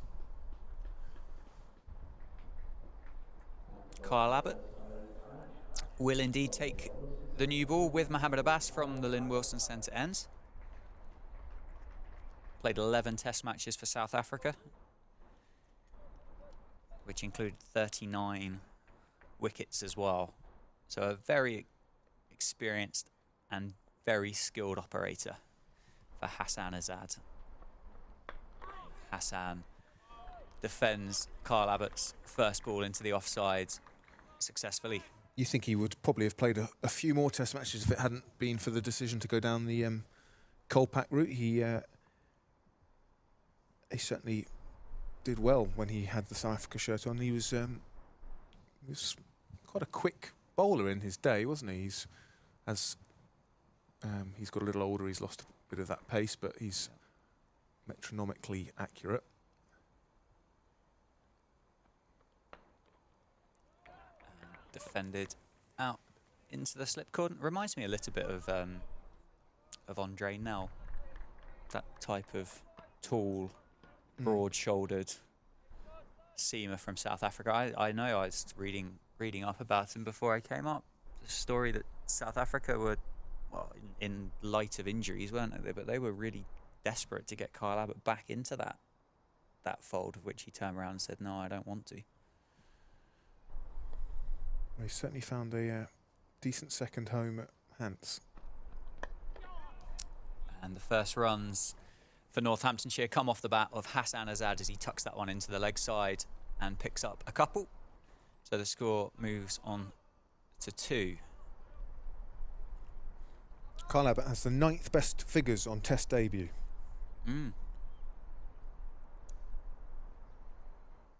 Third for a South African as well, isn't it, I think? Third best for a South African, I believe.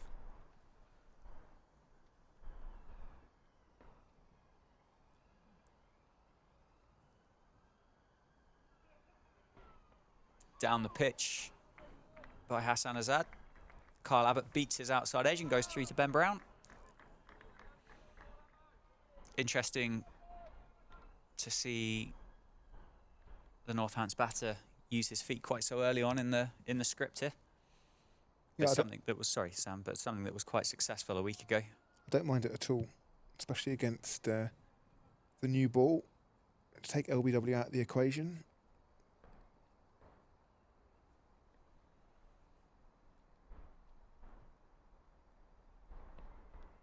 Left alone this time by Hassan Azad.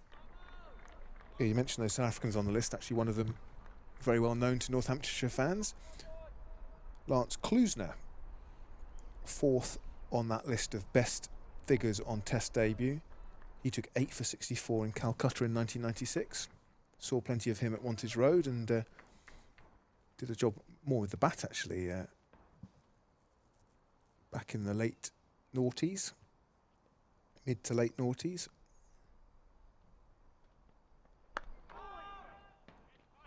And defended once again by Hassan Azad, so the end of Kyle Abbott's first over goes for 2. Score 2 for 1. Sam Whiteman will face up against Mohammed Abbas from the David Capel end. Yeah, I would think of Lance Klusner as more of a batter than a bowler. So no disrespect to Lance, but that's certainly how I would remember him. Yeah, I think earlier in his career he was, well, no, he was a genuine all-rounder throughout, but I think his batting certainly became his calling card, didn't it? Player of the tournament in the 1999 World Cup. Yep, first runs for Sam Whiteman, tucked off his hip there for 1, down to Felix Organ. So that brings Hassan Azad on strike to face Mohammed Abbas for the first time in this innings.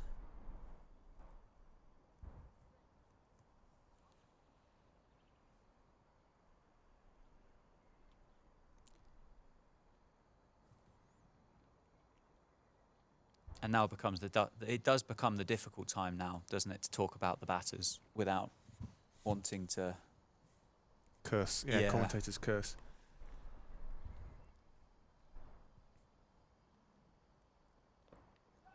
Down the crease straight away to Mohammed Abbas, who recognises that advance by Hassan Azad and bowls one short, which I think hit Hassan Azad in the arm or shoulder. God, that was spat at him, didn't Yeah. it? It was, there's that bit of extravagant bounce we're talking about when the bowling's from the David Capel end. Watching live pictures from Wantage Road, Northampton, on the Northamptonshire County Cricket Club live stream, powered by Daffabet. Short again from Abbas. I wonder, this is undoubtedly a tactic to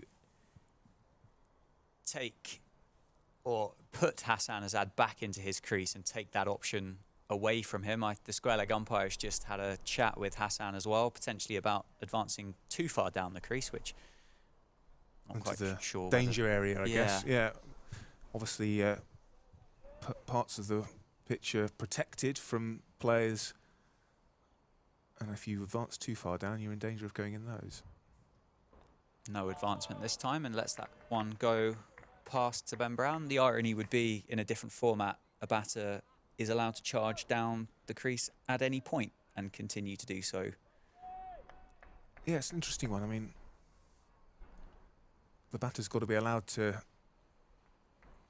play the game he wants to play. I guess it's if he's then spending too much time after the ball's gone past hanging around, I don't know. But fair point.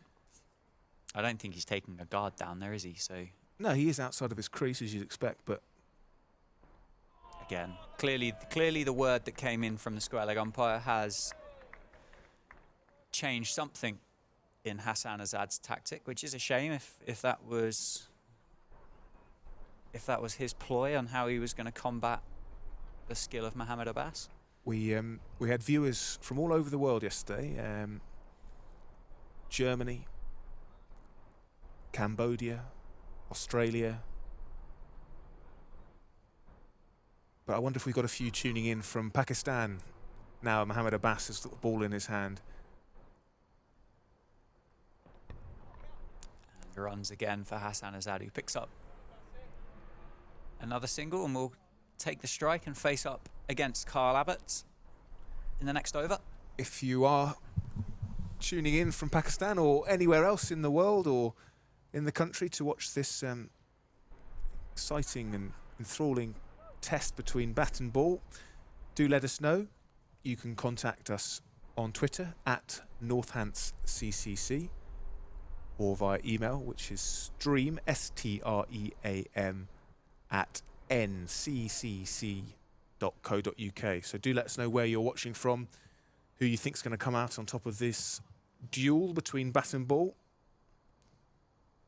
Absolutely. 1,300 of us tuned into the stream at the moment that's powered by Daffabet. So thank you to all 1,300 of you who have chosen to join us this afternoon. As Carl Abbott comes in to Hassan Azad, and that is rather wide and left well alone by Hassan Azad, and Ben Brown picks that up sprawling in front of what I think was getting close towards second slip there. Must have swung after the bat.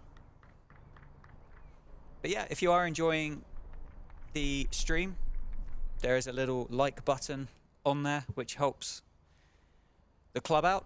If you would like to subscribe to the channel, you can do so. Free to do so. Hit the subscribe button as well. So that's defended by Hassan Azad. And if you're not getting the highest quality through from YouTube as a default, YouTube tend to do that to save on people's bandwidth and data and all that other good stuff. So there's a little gear cog icon. If you click on that, there's a picture quality tab, and you just need to click the highest one, and you'll end up with the crystal clear images that we're getting here on stream from Wantage Road. And Hassan Azad works that one over the square, through the covers, and will pick up a brace of runs. I think Hassan Azad is the kind of player that will relish this challenge. proper opening batter with who puts, I think, as much value on occupying the crease as scoring quickly in the sort of old-fashioned way of opening an innings, and I think that's exactly what Northampton need against this new ball. So Hassan Azad will be so determined to occupy the crease. Swing away from the bat of Hassan Azad from Kyle Abbott. Encouraging signs for the Hampshire bowling attack, and also the Hampshire fans joining us on the live stream. I don't think Ben Brown had much chance of taking that one. It sort of swung away and then suddenly hooped back at him. And, you know, again, you just wonder whether that is the mitigation for those drop catches and the slips yesterday, is the ball doing stuff after it's gone past bat or the stumps. And that is pulled nicely by Hassan Azad down to the fine leg boundary for another single. No, I think you're right. John Sadley said yesterday, didn't he? There's no such thing as an easy slip catch. They did go very quickly. And I think you're right. I think there's every chance that if you're unlucky and the seam stands back up again as it goes past the bat and past the stumps, obviously there it does have the ability to move about a bit.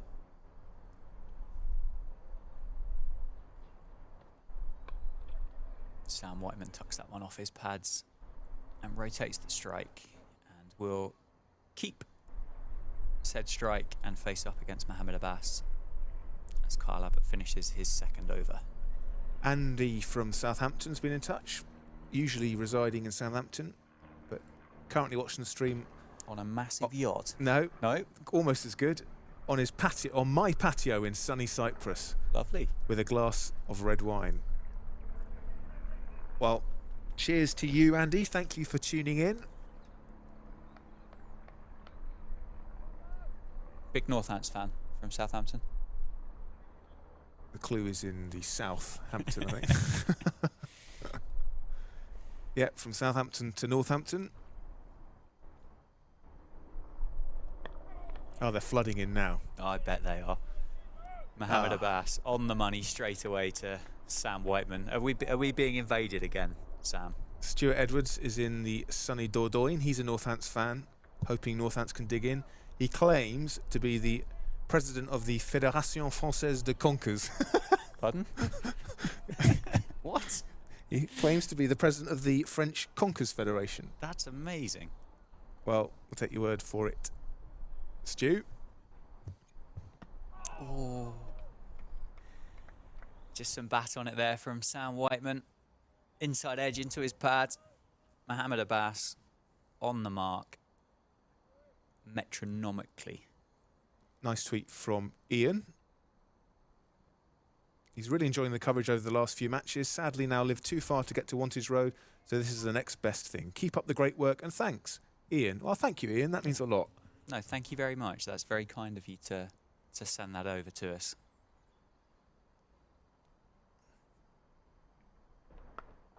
Outside off and worked through the cordon by Sam Whiteman. And that is the first boundary of the day for Northamptonshire. Nice shot. Nicely played, wasn't it?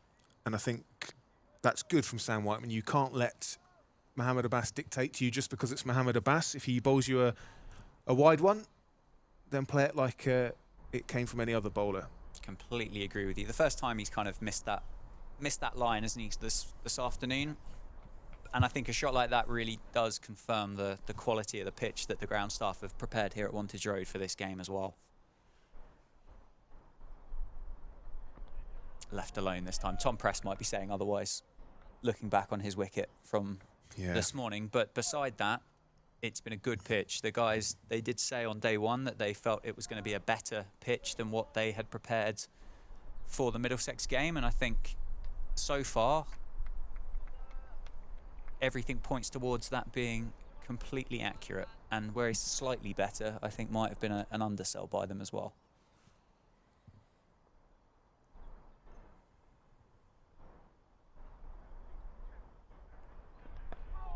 defended this time by Sam Whiteman. Adil has been in touch. She says, we Pakistanis love watching Mohammad Abbas. Every time I watch him, I wonder why he never plays much for Pakistan. And that is a very fair question. Especially, well, when they come to England, you'd have thought he'd be the first name on the team sheet. Well, I think he normally is when Pakistan tour England. He certainly played and did very well in the last tour, didn't he, during that COVID series. I think he's a similar kind of cricketer to James Anderson, isn't he? Like, no great pace, relies on accuracy, relies on the swing and the seam movement that you're able to get. And based on what we saw from that tour where England went to Pakistan this winter, it probably isn't the best place to bowl kind of late 70s, I wouldn't have thought, on those type of pitches. No, I think that is probably what... He's a very English-style seamer, and they don't tend to do as well as, you know... Anderson being the exception to that rule, though, isn't he? As Carl Abbott comes into Hassan Azad, and that is left well alone by the Northamptonshire opener. As you said, it's a challenge here for Hassan, and one that you said you think he would relish, and I think you're absolutely spot on. An opportunity to bat for a long time, which is something that, from what we've seen so far from him, is something that he really does set out to try and do. Yeah, I just like how organised he looks. Which is exactly what you need against a moving ball. Play and miss at that one. Little bit of a way swing from Carl Abbott. These two guys for Northamptonshire will be looking to bat through and see the shine off this new Dukes, and as we saw, it does become easier. George Mildenhall says, hello Dan and Sam. He's watching from Northampton this afternoon. He's really enjoying the stream with his son Sam. He's a big fan and involved with the Northants youth setup. He says, thanks for the fantastic coverage and commentary. Keep it up. Well, thanks, George. And thank you, Sam, for your decision to join us this afternoon. Much appreciated. And good luck to you, Sam, with your own cricket. Great to hear that you're involved here at on the Northants pathway. Maybe we'll be commentating on Sam Mildenhall in the years to come. You never know. But yeah, thank you so much to everybody that's sending in these kind messages. It's a bit of a commentary debut for Sam and I, and obviously a new venture for the club as well with this live stream. As Hassan Azad picks up another single. So it is a bit of a voyage of discovery for all of us. We have no egos, but it is very nice to get the compliments and the positive reassurance that people are enjoying this coverage as much as what you and I are enjoying sitting here and watching the cricket. Yeah, well, it helps we've got some really gripping action out in the middle.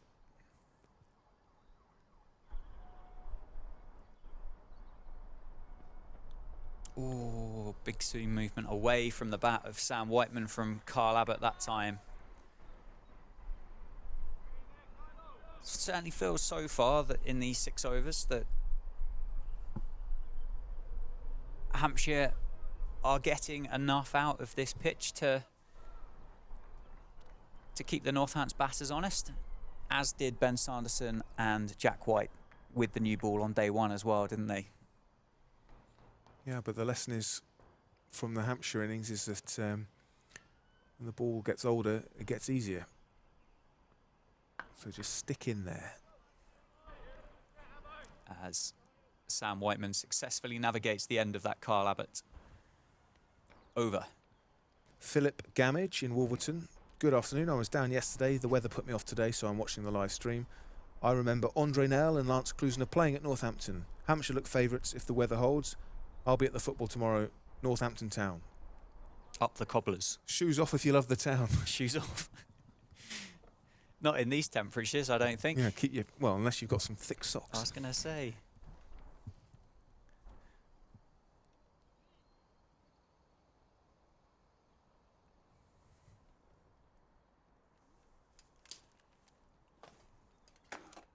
Mohammed Abbas to continue from the David Capel end. 4 slips for the Pakistani international. Down the crease from Hassan Azad, who defends that into the offside successfully.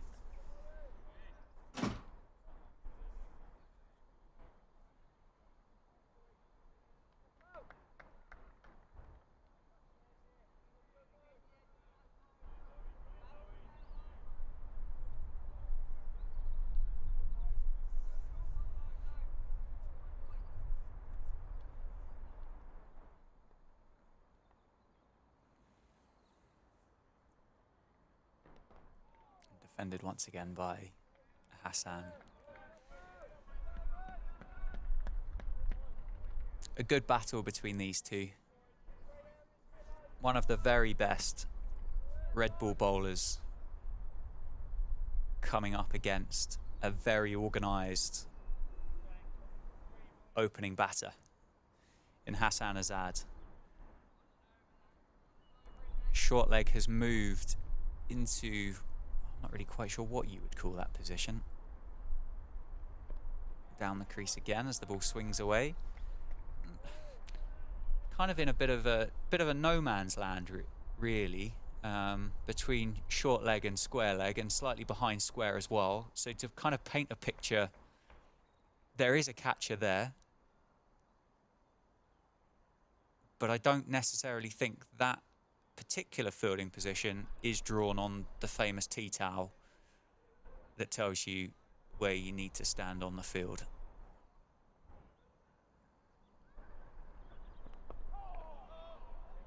But clearly that is the fielder of choice, and clearly in the right place as he does the fielding off the bat of Hassan Azad that time. Working hard on this new Dukes, Kyle Abbott there as he throws that back to Mohammed Abbas.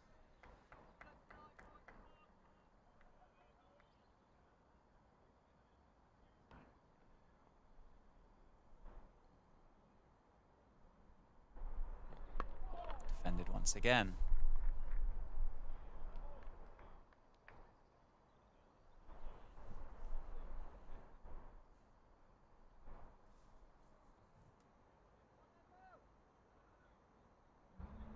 James Fuller and Ian Holland available to James Vince as the 2 other seamers in this bowling attack. As we've said a number of times, no Keith Barker involved today here for Hampshire. Oh, and left alone by Hassan Azad as that ball shapes and seams away from the Northants batter. Through to Ben Brown for another dot ball. 13 for 1, the score off 7 overs. Hassan Azad 7 not out of 26 balls. Sam Whiteman 6 off 15, and Mohammed Abbas completes his 2nd maiden over of the spell.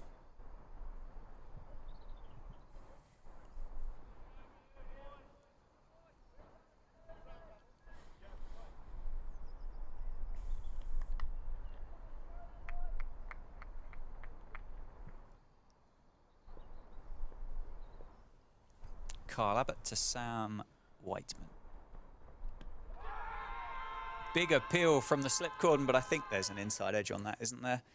And that has gone, there is an inside edge on that, as the umpire signals 4 runs for Sam Whiteman.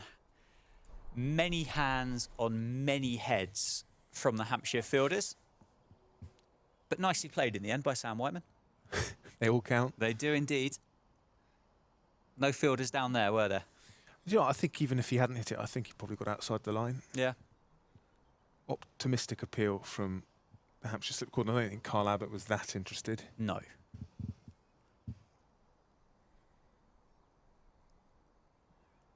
No, he'd have had some good pads if it had flown down to the boundary off those, wouldn't it?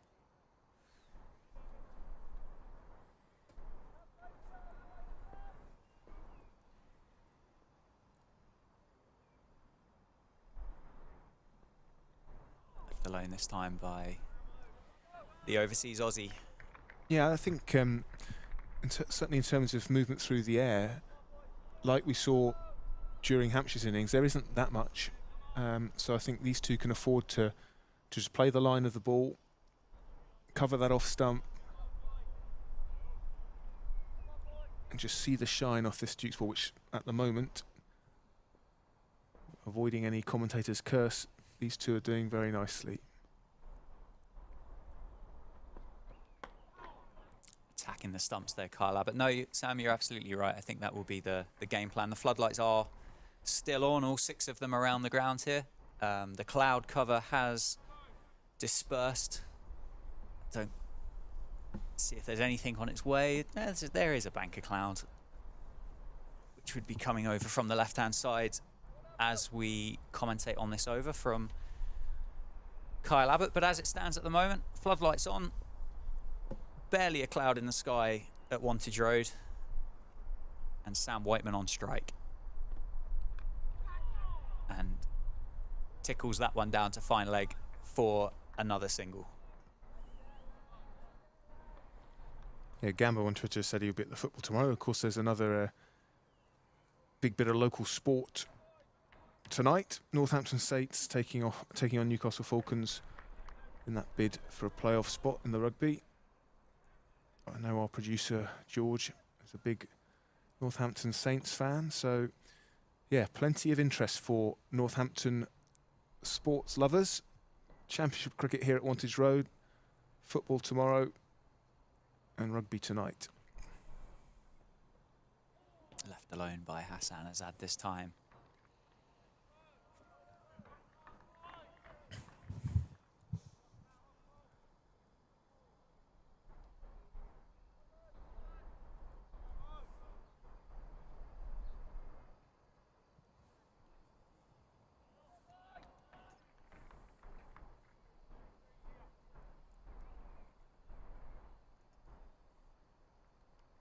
How old is Kyle Abbott now, Sam? Do you know? I think he's 35, but Is he? I'll just check that. Defended successfully by Hassan Azad, brings to the end of the 8th over. Yeah, he's 35, 36 in June. Okay. 18 for 1.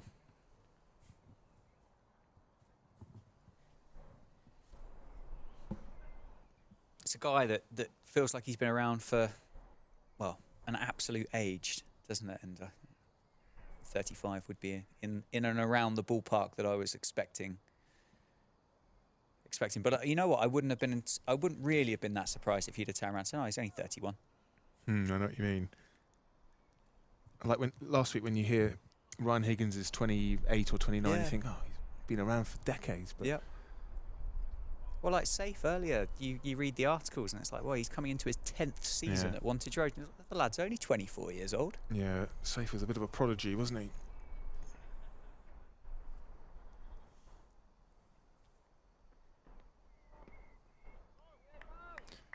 Sam Whiteman will be happy to leave those alone all day long.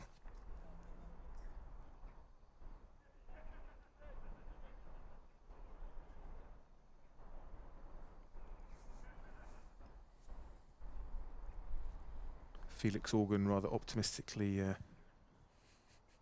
turning his arm over down here at fine leg. I think it might be a long time before we see the spin of Felix Organ. I suspect it's still pretty cold out there, though.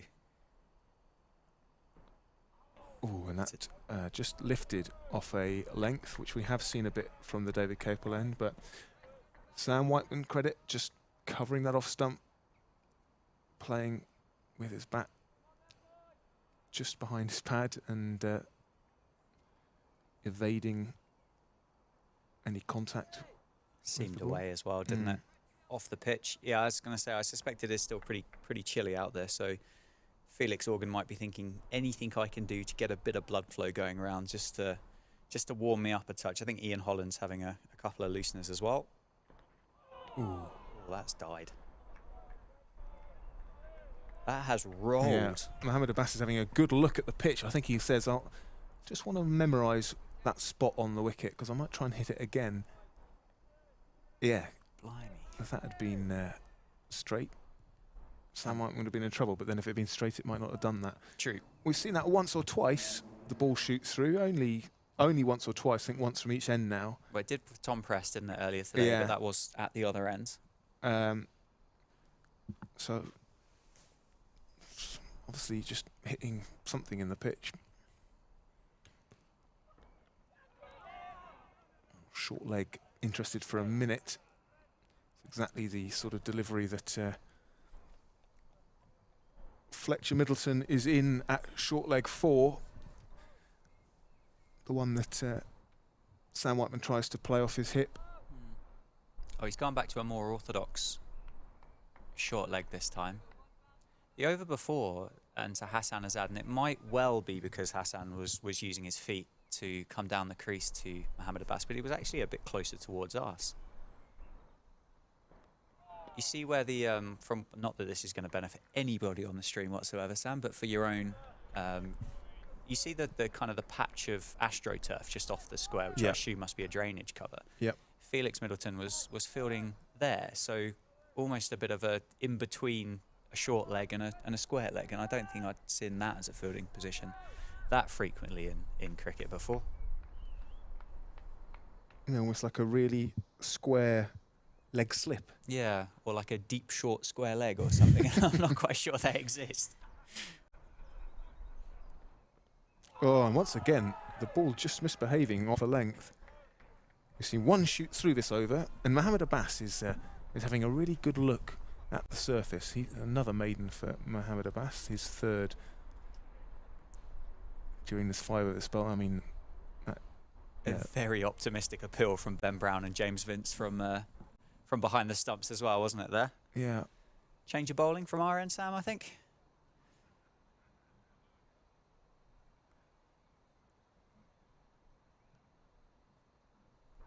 Yeah, this is going to be Ian Holland, replacing Kyle Abbott, who bowled 4 overs here from the David Capel. And I guess Ian Holland, another sort of swing bowler, wondering, I think they wanted to have a look, see what he can do with a relatively new ball.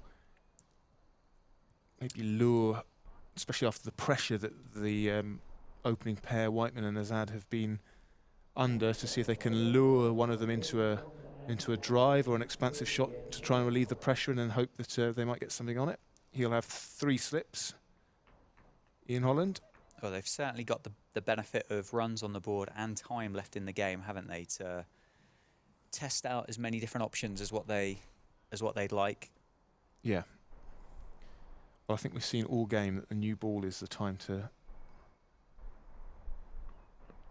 strike, and Hassan Azad is down the track immediately to Ian Holland to negate any of that movement that Hampshire will be hoping the medium pacer can get. Yeah, and Dan has just pointed to me on his radar, weather radar, that there is a fairly heavy shower heading from the east, currently just probably hanging over Abington Park, which could threaten us here in the next 20 minutes or so. The wind has died right down, so it's pretty slow moving. It does look dark, and looks like it's heading our way as well. Yeah. Well, it might not be the worst thing in the world with a Northamptonshire hat on if the guys can get back upstairs.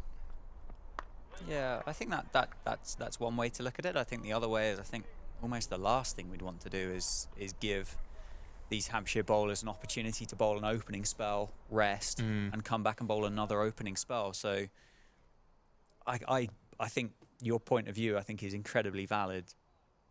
But also, I think if you can get through Mohamed Abbas, yeah, sure. This, if we did end up going off for a bit of weather, which, as we say, we desperately hope we don't, would give him and Kyle Abbott a chance to recharge those legs. Oh, and there was a noise, but I think it was Hassan Azad's bat on his pad. And thankfully, from a Northamptonshire point of view, Mike Burns is too experienced an umpire to confuse the two sounds of leather on willow as opposed to willow on polyurethane. If that's what pads are made out of. Plastic would probably be a simpler way of Yeah, you add your panache to this live stream, Sam. Oh, but he's he's started well, Ian Holland, beaten the outside edge in those last 2 deliveries. He has. You don't do well on Cricket Superstar without beating the outside edge a couple of times. Not just do well, win it. Mm. Well, and it's set him up for a decent career. Yeah, interesting though, with that kind of story that he went through. He got the contract at Victoria, but only ever made 1 appearance for Victoria.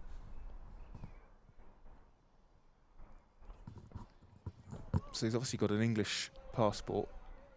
I believe his dad might be English, even though he was born in Wisconsin.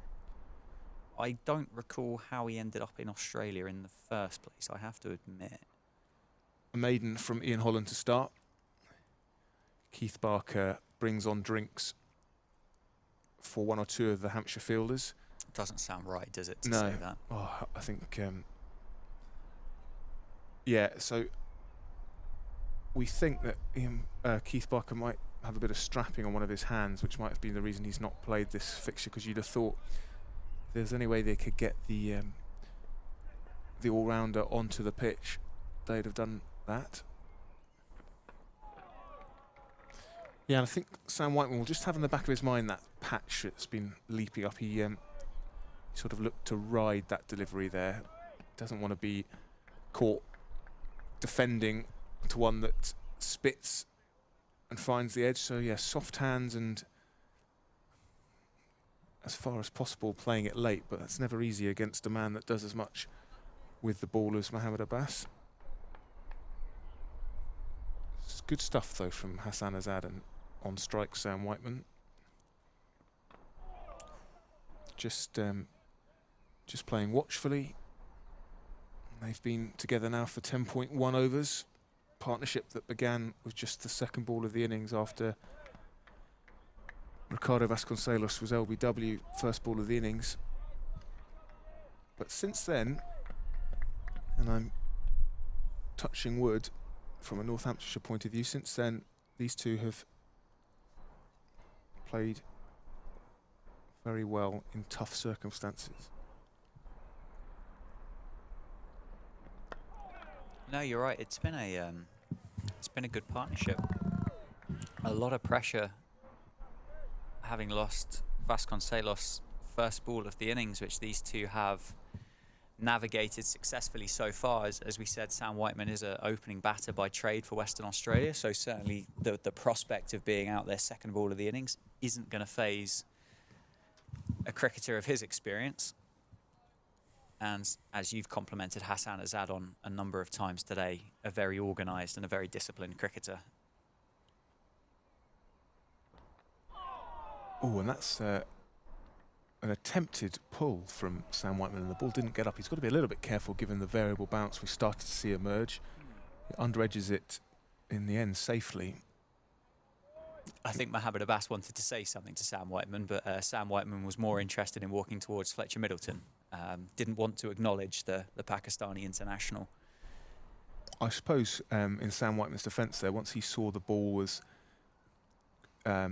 outside off stump, yep, he felt like even if it did wrap into his pads, he was going to be all right.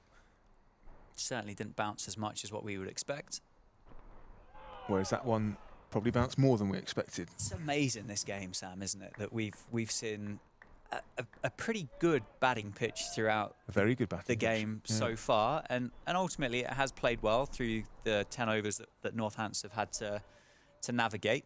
And all of a sudden, Mohamed Abbas in the last couple of overs has had 1 roll along the floor, a couple burst off a length, a pull shot there from Sam Whiteman that didn't quite get up as much as what he expected it to do. It certainly keeps you on your toes and makes you think. That's a lovely shot from Sam Whiteman, just to relieve the pressure a little bit. Cut shot for 4. And yeah, as we said with a previous boundary that Sam Whiteman hit off Mohammed Abbas. You play the ball, not the bowler. That was there to be hit, and hit it he did. Punished. Yeah, Punished that delivery. We saw that against Middlesex. He's great off the back foot, as you'd expect from a man brought up in the rock-hard decks of Western Australia. Yeah, and that innings last week would have done him the world of good as well, wouldn't it? Wasn't the best in the first innings against Middlesex, and I don't think it was a particularly successful trip to Canterbury for him either. So I'm sure that 60-odd out against Middlesex last week in that victory here at Wantage Road has settled, if there were any nerves.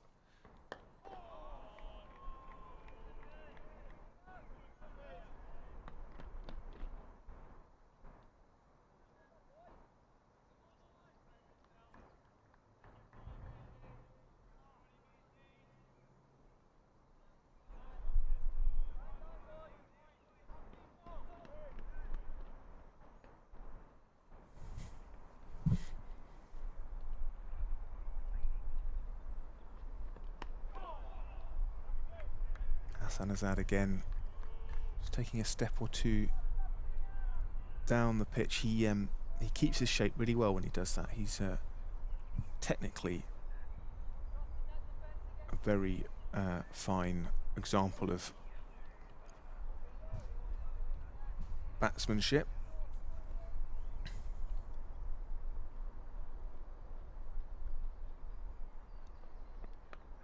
Squared up there, but he'll get runs.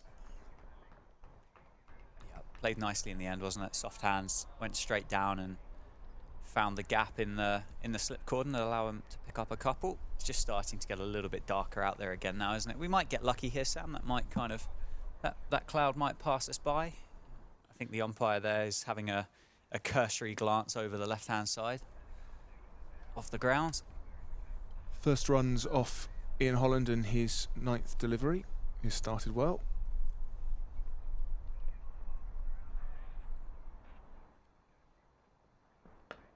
That's what I mean about Hassan Azad's technique. Big stride, gap between bat and pad firmly closed, head over the ball. Proper cricket. Proper. Old school. Old school. Retro, throwback. Yeah. I love it. All of those analogies are appropriate, aren't they, for whilst watching Hassan bat.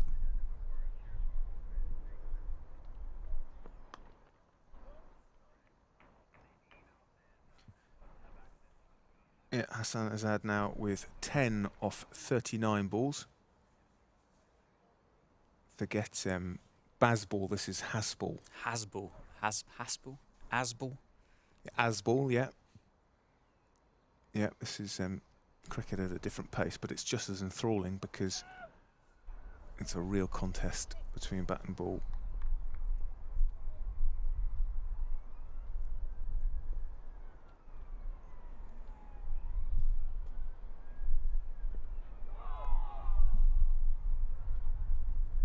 Blimey, what a leave that was by Sam Whiteman to end Ian Holland's 2nd over. That is very close. Ooh. Very close indeed. Good leave. Very good leave.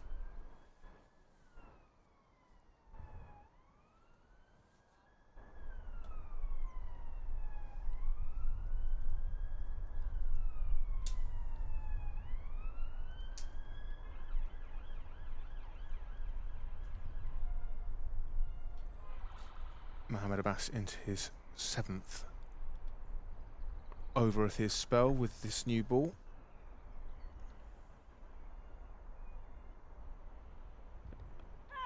Oh, and Hassan Azad's outside edge drops short of the man at 2nd slip, and it's jammed into, I think, the end of Liam Dawson's finger there at 2nd slip. Yeah. Nasty, especially in these temperatures.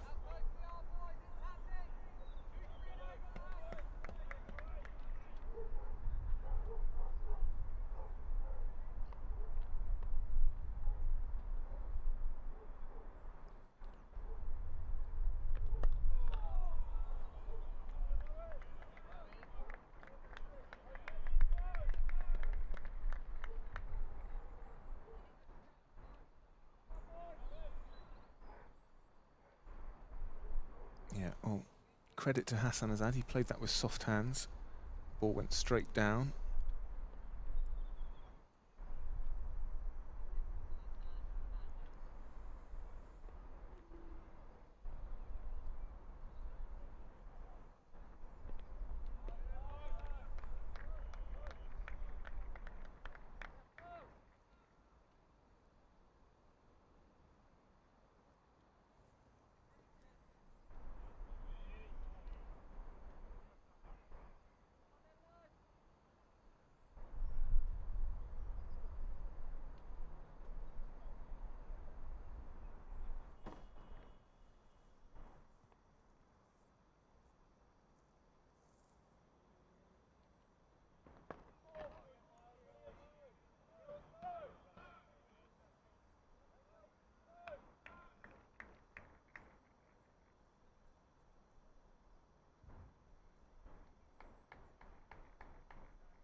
Still an attacking field from Hampshire, as you'd expect. 3 slips, a gully, point, extra cover, mid-on, a short leg, behind square, and a fine leg. And they can afford to do that with a big first innings score of 482 for 8 declared. But Northamptonshire weathering this new ball storm pretty well at the moment. Yeah, so we've now got that big dark cloud that Dan and I were concerned about directly over the ground, but it's moving at a good pace, and at the moment it is holding on to its load, deciding not to drop it directly on Wantage Road.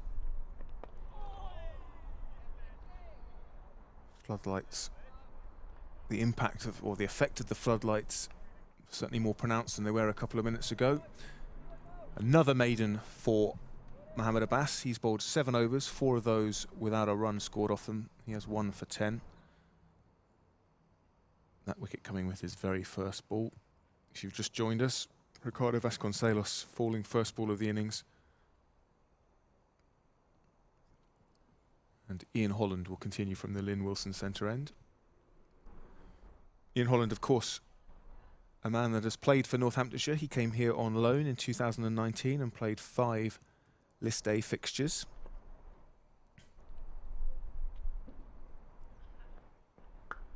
And once again we see Sam Whiteman with his trademark cut, and the result is another boundary for the Western Australian. That's a very productive scoring area for Sam Whiteman. We saw it against Middlesex during that chase last week. Do not bowl wide and short to Sam Whiteman. He moves on to 19 from 33 balls. His partnership now worth 29.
Oh, and that was just a little bit too close to Sam Whiteman to repeat the dose with his cut shot. Just tucked him up a little bit, and does well not to get anything on it. That ball from Ian Holland, just a better line. Yeah, too tight, wasn't it, to play that shot.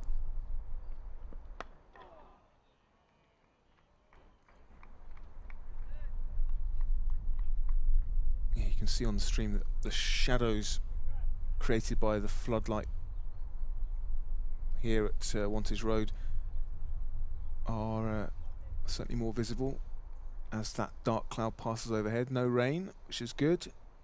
So we'll see if we can get away with that. They took a reading last night on light, didn't they? And I would say that it's not comparable to that at this stage. No, not a million miles off. No. It wasn't that much later than this, was it? It was before 6 o'clock. Of course it was, yeah. Yeah. We've still got potentially about 2 hours of play to go, Sam, yet here at Northamptonshire. Just the 29 overs remaining in the day. Going to have a switch of ends. Carl Abbott deciding that he likes the look of that patch on or around off stump that Mohammed Abbas has been exploiting. And so he had 4 overs from the Lynn Wilson centre end and then said, do you know what, I fancy a go from the David Capel end. And James Vince said, well, once Mohammed Abbas has had his full allotment, then you're very welcome to it. And so that's what we will see. Carl Abbott. You know, with his extra height and his extra yard of pace, not a bad move, I don't think, from Hampshire. No, I agree. A very good and a very attacking move by Hampshire captain James Vince to bring Kyle Abbott back into the attack from the David Capel end. As you said, those kind of, a couple of those balls, no doubt, got Kyle Abbott salivating at the thought of having a bowl from the David Capel end. No James Fuller as yet, but clearly no slouch with the ball. He's the 4th seamer that James Vince has got available to him in this game. Yeah, I think Ian Holland has... Ooh, and that one just keeping a little low. Yeah, I think Ian Holland probably expected to do a little more through the air, and yeah, that shot through again. There is a patch, thankfully outside off stump rather than on off stump, which sometimes is shooting through and sometimes is rearing up. So don't know what's causing that, but it's the sort of first sign of variable bounce we've really seen in this game so far. That's lovely played by Hassan Azad. He just leant on it into the offside. He won't get 4. James Fuller will chase that down. 2 runs to Hassan Azad, but confident shot on the front foot from Hassan Azad.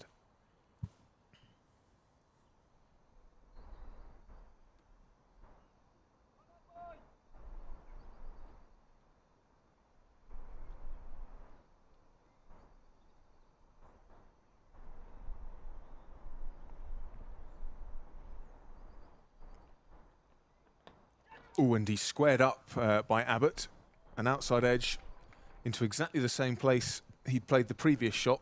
A very different shot.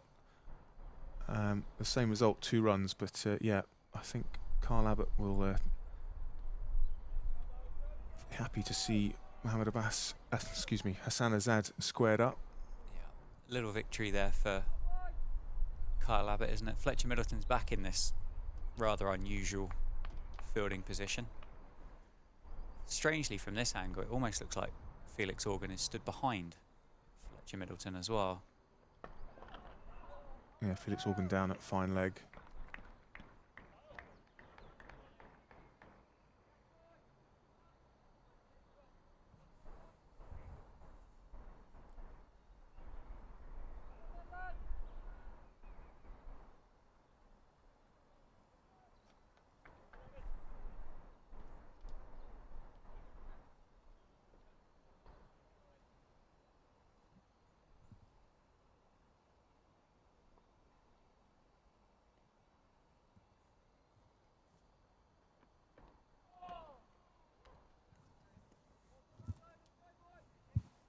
And left well alone by Hassan Azad off the last ball of that Kyle Abbott over. The score 33 for 1 off 15 overs here at Wantage Road.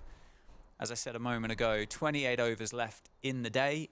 I think we can play all the way through till 7:30, so plenty of time left. If you are local and you fancy popping in or walking through and having a cursory glance, the admission is free after tea for the county championship here at Northamptonshire, as Ian Holland runs into bowl to Sam Whiteman.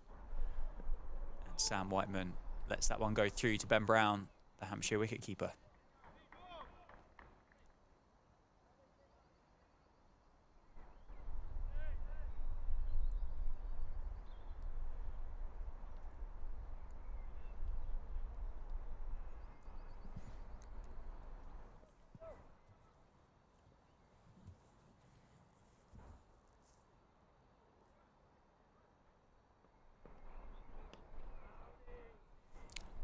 Down the leg side and well cleaned up.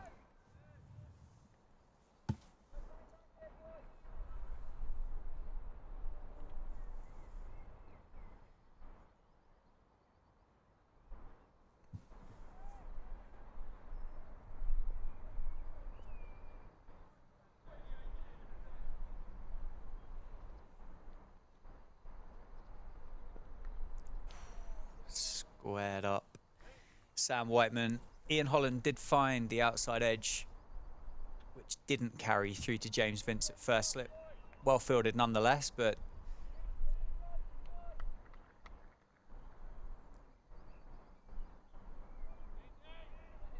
interesting, isn't it? I think I just heard on the effects mic that someone asked whether that hit the stumps, Sam. Defended that time. I don't know who said it, but I'm pretty sure I heard that through my headset. I don't know whether you might have heard that. I didn't hear it, and I certainly didn't see it. Maybe we can No. get a replay. Maybe a bit of slip cord and Hijinxery. yeah. It's where all the most hilarious chat comes from, isn't it? All the bants. Yeah, God. Off the back foot this time by Sam Whiteman. Ben Brown encouraging in Holland.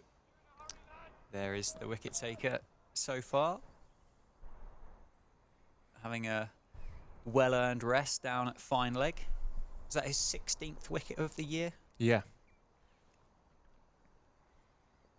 Unfortunately for him, he did go for a few runs afterwards, but that average of 12 would have come down even further. And left alone by Sam Whiteman. Swing through the air and seam off the pitch. And Sam Whiteman navigates that over successfully. A maiden by Ian Holland. 4 overs, 2 maidens, none for 7. Yeah, Mohamed Abbas 1 for 10, so his average has come down currently. Not like he needed it, really. Just to come down a 10th of a run or something.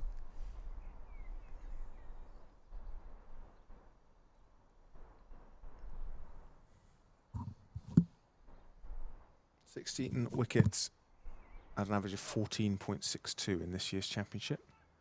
Very impressive. Kyle Abbott to Hassan Azad. And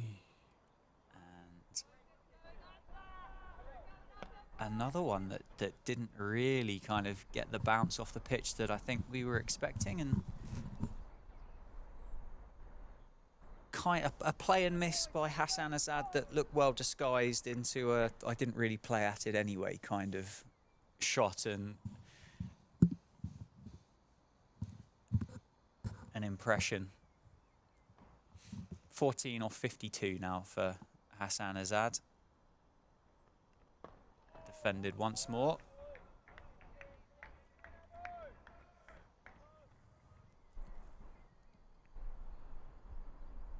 James Fuller's just going through a warm-up routine on the edge of the square at point, so it potentially will have a James Fuller burst in the not too distant future. Thank you everybody for joining the stream and watching along, powered by DAFA and that is played into the onside by Hassan Azad, and as you just saw popping up on screen, if you would like to get in contact with us, you can indeed do so on Twitter at NorthamptonCCC, or you can drop us an email, which we have had some pretty spectacular emails through the course of this game so far, and you can drop that email to stream@nccc.co.uk. So 3 C's, nccc.co.uk. And yeah, we can get you involved, have a chat, ponder your questions.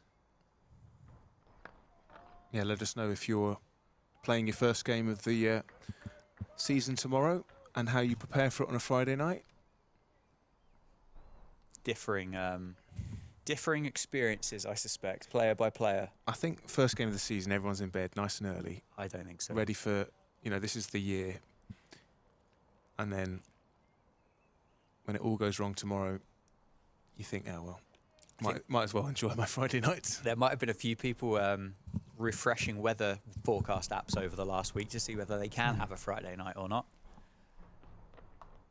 Short from Abbott, pulled by Azad and straight to Fletcher Middleton in, deep backward short leg type kind of area. It's a great bit of fielding. It is really well picked up. Look at this. Oh, wow, that's so good. Exploded off the edge of the square as well, isn't it? And he got a big round of applause from the Hampshire slip cord, and that was wonderful from Fletcher Middleton, son of the Hampshire batting coach and former Hampshire stalwart Tony Middleton. Short again, and Hassan Azad's done brilliantly well to get underneath that one. Dropped his hands on it well, didn't he? Bit of excitement from Hampshire, but I think Hassan played that very well and was in no real trouble there whatsoever. Yeah, brilliantly played. Good bounce of that. Yeah. And sorry. No, I was just going to say that's maiden over from Kyle Abbott. His 6th over, first maiden, and none for 16. Yeah, he kept those hands really low. Got his head out the way. Yeah, great stuff from Hassan Azad. Ian Holland from the Lynn Wilson centre end to bowl to Sam Whiteman. Still 3 slips. Look very compact, similar to the Northants slip cordon from day one. Big inside edge onto the pad of Sam Whiteman. I think we got away with the rain, that big dark cloud. I think we did for the first time today. We were due a bit, weren't we, to be fair? We were due a bit of luck with the weather. Yeah, I think probably when I woke up this morning, I expected less cricket than we've had, so happy days. Through the fielder at point, off the bat of Sam Whiteman, is trickling its way and has now stopped on the boundary edge as Sam Whiteman picks up a couple of runs. Hassan Azad said no to the 3rd. Well recovered by James Fuller in the end, I think, with a slight misfield. And that shot in particular has prompted a change in the field. James Vince has asked James Fuller to remain out at deep backward point for Sam Whiteman. Yeah, makes sense, doesn't it? That's where he likes to score his runs. Oh, and that is a snorting delivery by Ian Holland, which evades the edge of Sam Whiteman's Kookaburra cricket bat. Oh, it's a Jaffa. Not through want of trying. Interesting, like with the runs that Hampshire have scored, the lead that they've got, the time left in the game, the time left tonight as well, and interesting that James Fuller's been asked to go out to deep point as Sam Whiteman picks up another couple out in that area, which ultimately would have been a 4, and therefore my point starts to become a little bit irrelevant and invalid. But I'm not, apart from saving a couple of runs, I thought the mindset here from Hampshire would be to look to take wickets, well, wouldn't it? They've still got 3 slips. I just think they've seen how well Sam Whiteman plays that shot. Do they think it brings the slip cordon into it a little bit more if they offer Sam Whiteman a bit more value for that shot? Defended there by Sam Whiteman. Yeah, it's a fair point. But it's also, I think it's probably a a compliment to the way these two have played, or certainly with that field positioning to the way Sam Whiteman's played, because you're just seeing Hampshire's all-out attack change a little, because we're 18 overs in and we've only seen one wicket go down so far. Got a Hampshire fan, Phil Smith, who was just dropping in to say thank you for the excellent coverage from a Hants supporter. The streams for all counties are just getting better and better, and you're very much at the forefront of that. Well, thanks, Phil. He also says, great to see Dan cracking on with things. So that's nice. Thanks very much, Phil.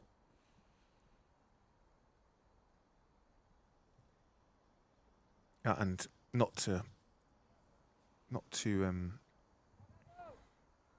sing our own praises too much, but Andy says, wants to say a big thank you for the stream. He's another Hampshire fan.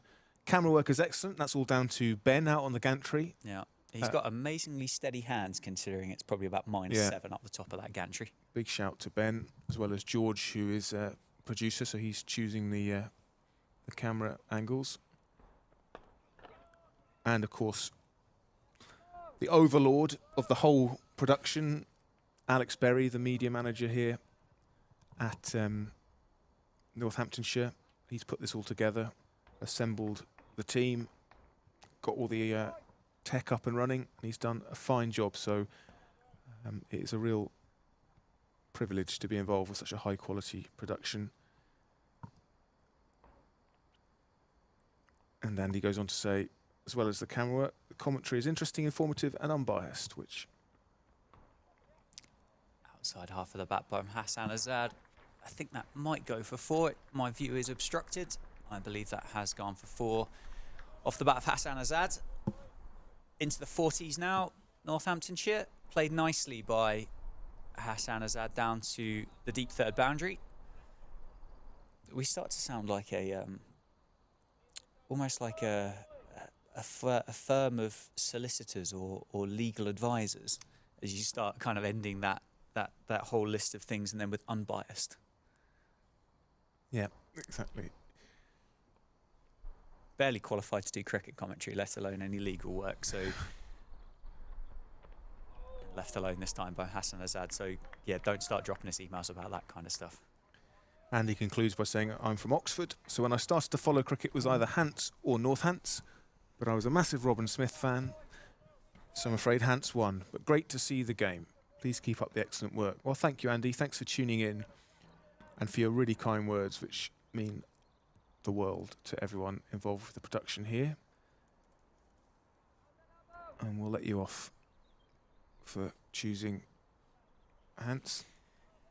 I mean, being a fan of the judge isn't the worst thing going, is it? One of my best friends. What? Not Robin Smith? No.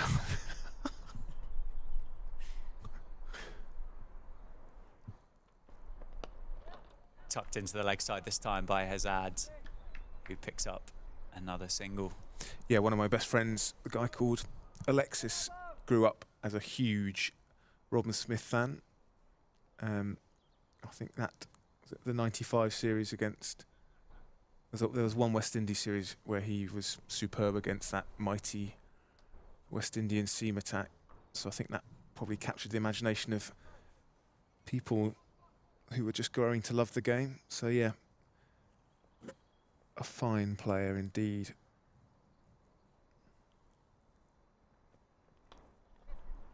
Off the pads again. No, Felix Organ. Felix Organ was obstructed by our screen. I was about to say no fielder down here, but there was. Sam Whiteman picks up a single to put Hassan Azad back on strike for the last ball of this Kyle Abbott over. Hopefully we'll hear from some Northants fans. We've had a few, but now, you know, the side going, going really well, actually, against a stern test of new ball bowling. Yeah, ticking along nicely, aren't they?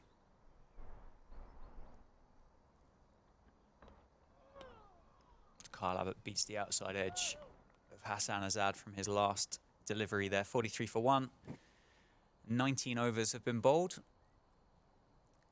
Sam Whiteman on 24, Hassan Azad on 19. And Kyle Abbott completes his 7th. And we will have a change of bowling from the Lynn Wilson centre end. James Fuller is going to replace Ian Holland. First time we would have seen James Fuller have a bowl in this match. We obviously saw his Nighthawk cameo yesterday evening. But first time with the ball in hand.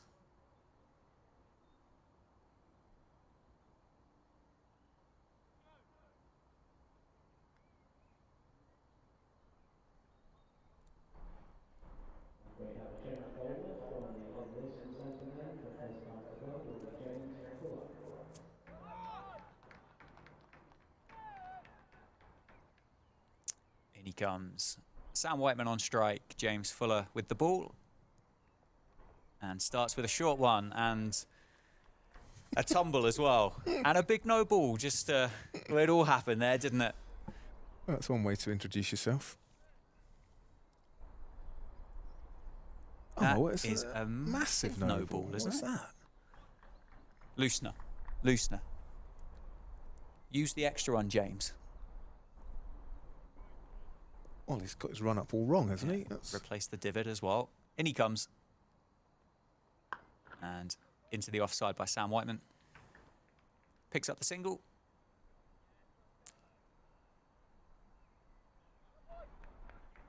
In comes the fielder at deep square, which I think is Fletcher Middleton with the pads on under his trousers. Sticking with the deep point though for Hassan Azad as well.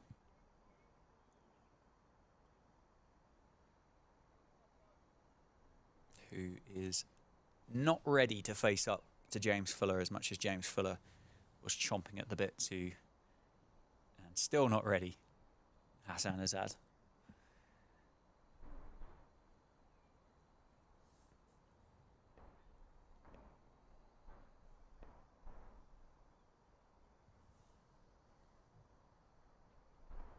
And left well alone.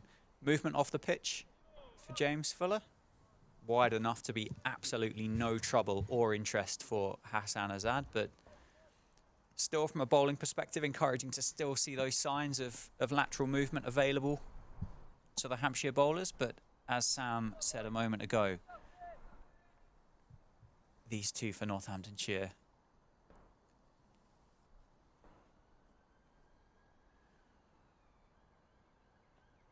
and another short ball from James Fuller.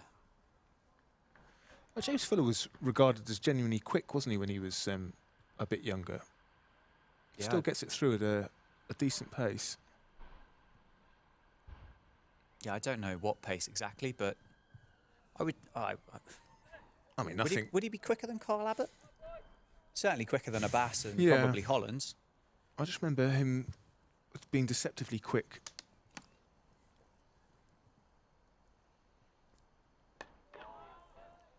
Angling into Hassan Azad. There is still Mohammed Abbas lurking down at kind of deep backward square, so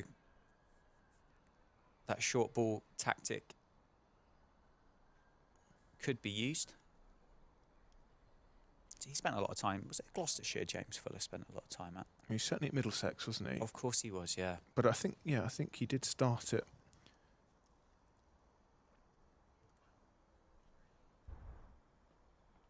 And swing from the hand into Hassan Azad's. Yeah, you're spot on. Gloucestershire 2011 to 2015, Middlesex 2016 to 18, and he joined Hampshire for the 2019 season. Wow, has he been at Hampshire for that long? Yeah. Time flies. Yeah, he's 33 now. 4 wickets so far this season, both in the first innings of Hampshire's previous 2 matches, the win against Nottinghamshire and the defeat against Surrey. And a pretty tidy over after he got through his tumble turn start. We've got some Northants fans coming out of the woodwork now. Yeah, come on, the Northants fans. David says, don't want to put the mockers on, but these two are navigating their way through nicely. But his mind is on the football tomorrow. Promotion within touching distance for Northampton Town, they've got Harrogate tomorrow, currently second in League Two with 77 points. Stevenage nipping at their heels, so good luck to the Town tomorrow. Very full from Kyle Abbott that time as Sam Whiteman places that one down to James Fuller at deep point. So there's only 3, I believe, league games left in the lower tiers of English football. So yeah, Northampton Town fighting for that'll be automatic promotion as well, won't it? From in second place. I don't know. Are they in contention for the league title? Not really. Leyton Orient have got a bit of and a game in hand lead, as well. Yeah. Stevenage got a game in hand as well, so it is in Stevenage's hands, but all Northampton can do is keep winning.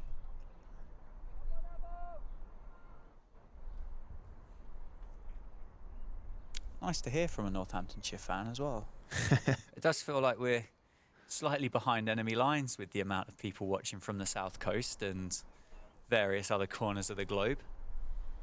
So good to hear from David. Got a few more as well in a minute. Defended once again by Hassan Azad, who has a cursory look for a single, but mid-off and mid-on converged on that to put to bed any thoughts of stealing a run. Daniel, who describes himself as a Northants fan in exile. Great work on the stream so far this season. Been marvellous to tune in, especially as I've relocated to the other side of the country and now reside in Gloucestershire. He says, shame about Vasconcelos' form so far this year, but a solid start from Northants. Hopeful for another good year in Division 1. So are we, Daniel, and we hope to have you with us throughout the year. I hope life on the west side is treating you well.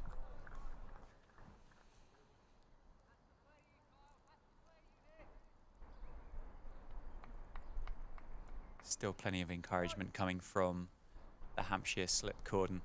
It would be good. I love the stump mics, and I appreciate we are very early days in this county championship live streaming type setup, but I really enjoy listening to what the guys in the middle are talking about and saying. Oh, big appeal, and that is given out. LBW Hassan Azad goes for a very watchful 19 off 70 balls, adjudged LBW off the bowling of Carl Abbott. That one's just moved back in towards the pads of Hassan Azad. Yeah. And fair enough. No shot offered. That's so frustrating for Hassan Azad because he had done all the hard work and we probably were looking at only another 1 or 2 overs from Carl Abbott. But he is relentless, the South African. yeah, But that's a 19 that on paper will look a lot less impressive than it has been in real life. But yeah, I think he can have no complaints about that, Hassan Azad. That's a great shame for Northants. These two had done such a fine job. yeah, a real shame. And what was building to be a nice partnership as well. 47 runs, that partnership between Hassan Azad and Sam Whiteman. But that does bring Northamptonshire captain Luke Proctor to the crease as he crosses the boundary rope to join Sam Whiteman. The victorious partnership last week against Middlesex. And a guy who has had his praises sung from the players that have joined us in the commentary box. A leader, a fighter, and someone that you want to go into battle with.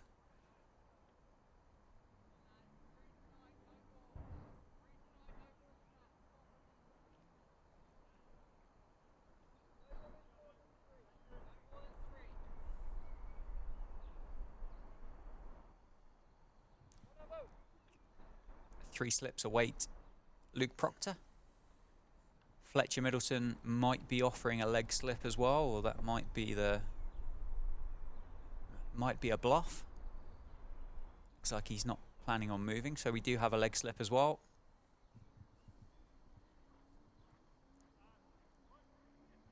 Kyle Abbott at the end of his mark.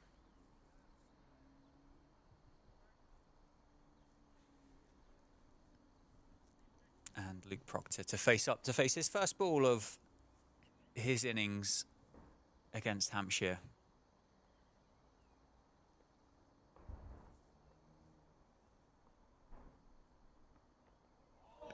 And leaves that one well alone through to the gloves of Ben Brown. That is a successful over for Hampshire and Kyle Abbott as they pick up the wicket.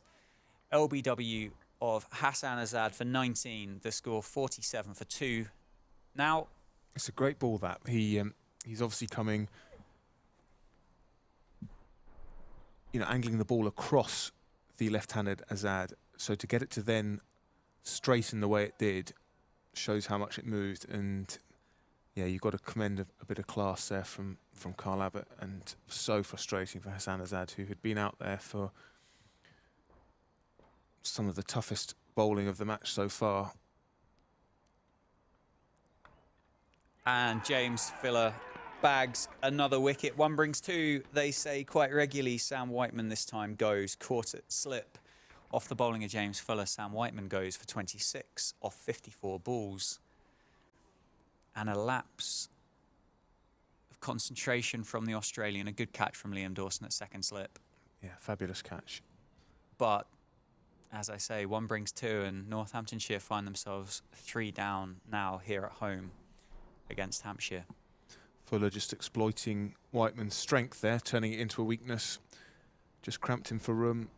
He looked to cut it down to backward point.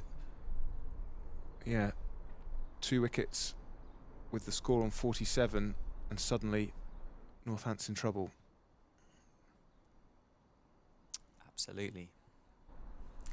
The new batter on his way to the crease is Rob Keogh. 100 against Kent. 75 not out against Middlesex last week. And he will join his captain Luke Proctor at the crease, as you say, Sam, with the score now 47 for 3. And still 21 overs left in the day. Yeah, well, I think we'll have a... Should we get those all in, we'll have a fairly good idea of maybe where this game is headed. But yeah, Northampton are going to have to start again. 2 batters on 0 after a 47-run partnership. That 47-run partnership accounting for all of Northampton's runs so far. 47 for 3.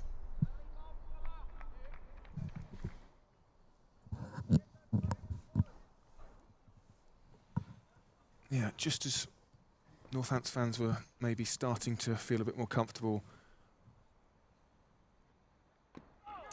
Inside edge from Rob Keogh, gets off the mark. First ball, tucks that one into the leg side, fielded by Ian Holland, and puts captain Luke Proctor on strike to face up against James Fuller.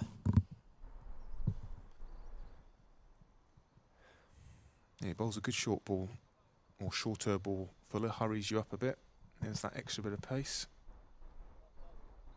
Interesting, isn't it? The two contrasting wickets there. The setup, I think, of Hassan Azad with the ball going past the outside edge, holding its line, and Kyle Abbott bringing that ball back into Hassan Azad's pads. Very full, and that has clean bowled Luke Proctor. That's a full toss on middle stump, and somehow He just lost sight of it, hasn't he? played all around that. Wow. I think it reminds me sort of like that Chris Reed one. I think, Oh yeah, my he just goodness. totally lost sight of it. Yeah. Blimey.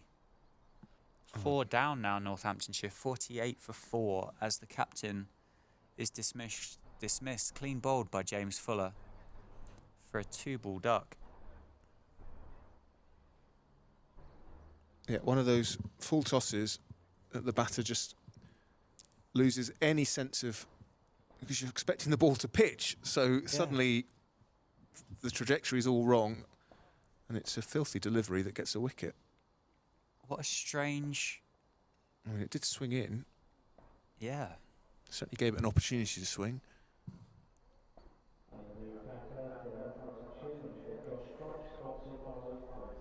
Josh Cobb, the new man, to join Rob Keogh. 492nd player to play for Northamptonshire.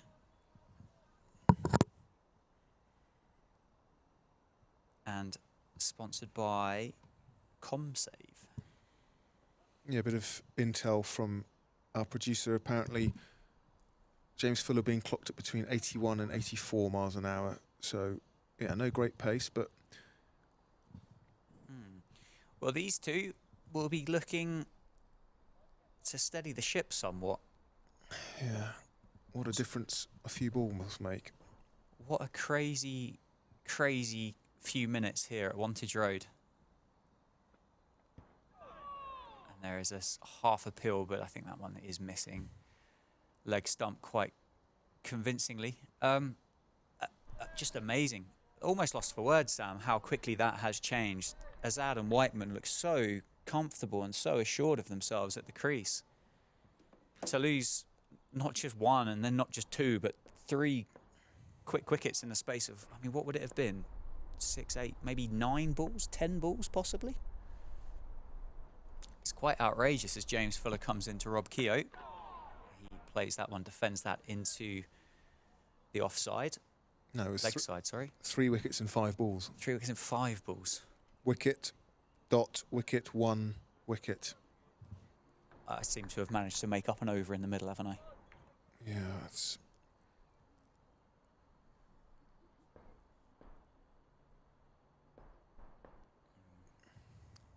Steady the ship, Rob, I think is going to be the call from the dressing room. And there is another appeal for LBW. Nothing from the umpire this time. Maybe a little bit high, a little bit of bat on that as well, possibly, for Rob Keogh, but does survive the end of that. And possibly missing leg stump as well, but survives the end of that very successful James Fuller over. It's his second over, and he has figures of 2 for 4 at the moment. 49 for 4 is the score at the end of the 22nd over, and Kyle Abbott will continue from the David Capel end after the success he saw at the end of his previous over. Toby's been in touch, and he's blaming Dave, who emailed us earlier. Dave from Northants, who said, "I hope I'm not putting the mockers on." Sorry, Dave. And Toby says, "Oh dear, I hope our friend who was worried about putting the mockers on isn't watching." Well, it happens, and yeah, Hampshire opened an end, and they've barged through it, haven't they? With 3 wickets for no run. And very full again. For 1 run, I should say. Yeah, for Kyle Abbott. And Josh Cobb plays that one into the offside to Nick Gubbins there at cover. No, what a... Some very good bowling. I'd probably describe it as a loose shot from Sam Whiteman. I think that would be fair. And quite a bizarre dismissal for Luke Proctor. Yeah, he's been done there.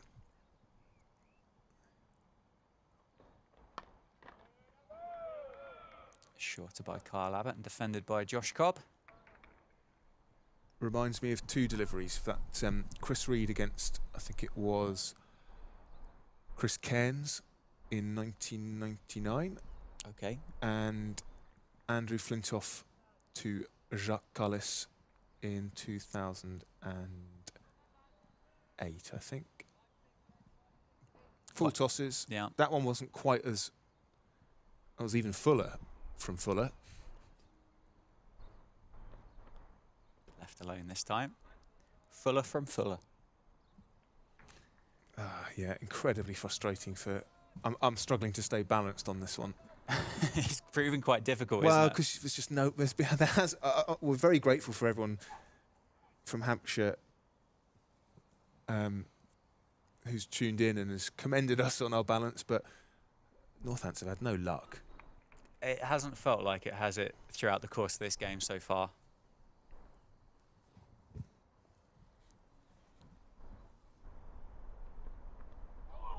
as that one keeps very low outside Josh Cobb's off stump.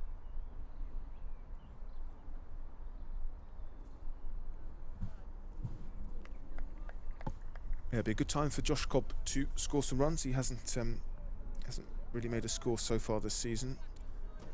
This would be a great time to do it. Rob Keogh at the other end, of course, has been in fine form. 100 against Kent. 75 not out in the first innings against Middlesex as Cobb edges and it drops just short of Tom Prest in the slip cordon. Yeah, pretty sure that's not carried. No. 50 up for Northants with 4 wickets down. That's the worrying bit. I think to add to that worry, I might have seen Mohammed Abbas having a stretch down at on the boundary edge underneath that floodlight. I think he's taking a drink at the moment, but I'm sure I saw him. Yeah, this is the 5th getting loose. This is the 5th over of Abbott's spell, so you'd imagine won't be long before we see a change. I mean, they've only too high, I would have thought. Kyle Abbott is now level with Rob Keogh with his appeal, which was enthusiastic to say the least. Ooh, yeah. I think so. I think so. Not far off, but no, worth a shout. Definitely worth a shout. But I think going over. I think height certainly the saviour for Rob Keogh on that one. Proven incredibly difficult to judge that bounce now, isn't it? On this pitch, as the sun and the shadows draw longer across the outfield. Yeah, it's beautiful sunshine now.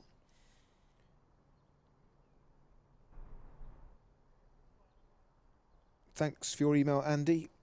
He's a Northants fan.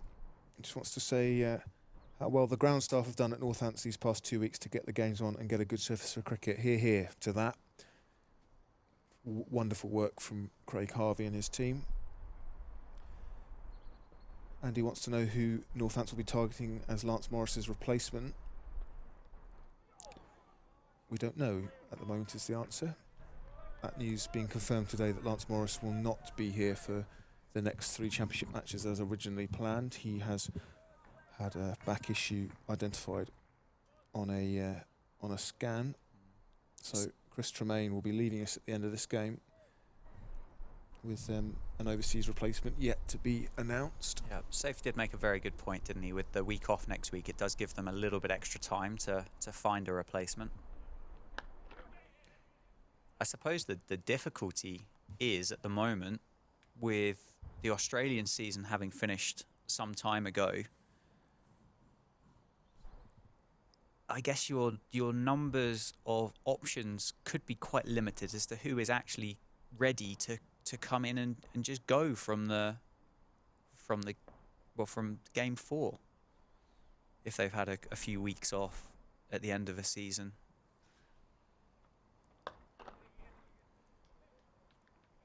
Rob Keogh leans on that one, picks up 2 in the offside. Yeah, fair point. I mean, when's the Sheffield Shield end? Sort of late March? No, earlier than that, isn't it? Yeah, well, I don't know if there are any Aussie seamers playing club cricket that over here in England that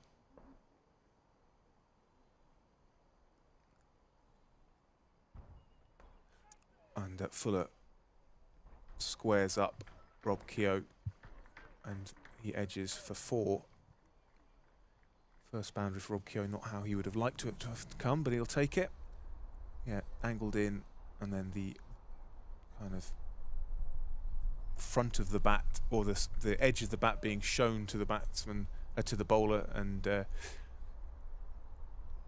squirting off through the vacant 3rd region. It's bowling well, James Fuller. He is. It's turning out to be quite a remarkable period of play, isn't it? What looked quite docile has turned into a very lively last 10 minutes. He bowls a heavy ball, as they say, doesn't he? He's getting plenty out of this surface in terms of steepling bounce. He's quite a tall man. In the 80s as well, so no slouch by any account. Looks a really strong bowler, doesn't he, at the crease? Like it's quite a measured, calculated, and economical run up. Quick arm as that one. Getting it to really lift. Yeah. This must be must start to get a bit of a nightmare when the pitch starts offering quite as much to the bowler. Yeah, soft hands the key. Thanks to Jeremy on email for your kind words. Glad that you've been enjoying the stream. And Will Howson just says keg ball, which I think is probably a reference to Luke Proctor's dismissal. Unless he's calling keg ball now.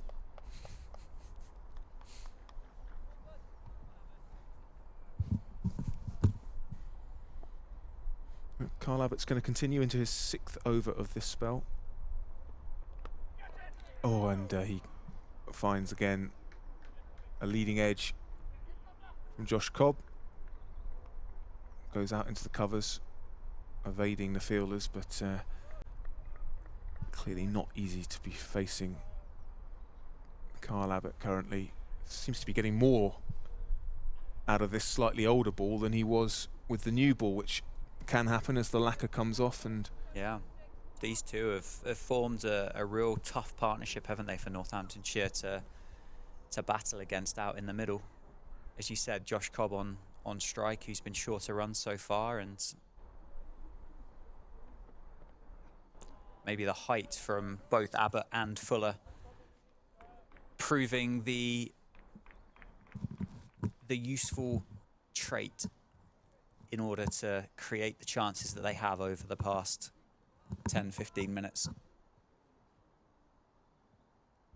Certainly have looked a little bit more threatening than the shorter Ian Holland and Mohammed Abbas, particularly with the movement off the pitch rather than through the air.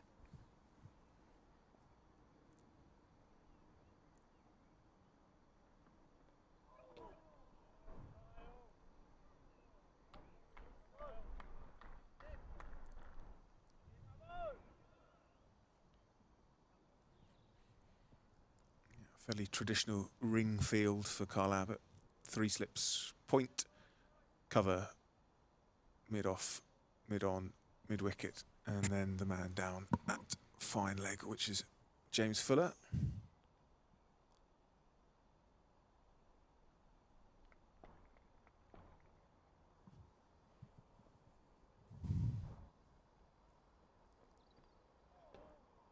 Matt says Fuller from Fuller, which is what we used to describe that rather... It was a full toss. Let's not beat around the bush. That's exactly what it was. Apparently it's on the Hampshire commentary bingo card. Oh, is it? Yeah. Okay. Well, we can tick that one off. Fuller from Fuller. He says, are there any Northamptonshire players which have a cricket analogy? Vasconcelos from Vasconcelos.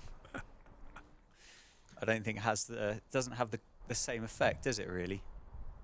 Worth thinking about though. And something that, as the season progresses, I'm sure either one of the two of us might have an ability to develop a Northamptonshire bingo card. Phrase bingo card. Sarah's been in touch. Thank you, Sarah. I'm glad you're enjoying the coverage. Asks about the Northants second team players who might be able to step up. Well, the thing about second team cricket so far this year is, as Saif Zaid was telling us earlier, is that, you know, with the weather around, these are on club pitches. It's been pretty difficult to find runs. Both Gus Miller and James Sales bowled really nicely at Newport in South Wales this week to bowl Northants 2s to victory over Glamorgan. And but yeah, runs have been tough to come by, I think, across the second 11 championship. Yeah, James Sales obviously played down at Canterbury, didn't he? So you would think would be the next cab off the rank in terms of seam bowling options for Northamptonshire. Tom Taylor as well is a roundabout, isn't he, today? We've seen him doing some sub-fielding duty. Yeah, he was in the squad.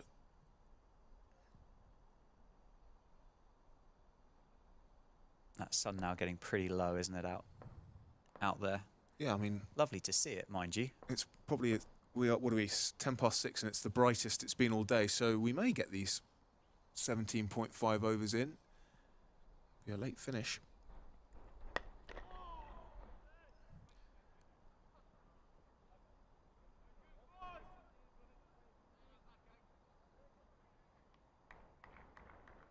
But yeah, thanks for getting in touch, Sarah. Really pleased that you're enjoying the coverage.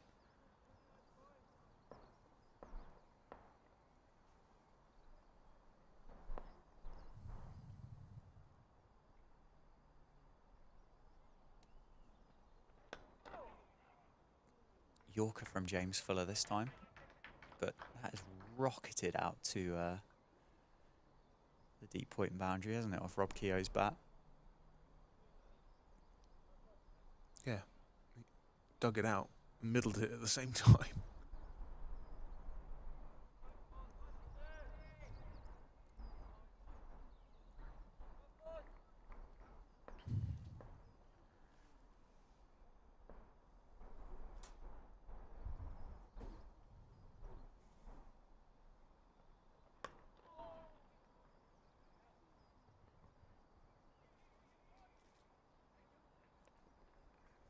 Rob Keogh sprints back for 2. Good running from this pair. Yeah, so Northants have a week off next week. Then a trip to Taunton a week on Thursday, so 2 weeks yesterday. Before returning home the week after for the visit of Nottinghamshire.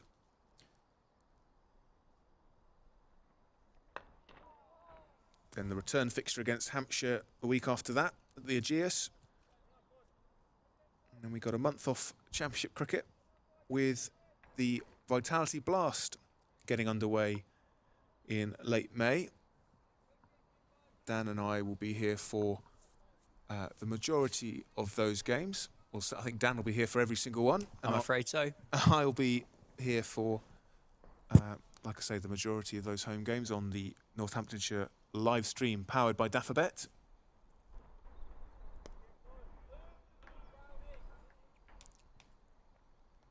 Still going, this Dukes, isn't it? Still plenty on offer for these Hampshire bowlers. Through the air, off the seam. That ball there from James Fuller shaping down the leg side.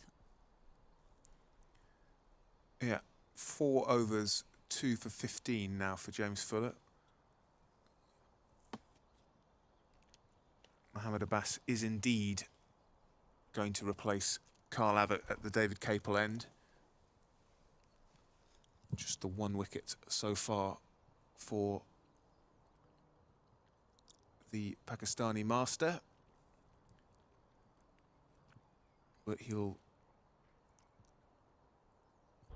be looking to capitalise on the work of his colleagues Fuller and Abbott. Some running repairs here for Rob Keogh, I think. Is that a bit of bat tape going on? I think that James Fuller Yorker, Sam might have not only middled its way out to deep point, but might have taken a lump out of Rob Keogh's cricket bat as well. Hopefully that wasn't his favourite.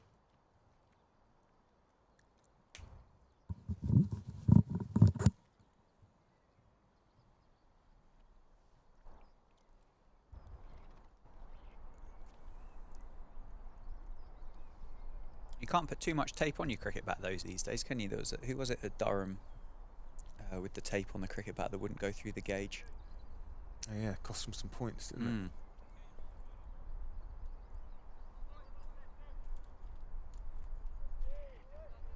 Peter wants to add 1 brings 2 to the Northants bingo card. Well, let's hope we're not saying that too often. I think Peter's got his first game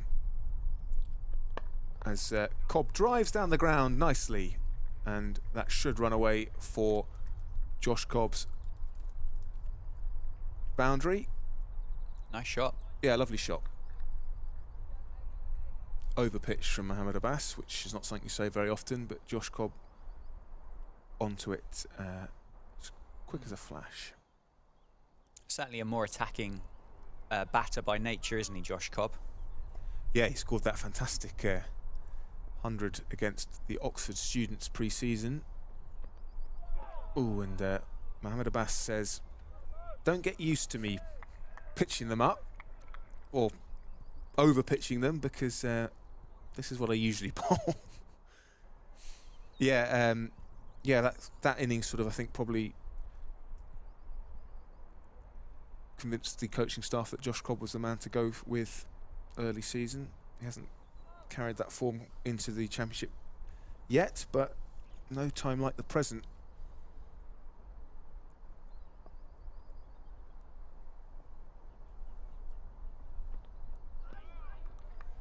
Yeah, and I think it's really tricky, isn't it, in these circumstances to get that balance right between playing the situation and playing your natural game, because there's no point in Josh Cobb trying to suddenly turn into White ball Josh Cobb. well, no, I was going to say there's no point in him turning into a blocker. No, it's not true. his game. But also, you've got to be conscious of the conditions you're playing. So, tricky one to get right. Let's hope Josh Cobb can do that. Yeah, there's certainly a rebuild required here for Northamptonshire, isn't there? But I think now, I do, and I think that is obviously very, very important. But I think that rebuild can also be done in a positive manner. And from what we have seen from the international sides, it is a case of backing your skills and backing your ability. So as you said, going into your shell in order to rebuild for a player like Josh Cobb possibly isn't the right thing to do. And as if on cue, Josh Cobb smacks Mohammed Abbas through mid-wicket. That was there to be hit again. Some rare poor deliveries, but good on Josh Cobb for capitalising. It's good to see his natural game coming out when the bowling warrants it, and uncharacteristically wayward from Mohammed Abbas. Definitely. I'm not convinced it was that short, but Josh was Cobb onto it was on it. quickly, Yeah, yeah. on it like a flash.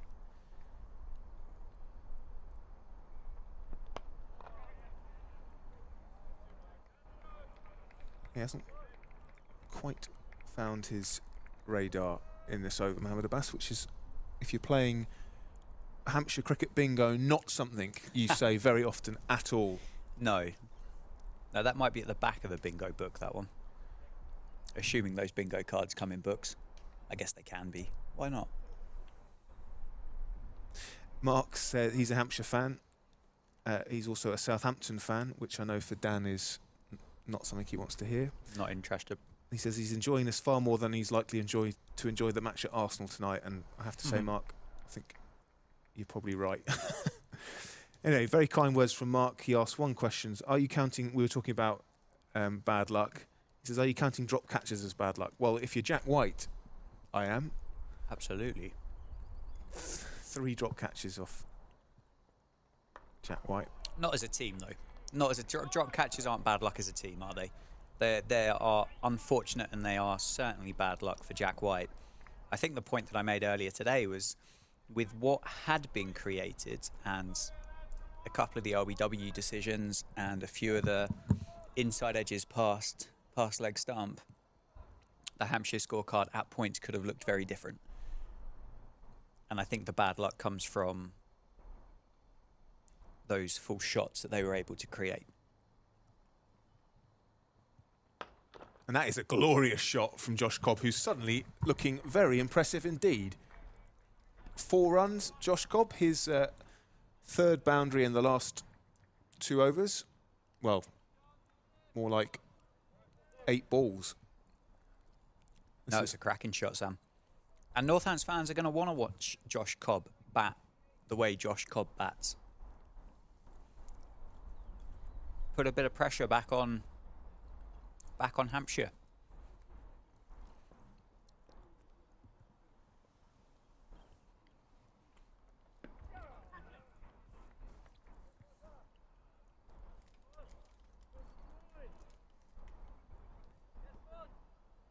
Josh Cobb on to 17 from just 23 balls. Rob Keogh 11 off 14. So these two picking up runs when they're there to be had. And it's a different approach to what we saw earlier on. I think probably the bowling has loosened a little bit in the last few overs. And 2 very, very different players to what we had from Hassan Azad earlier today. Oh, and that looks like it's hit Josh Cobb on the thumb. Yeah, that's popped, isn't it? Mm. But as I said, there are more than there's more than one way than the traditional rebuild. And if Josh Cobb's strength lies in positivity, there's an opportunity to rebuild in inverted commas the modern way. Look to put a bit of pressure back on James Fuller, make James Vince think slightly harder about his tactics as well. And hopefully Josh Cobb and Rob Keogh can build the partnership that will do exactly that.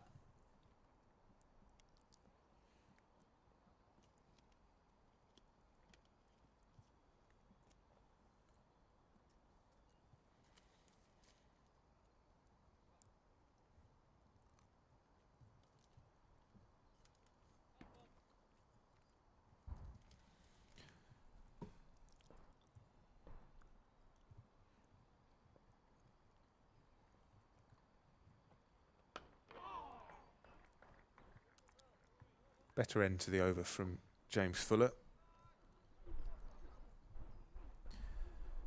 Yeah, sadly, from my point of view, I won't be here tomorrow and Sunday, but being replaced by the very able Phil Rowe, former assistant first team coach at Northants. He'll be alongside Dan. So always good to have a different perspective on things, and Phil knows Northants as well as anyone else, so we're lucky to have him filling in. But yeah, from a personal point of view, I'm really disappointed not to see how this game pans out. Yeah, Phil will be back with Dan tomorrow, all being well at 11 AM. But we still have a good hour's cricket, should the light hold, here tonight. And Mohammed Abbas eliciting cries of anguish from the Hampshire slip cordoners. Rob Keogh just dangles his bat at that one. It was probably wide enough to be left alone, but just never know what that ball's going to do once it's pitched in that area from that bowler, Mohammed Abbas.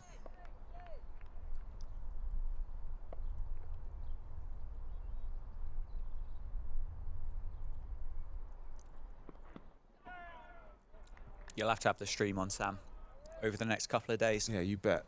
You bet. There's a really good way you can send us emails, so you can still be part of it. I've just had a lovely email through from Sam Keir. I'll say... Says how wonderful the stream is, but... I'll set up a few fake accounts. Good idea. Really missing Sam's commentary.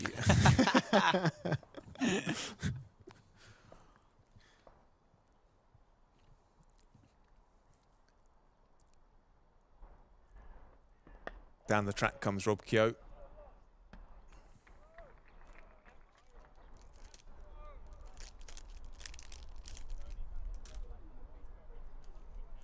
What are you eating there, Dan? Dolly mixture, mate. Bit of... It feels like a long time since I had that pasta at lunch, which was delicious. Don't put that on screen, George. There's better things to be looking at than me stuffing my face with Dolly mixture. Hasn't even offered me one.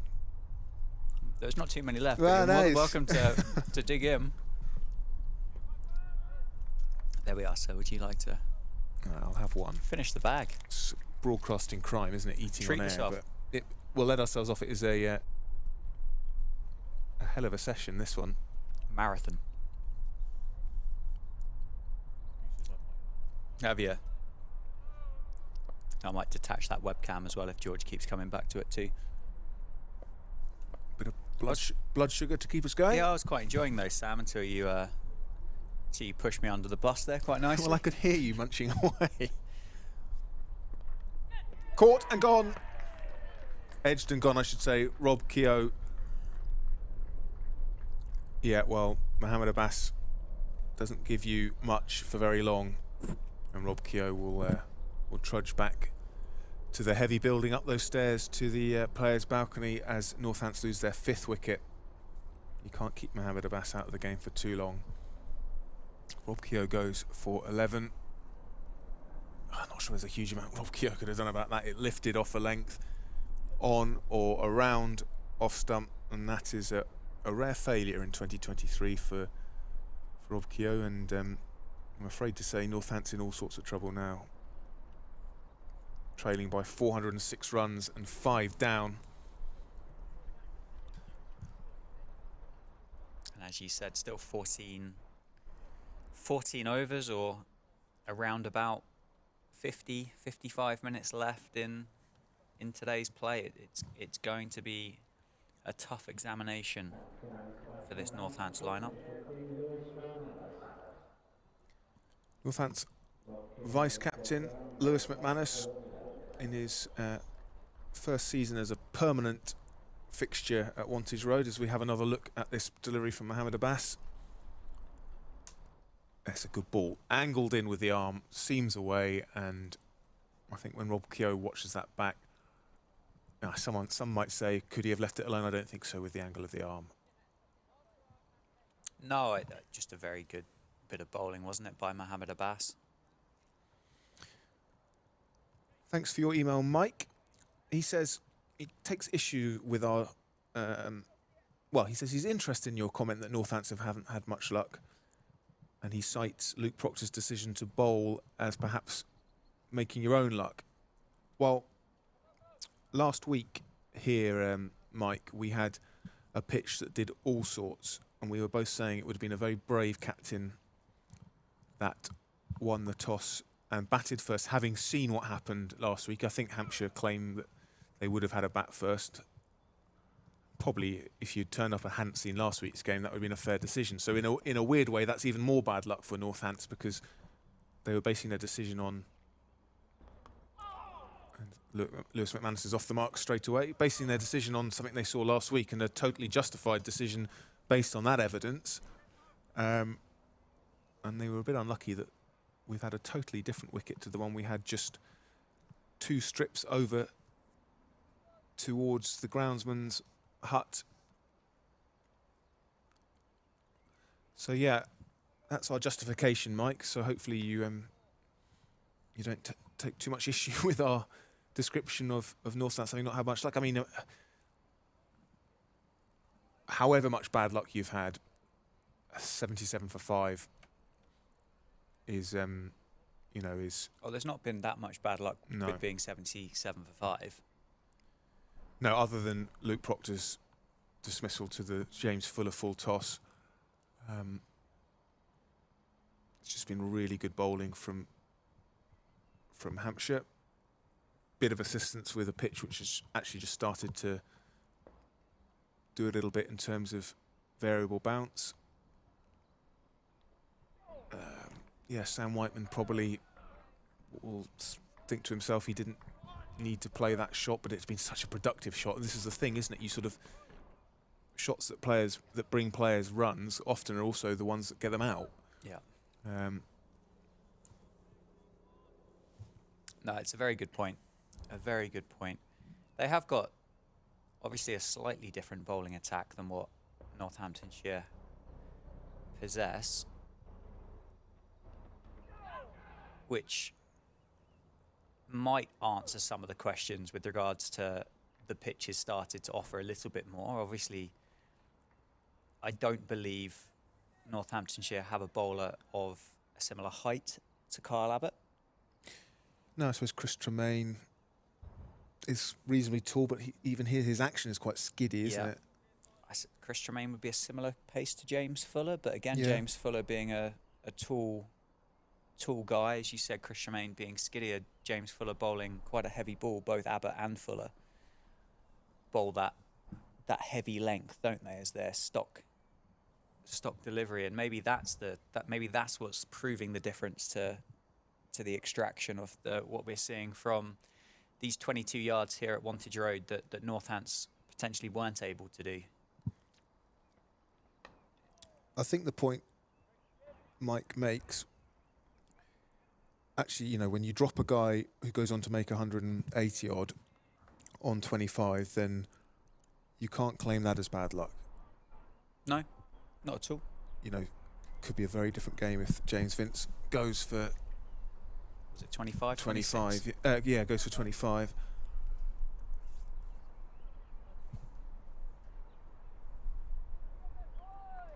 No, I think you're right, and at the end of the day, let's not beat around the fact that Hampshire have played incredibly well, haven't they?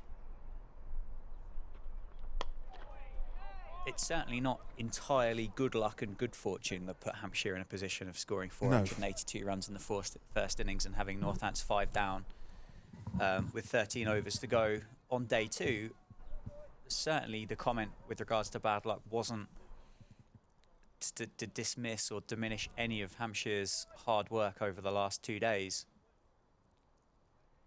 And maybe bad luck is the wrong kind of way to describe it. It's just felt like it hasn't really run for Northants. I guess maybe a different way to word it.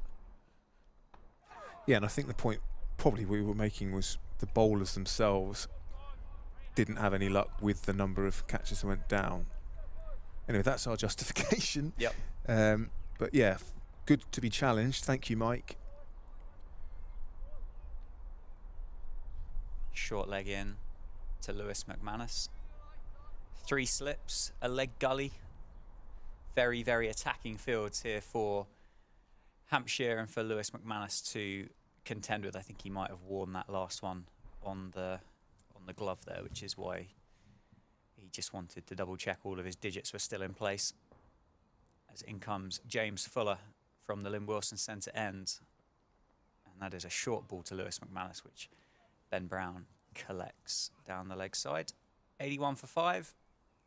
And that is 30 overs done in Northamptonshire's first innings here at Wantage Road. As you can see on screen, feel free to get in contact with us throughout the game, throughout the stream, Twitter and email, stream at nccc.co.uk, at NorthantCCC on Twitter. Yeah, and we're not far off this already being a 3-hour session. I think we started again at 3:50. Yes, we did. And it is now 25 to 7. So this won't be far off a 4-hour session if we get it all in. There is a bit of cloud coming in again from the northeast, just hovering over Abington Park at the moment. Cut away from Josh Cobb.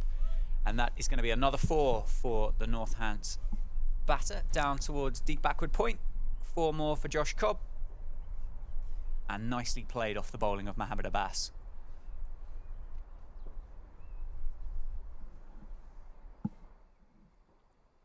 And unfortunately fortunately I think for Ian Holland, he's managed to rope the groundsman into getting down on all fours and crawl under the cover to get the ball back. Clearly doesn't want to get those pearly whites dirty, does he? They are very white, the Hampshire whites. I think that might be on the bingo card as well, you know. Right. If I was a betting man, I suspect that might have place on the card.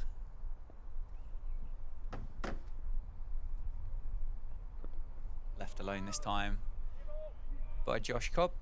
Still a bit of shape from Mohammed Abbas away from the batter. Oh, and the covers, I think, is that what they're asking? No, didn't we've see got an injury to Lewis McManus. Yeah, Lewis I McManus. thought the penultimate ball of James Fuller's over, I thought he might have worn one on the finger, which is why we had the delay of the last ball, and obviously just having a. Yeah, sorry, I thought the umpire was beckoning the ground staff on with that dark cloud coming over, but Well, it wouldn't be the first time today, Sam. no, but dry at the moment.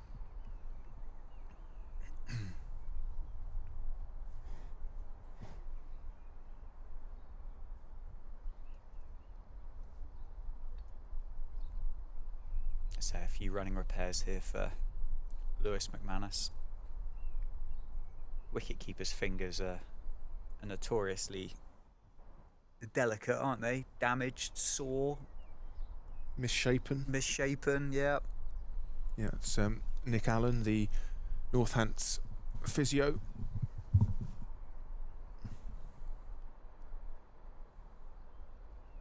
Just fiddling around with Lewis McManus's right thumb, I think. So he's had plenty of overs in the field, hasn't he, as well? So I suspect they could all be slightly sore after the hard work he's put into this game so far. Difficult at points, keeping with the ball, keeping low at moments.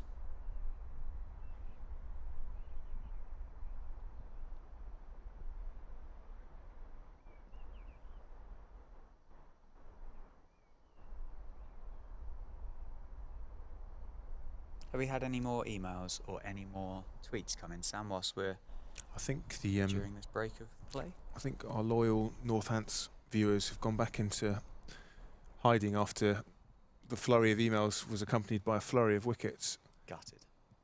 But yeah, do get in touch if you want to get anything off your chest. You can do that via the methods on the screen now. You were saying that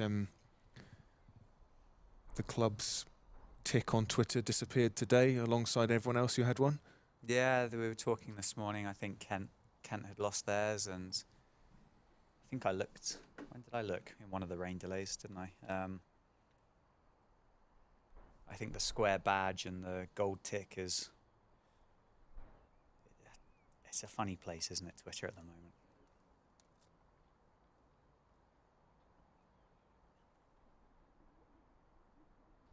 Yeah, can be a source of great amusement and community, but it can also be a place where people let themselves down. The gold tick issuer being the case in point at the moment. Yeah. A few painkillers there for McManus, is there? But he looks like he's good to carry on.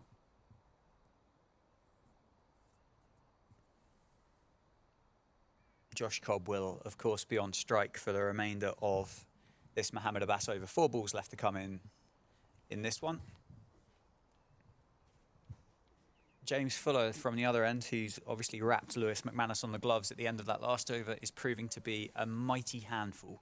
6 overs he's bowled now from the Lynn Wilson Centre, and I did see Ian Holland having a warm-up a moment ago, but which would be, I think, music to the ears for Northants fans. As Abbas comes into bowl. And that one is down the leg side and well taken by Ben Brown. But I don't suspect many Northants fans will be upset if there is a change of bowling from the Lynn Wilson Centre end this evening, given how well James Fuller has bowled for the 6 overs that he has served up today. 2 for 23 he's picked up, including 2 wickets in the same over of Sam Whiteman and Luke Proctor.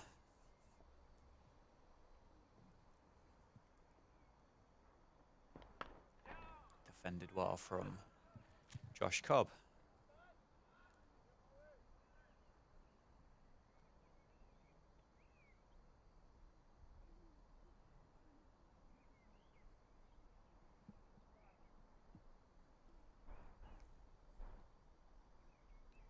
What does the weather forecast look like for the next 2 days, Sam? Is it worth looking, or is it one of those things that just seems to change every 5 minutes and isn't really even worth talking about? And left alone again by Josh Cobb.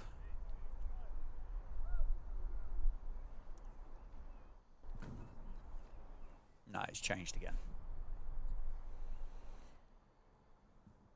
Bit of overcast conditions tomorrow by the looks of it here at Wantage Road. Chance of sunshine early in the morning, but cloud throughout the rest of the day. The positive is, at the moment, according to the Met Office, there isn't a great deal of chance of rain. However, Sunday has changed again, and it looks like there might be a bit of moisture and a bit of dampness about up here in Northampton. And that's well played in the end by Josh Cobb into the leg side. He picks up a single and keeps a strike at the end of that Mohammed Abbas over. 86 now the score. And James Fuller, unfortunately for Northampton fans, is going to continue from the Lynn Wilson centre end.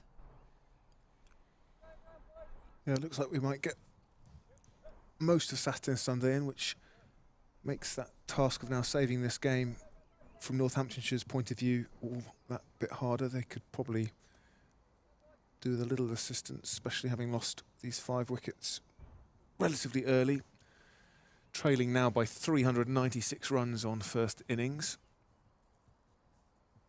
150, of course, the score at which, or the deficit at which you can avoid the follow-on. And powerfully played down the ground by Josh Cobb. I think the fielder might have got a hand on that, and it hasn't gone for 4, well recovered by Felix Organ in the end. But Josh Cobb does pick up 3 more runs to add to his tally today, moves him to 25 off 33 balls. And puts Lewis McManus back on strike to face up against James Fuller. Yeah, so another 243 runs required to avoid the follow-on. Whether Hampshire would enforce it, that will be an interesting one. I suppose it depends how long Northamptonshire can survive in the first innings. Oh, it's down. Chance for Hampshire as Sam was teeing that one up for a commentator's curse. The edge of Lewis McManus carrying through to Ben Brown, who dived to his left.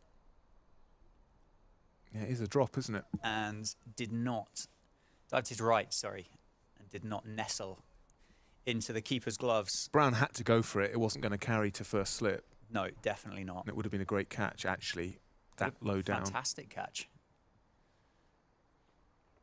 And short from James Fuller to follow that one up. Well, I'm glad for your sake, Sam, that... Yeah, gosh. That was grassed. Well, that's 4-1 in the drop catch stakes. And McManus dropped on 5. If he can add what James Vince added after he was dropped, then Northants will be laughing. And why not?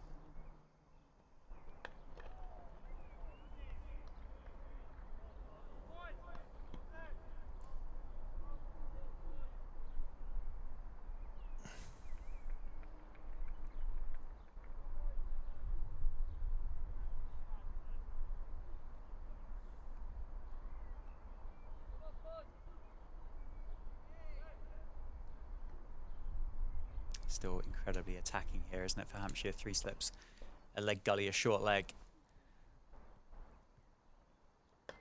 Defended, and Lewis McManus picks up a single. Quite dark out there again, isn't it? The floodlights have taken over. Yeah, there is another bank of dark cloud, unfortunately, drifting its way over. Thanks to Jack for your email. Very kind. And glad you are enjoying the coverage.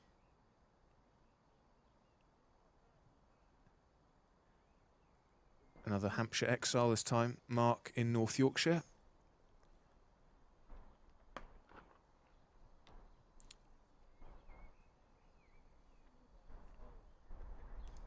And a single off the last ball of the over there for Josh Cobb. 91 for 5 now the score. 32 overs in this innings. Still 11 left in the day, as it's just ticked past 6:45 in the evening here on Friday night at Wantage Road. I think the umpires might be... Are they getting together here for a brief conversation? Maybe arranging their Friday night plans in Northampton, but not much interest. Certainly taking a reading, aren't they? They put the... They are indeed, and we have got a change of bowling. Well, that might be enforced. Yeah, and the first time in this innings we will see some spin. We will see that from Liam Dawson, although the square leg umpire... Nope, I think he's just got his... He's got his batters mixed up and he went to the... Incorrect is wrong. It's not the incorrect side. It was the opposite side to where he needed to be. Yeah, so this is clearly an enforced... Oh no, Dawson was warming up, marking his run-up out. Oh, he's back down. He's back down at the striker's end. We are going to get spin. Felix Organ. So, yeah, Hampshire have been told they need to bowl spin if they want to stay on there, and why wouldn't they, having Northampton 91 for 5 with a lead of 391. So I dare say we'll then see Dawson from the other end. It sounds like we will, doesn't it? I suppose with the unpredictability of the weather that is about over the next couple of days, I suppose they would be thinking, well, let's keep going and see what pressure we can build here on Northants with our two spinners. Yeah, no way that Hampshire will want to go off if they can possibly avoid it. No. I think that might change quite quickly if the two finger spinners don't look particularly threatening, because I don't think they'll want to be scuffing up or using up this Duke's cricket ball whilst the seamers were getting quite so much life out of it the over before. And I think this is going to be 2 more for Josh Cobb as he tucks that one off his legs down towards the fine leg boundary.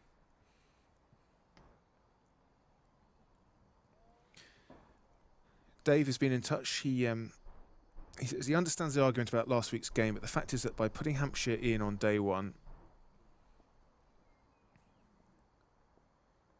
Northants have begun batting 480 behind and tired from 5 sessions in the field. It's a clear mistake to field first, as you were chasing the game from the very beginning, and having to bat 4th on this wicket will not be straightforward. Do you agree? Well, I see your point, Dave,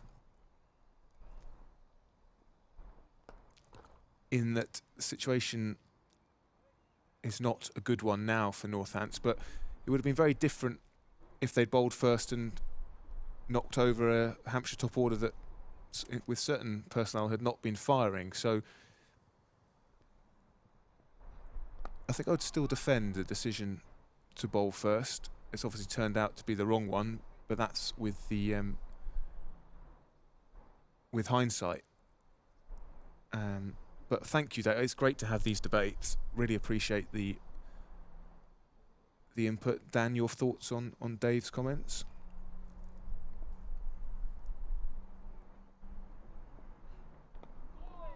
Defended there by Josh Cobb.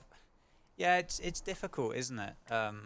We got the benefit of speaking to John Sadler last night, and you can really understand and appreciate the logic that went into the decision that was made. I think we both sat here with the benefit of hindsight, and I've never really understood the saying of hindsight is a wonderful thing, because it really isn't. Because if anything, it should just frustrate the hell out of you, thinking, well, if I'd have done something else. I've never understood that. And yeah, in hindsight, now that the game is where the game is, I think it becomes quite a sensible and quite an easy thing to say, doesn't it, with regards to that toss yesterday morning. But the fact of the matter is, as you said, could have bowled on a similar pitch against Middlesex. Could have picked up those wickets quite cheaply at the start, and these roles could be reversed, and Hampshire could be massively under pressure if that tactic had worked and played out in the opposite way. But it hasn't. So we are where we are now. And Northampton will be doing their absolute very best to get as much out of this game as they possibly can.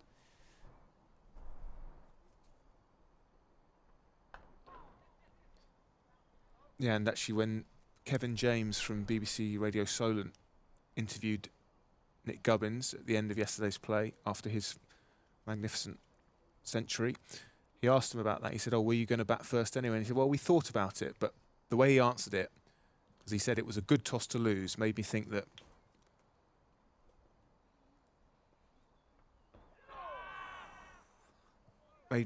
Hampshire, if they were being totally honest, may well have bowled first as well, based on their strengths and what happened here last week.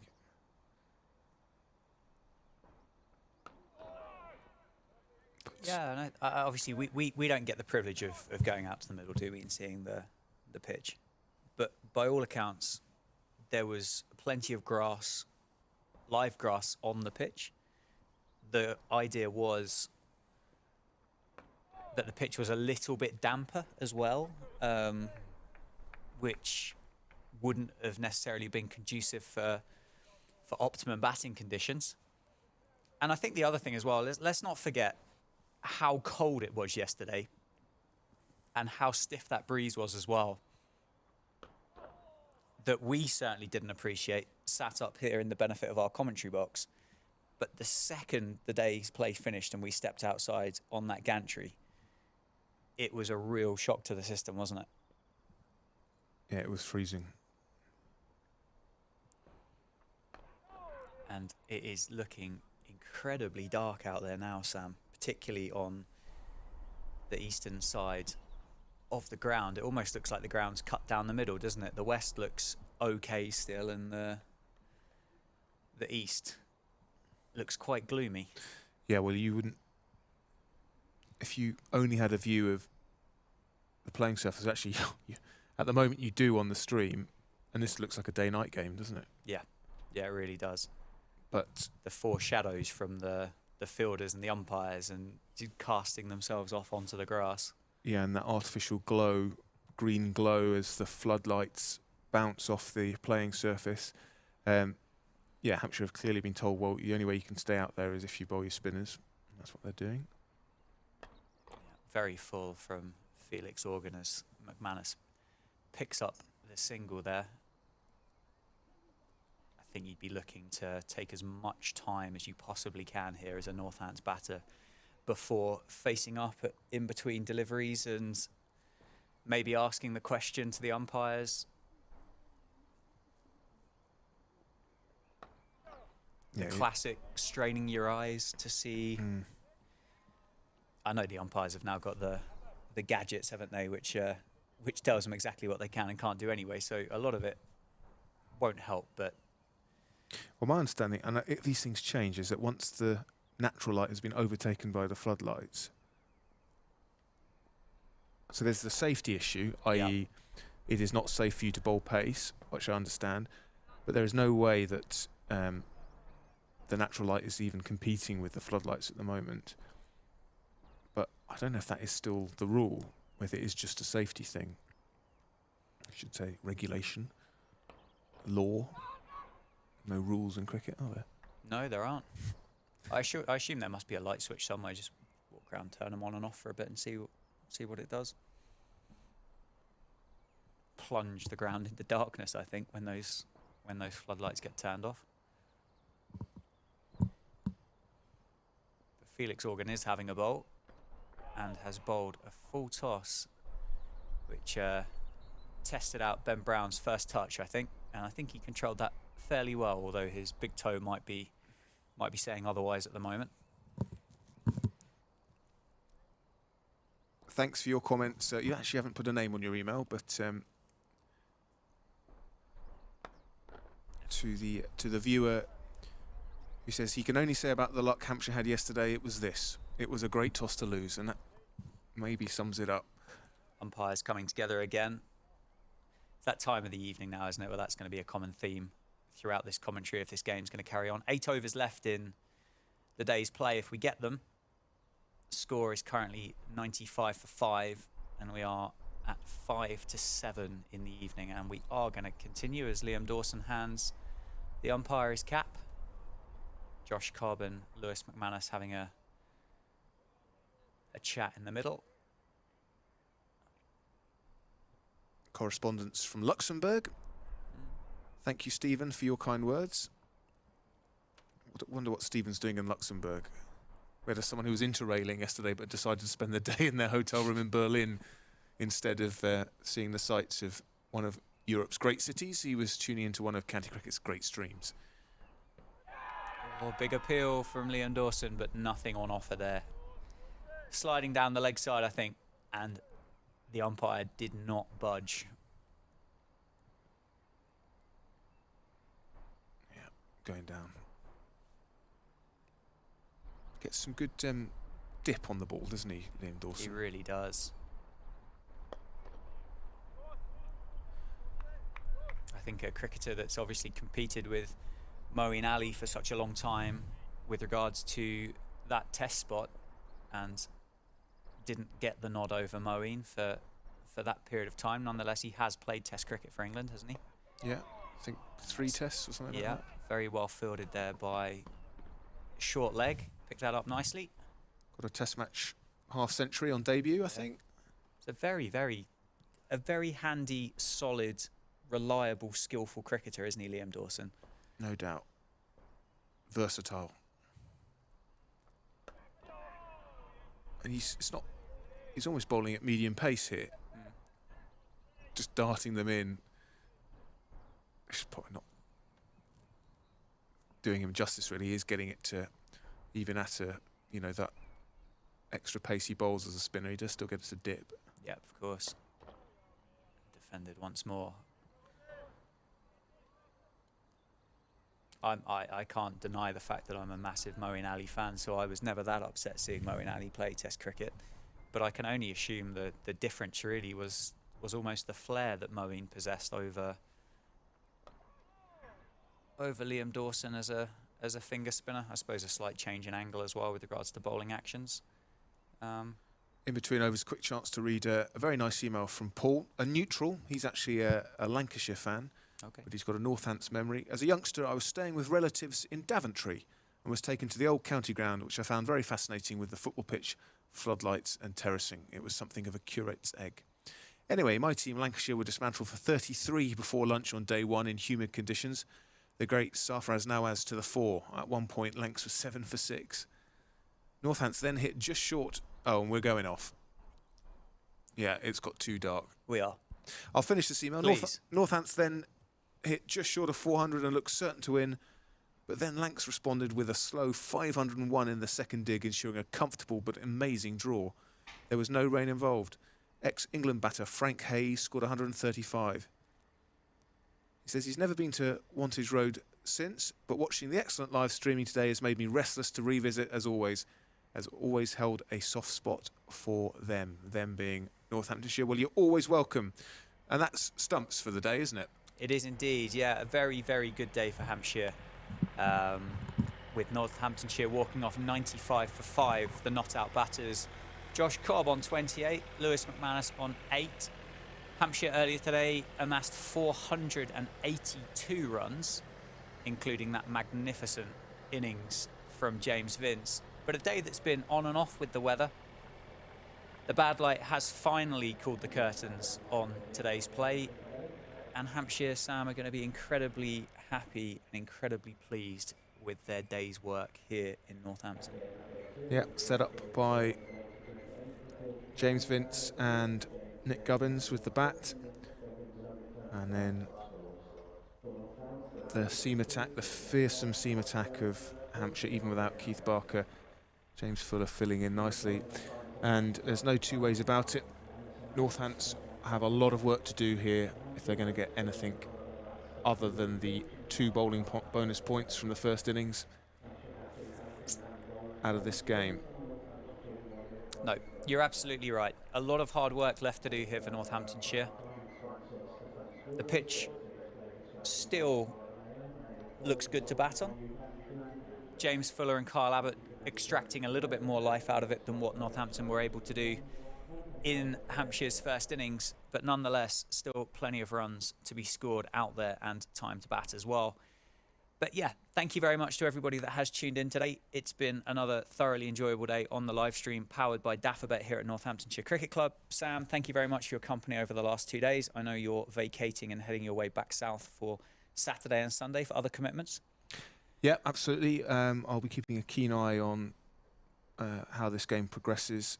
You'll be in the excellent company of Phil Rowe, former Northants coach, tomorrow. So we get some good insights from him, which I'll enjoy listening to. And I'll be back alongside you for the Nottinghamshire game, which starts on the 11th of May. But I just wanted to say a massive thanks to everyone that has tuned in and corresponded. It's been wonderful having all your tweets and all your emails, and I'm sure you'll get plenty more over the next couple of days. And I hope you're here long into day 4 as Northants save this game. Yeah, I'm looking forward to it. Thanks everyone, and see you tomorrow.